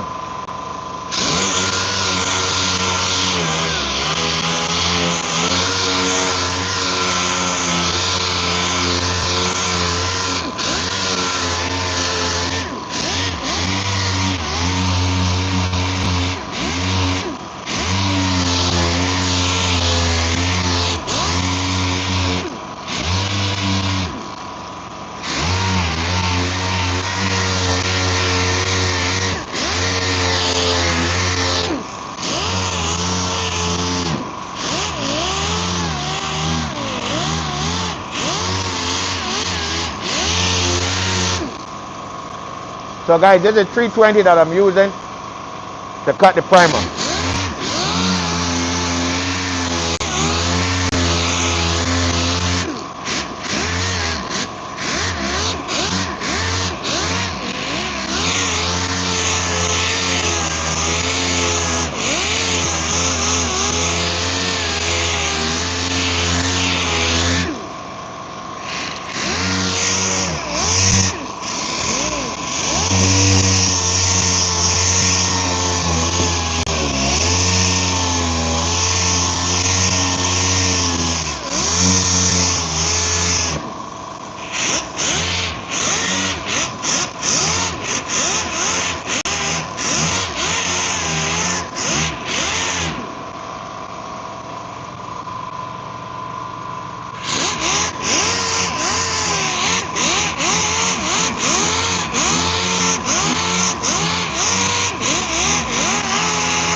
No, it's a Q50.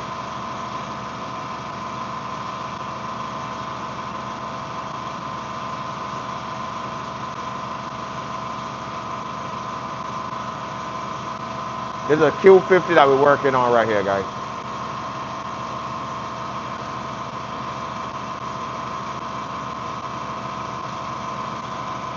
Guys, don't forget to hit that thumbs up button, guys. Don't forget to like, share, and subscribe, guys.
Yes, guys, we're working here on a Q50.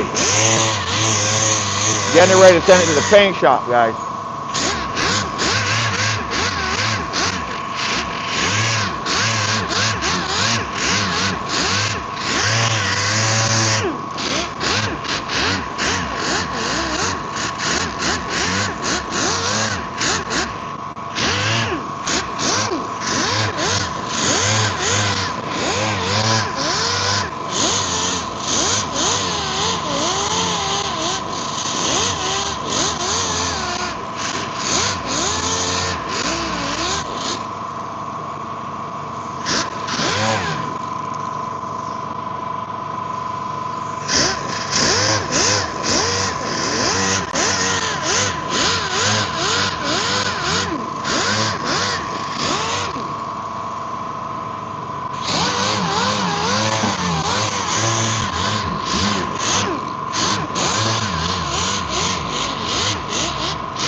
That's Stone, what's up?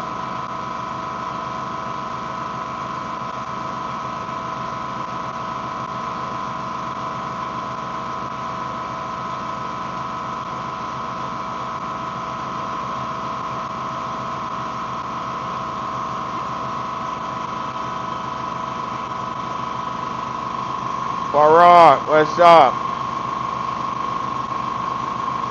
How's everything going over there?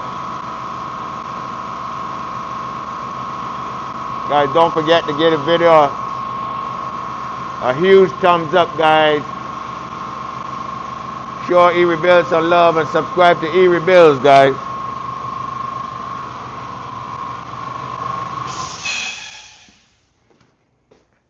Guys, show erebuilds some love and subscribe to erebuilds. So every time that we go live, you get notified right away, guys.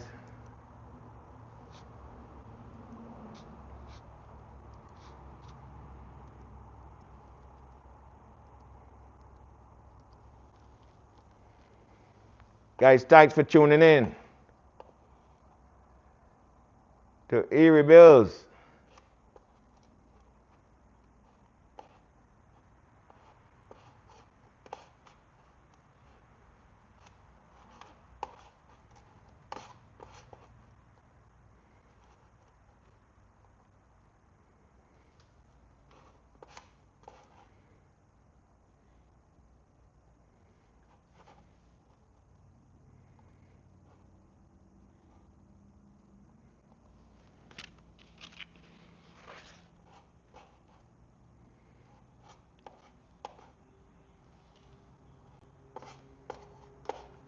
Thanks for tuning in, guys.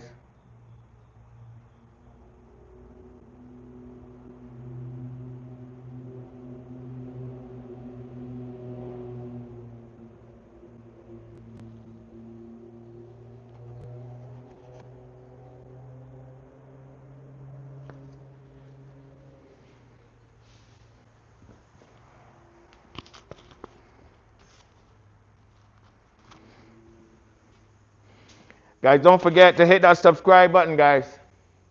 Give the video a thumbs up, guys. Guys, give the video a thumbs up. Don't forget to hit that subscribe button.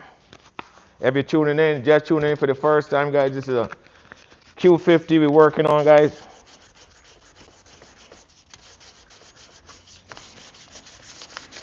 Getting ready to prep it to send it to the paint shop.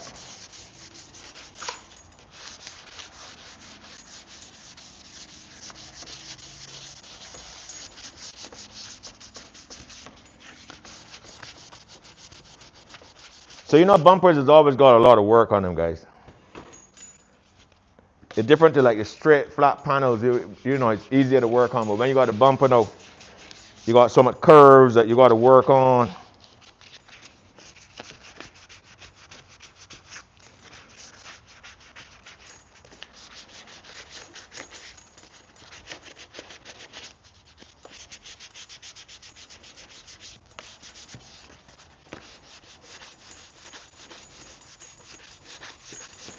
So guys, we just show you how we can still end up using some water over this. But you know, as you see, the old time way of doing it, how we sand it nice and smooth versus with the DA and the sanding. And so we still gonna go back over this with some 400 with some water.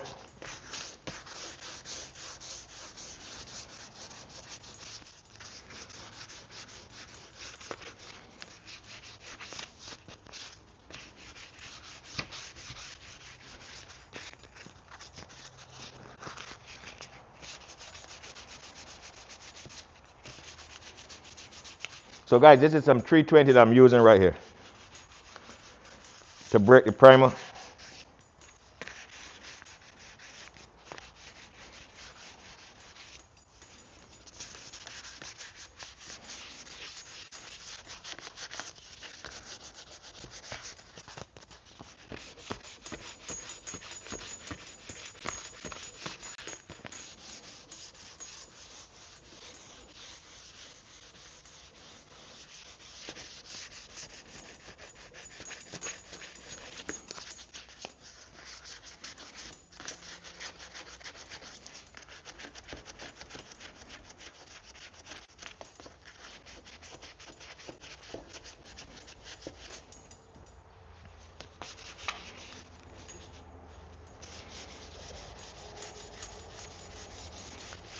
Guys, the weather's getting good so far. So that means we're getting ready now to get that drift machine out. We got a G35, guys, that we want to take to the track. You know, we normally take it out to the front, but there's you know, in a dirt pit. So we could take it, put it in a trailer, and take it up to the track. Some asphalt. Seems like summer is coming. Springtime. The weather's starting to feel good now, guys.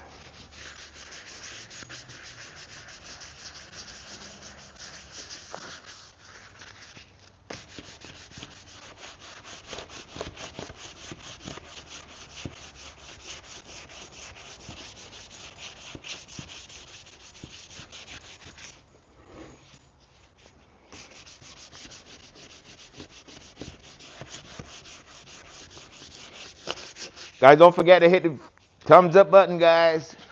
Hit that subscribe button, guys. So, you know, every time erebuild go live, guys, you'll be right there, guys. You're right there with us. Don't miss out, guys.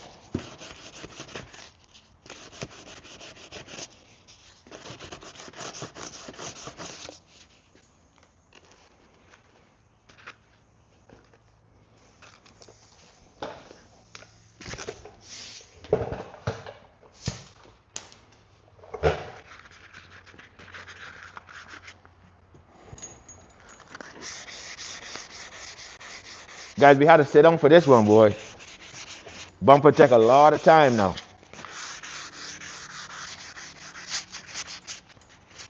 When you're working on bumpers and stuff like that.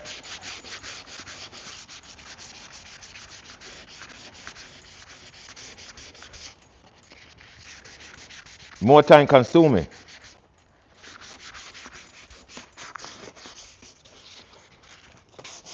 But as I say, you know, I'm in my garage, so I got all the time in the world, guys. So we can sit down and take the time and show you how we do it. Hopefully when this video ends, that you learn something today. Hope that even if it's motivating you to work on your own vehicle, guys. So we show you the mechanical side. Now to show you now the body side, guys.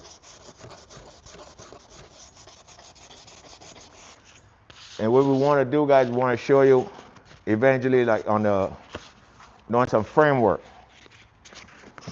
So if you guys want to see some framework, go ahead and put it in the comment section, guys. Guys, want to see any framework?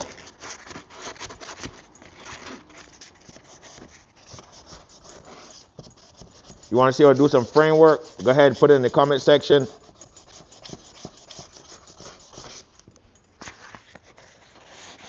How pretty much you can take something from being wrecked, line it back up.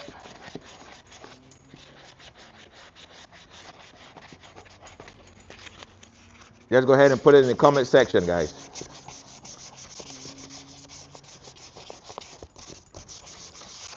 Or if you want to see just the light stuff and the mechanic and the drifting,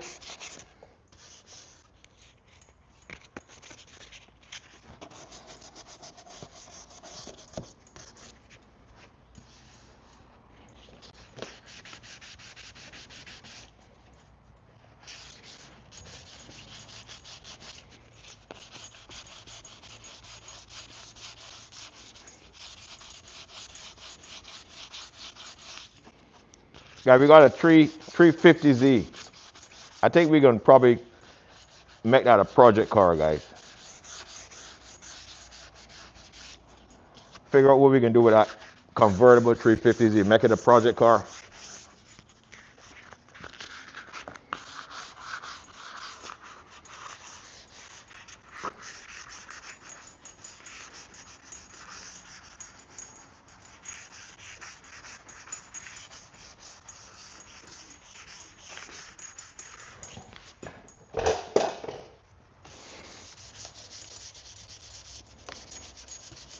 Get back to the old school 350Z.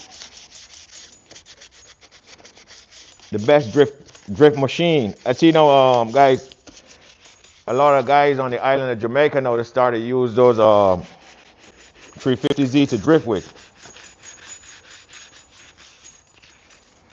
You got Z-Boss down there in Jamaica. Pretty good drifter with a Z, man. I like to watch him.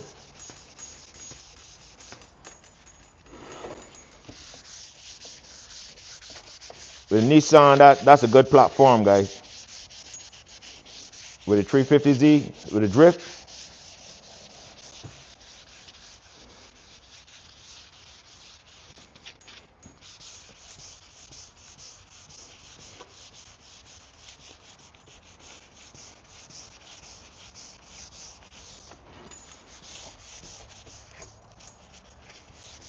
Guys, we don't got to stand all the way under here because that's all under the car. So you're not going to see all the way under there.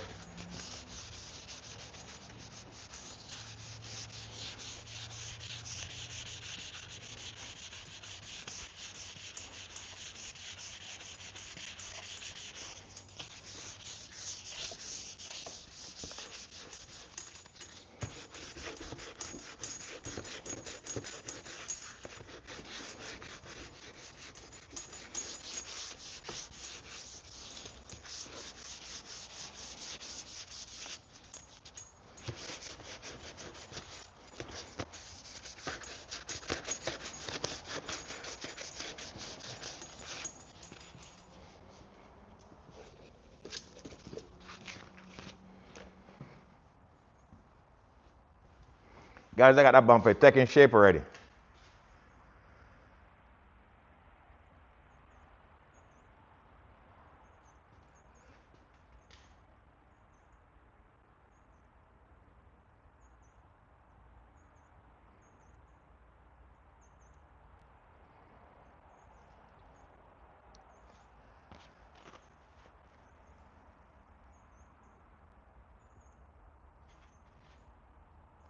I know I'm having a great Sunday.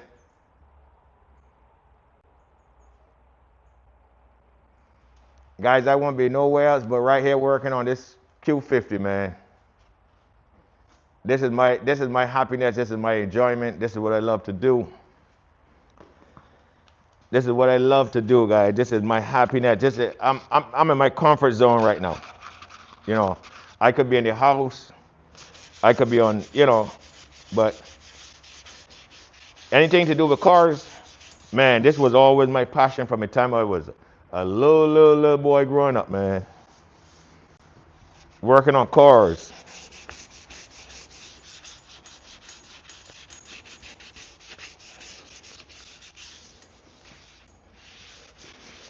And now I think I get to this age, I can share that knowledge back with the younger generation, man, or anyone who want to learn that could work on their own cars.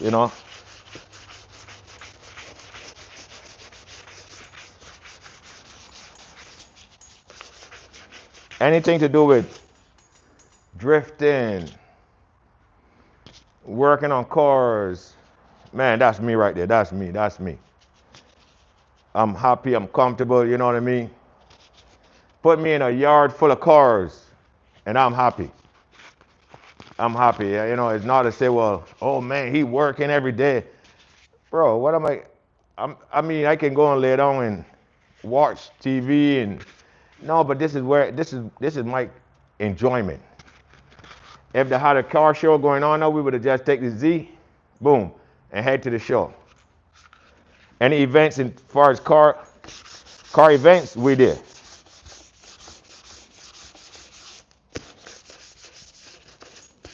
So I'm happy right now. I'm happy as can be.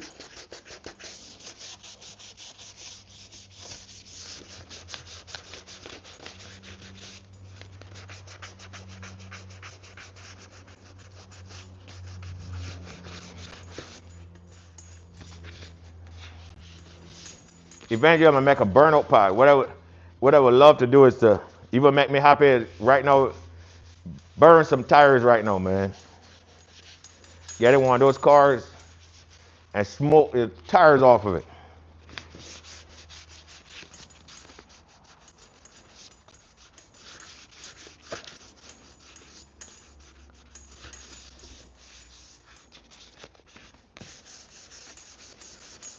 The automotive world, man.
Thought I heard somebody coming.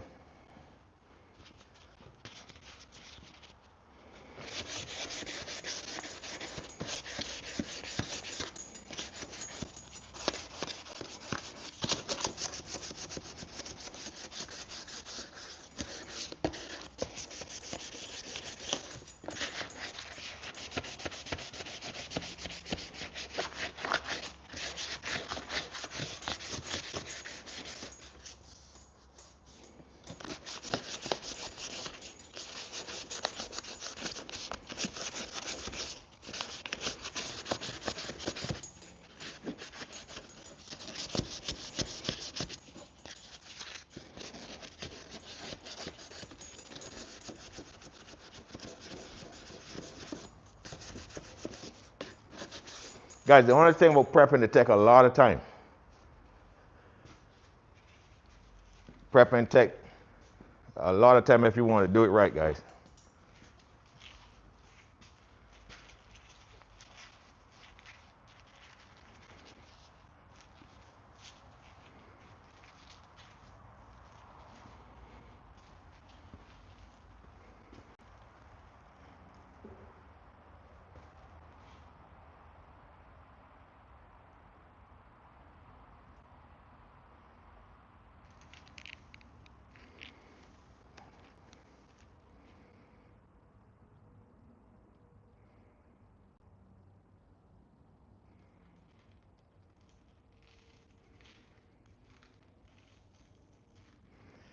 Chef, what's going on? Okay,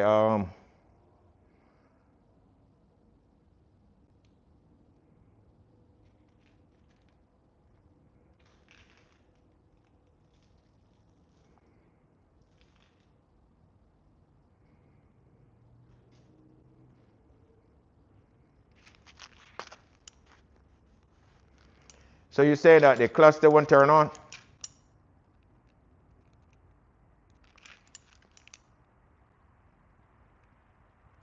Crash bolt.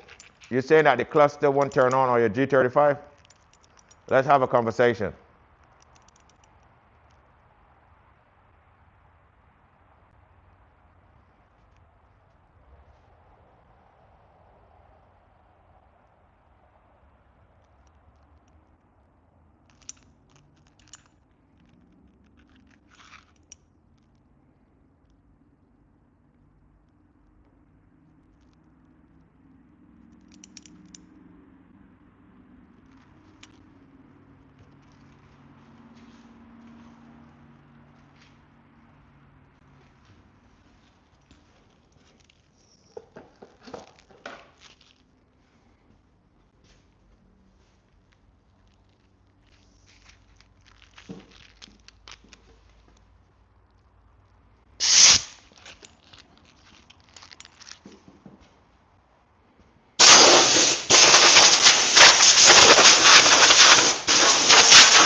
All right, guys, we're gonna run a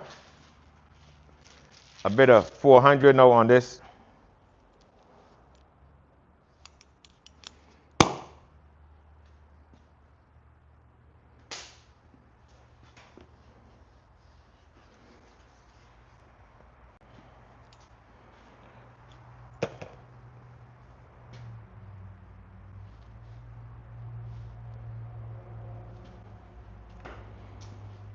We'll finish it up with 400 wet.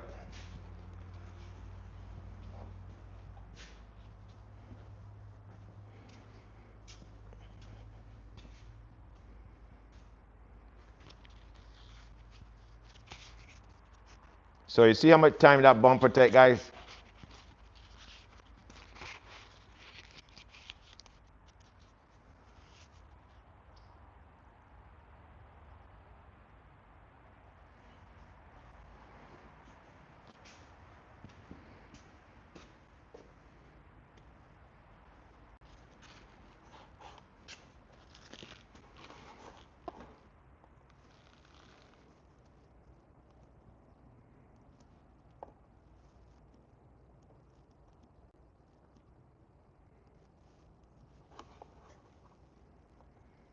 Guys, see how much time that bumper take?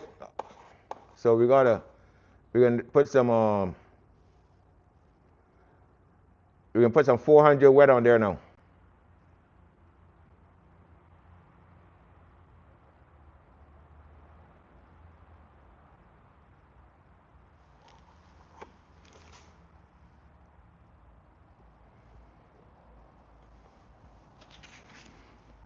Guys, don't forget to hit that subscribe button, guys.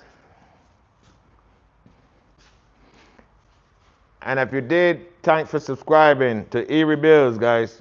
Guys, look at that bumper. How that bumper is coming along, guys.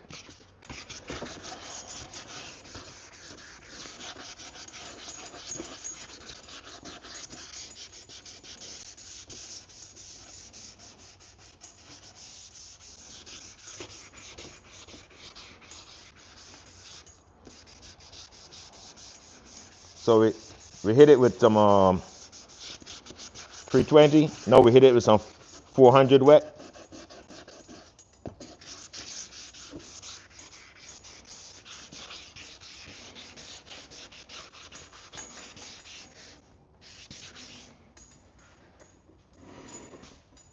Look at that bumper, guys. Look at the shape of that bumper. How the bumper taking shape, guys.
So guys, we got some 400 wet here now. We sanded this bumper to some 400 wet.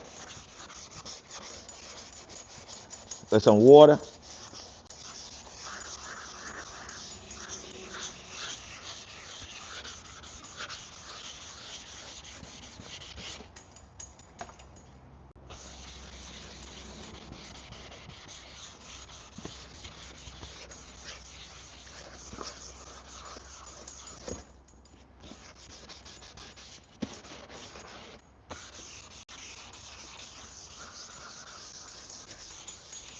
This is how we used to do it in the old, back, let's say 20 years ago.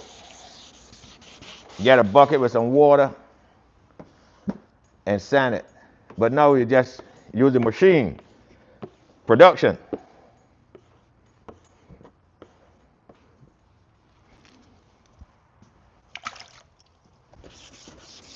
Got to get it in and get it out.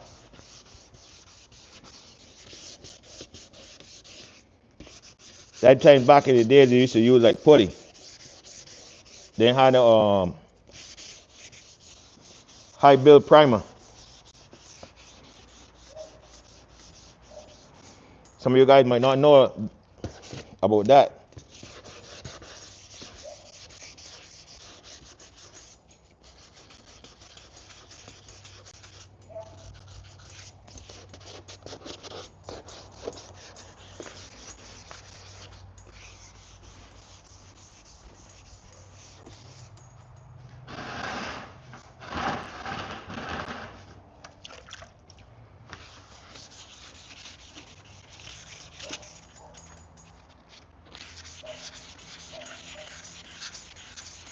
Everything is about patience with automotive, guys.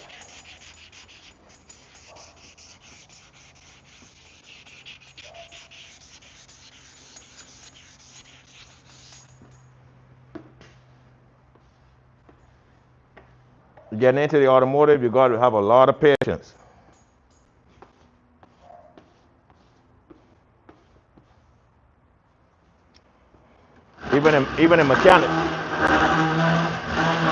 Even in mechanics, you gotta got patience because you gotta stop, you gotta figure it out. You hear a lot of body noises, you know, you gotta figure out where the noise coming from. You gotta got patience.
Guys, don't forget to give the video a thumbs up, guys. If you haven't subscribed yet, guys, please, can you subscribe to erebuilds? So every time we go live or we upload a video, you'll be the first to get notified, guys.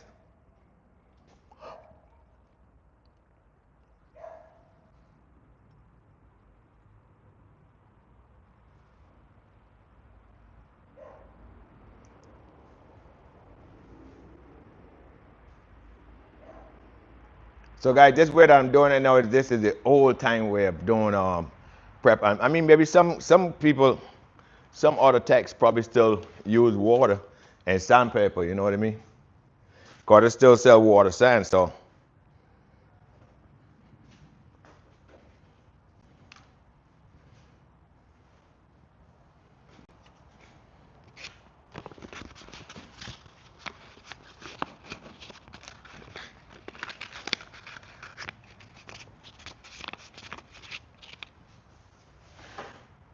A lot of the production shop know, you know, they want you to move fast.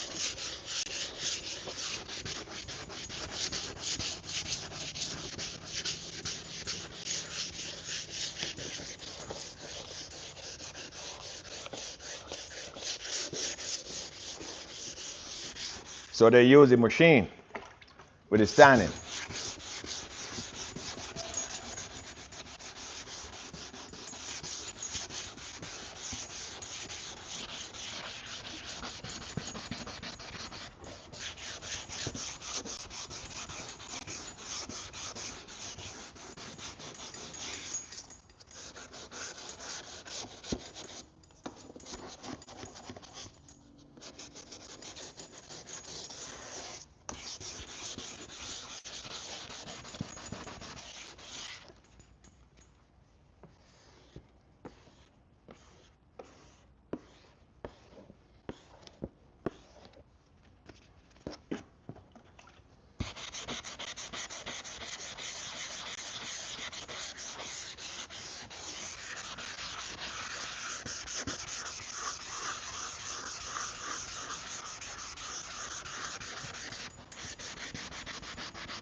Guys, don't forget to give the video a thumbs up, guys.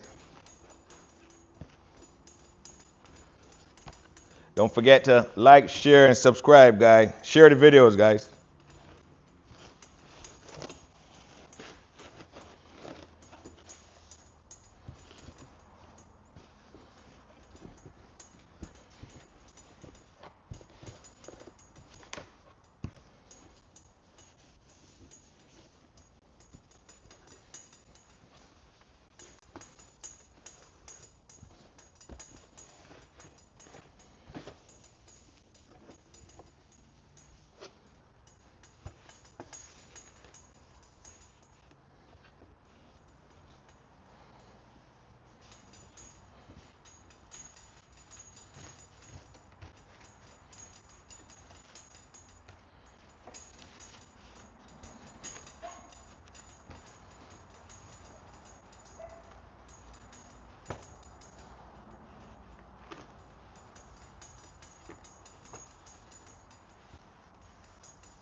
So guys, that's the bumper right there. We got prepped there now.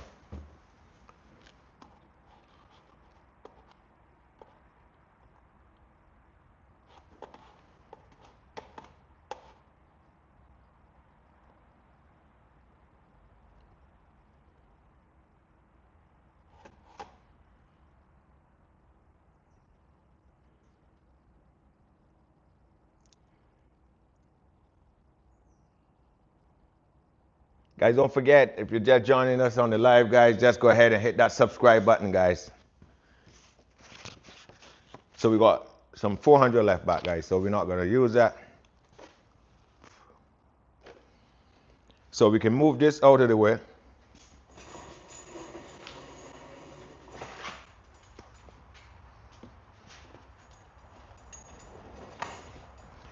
So we see how we prep that bumper, guys.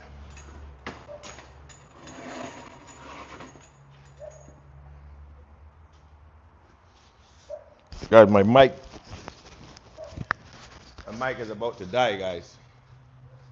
My mic is about to die, so you're not gonna have no audio. It's on red. I'm gonna try to push it as far as I can go with it, guys.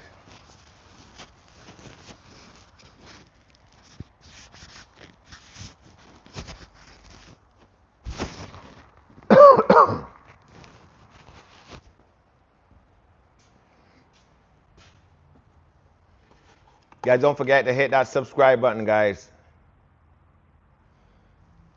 Subscribe to erebuilds so every time we come live, you get direct.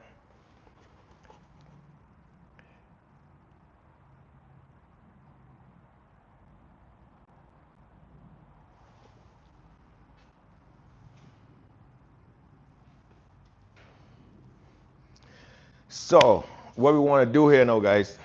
Damn, my shoe.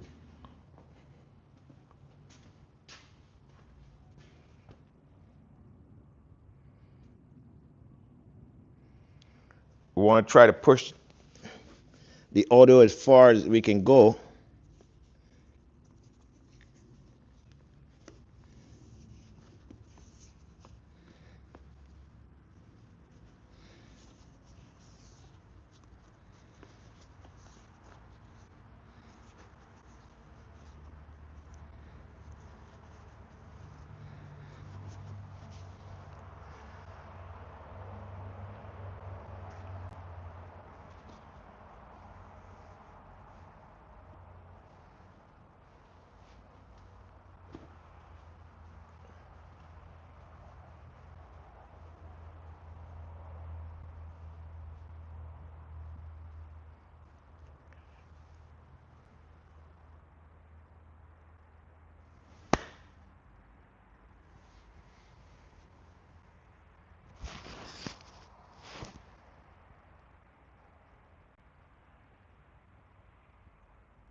So guys, what we want to do here now is, what we're gonna do, guys, we gotta call it, we gotta end the live now, guys, because our mic audio is going down. So we're not gonna have no audio. So thanks for watching. Thanks for tuning in. Thanks for staying locked in with us right here on erebuilds, guys. We'll be back here next Saturday, guys, right here on live with this Q50 in the finishing stages. I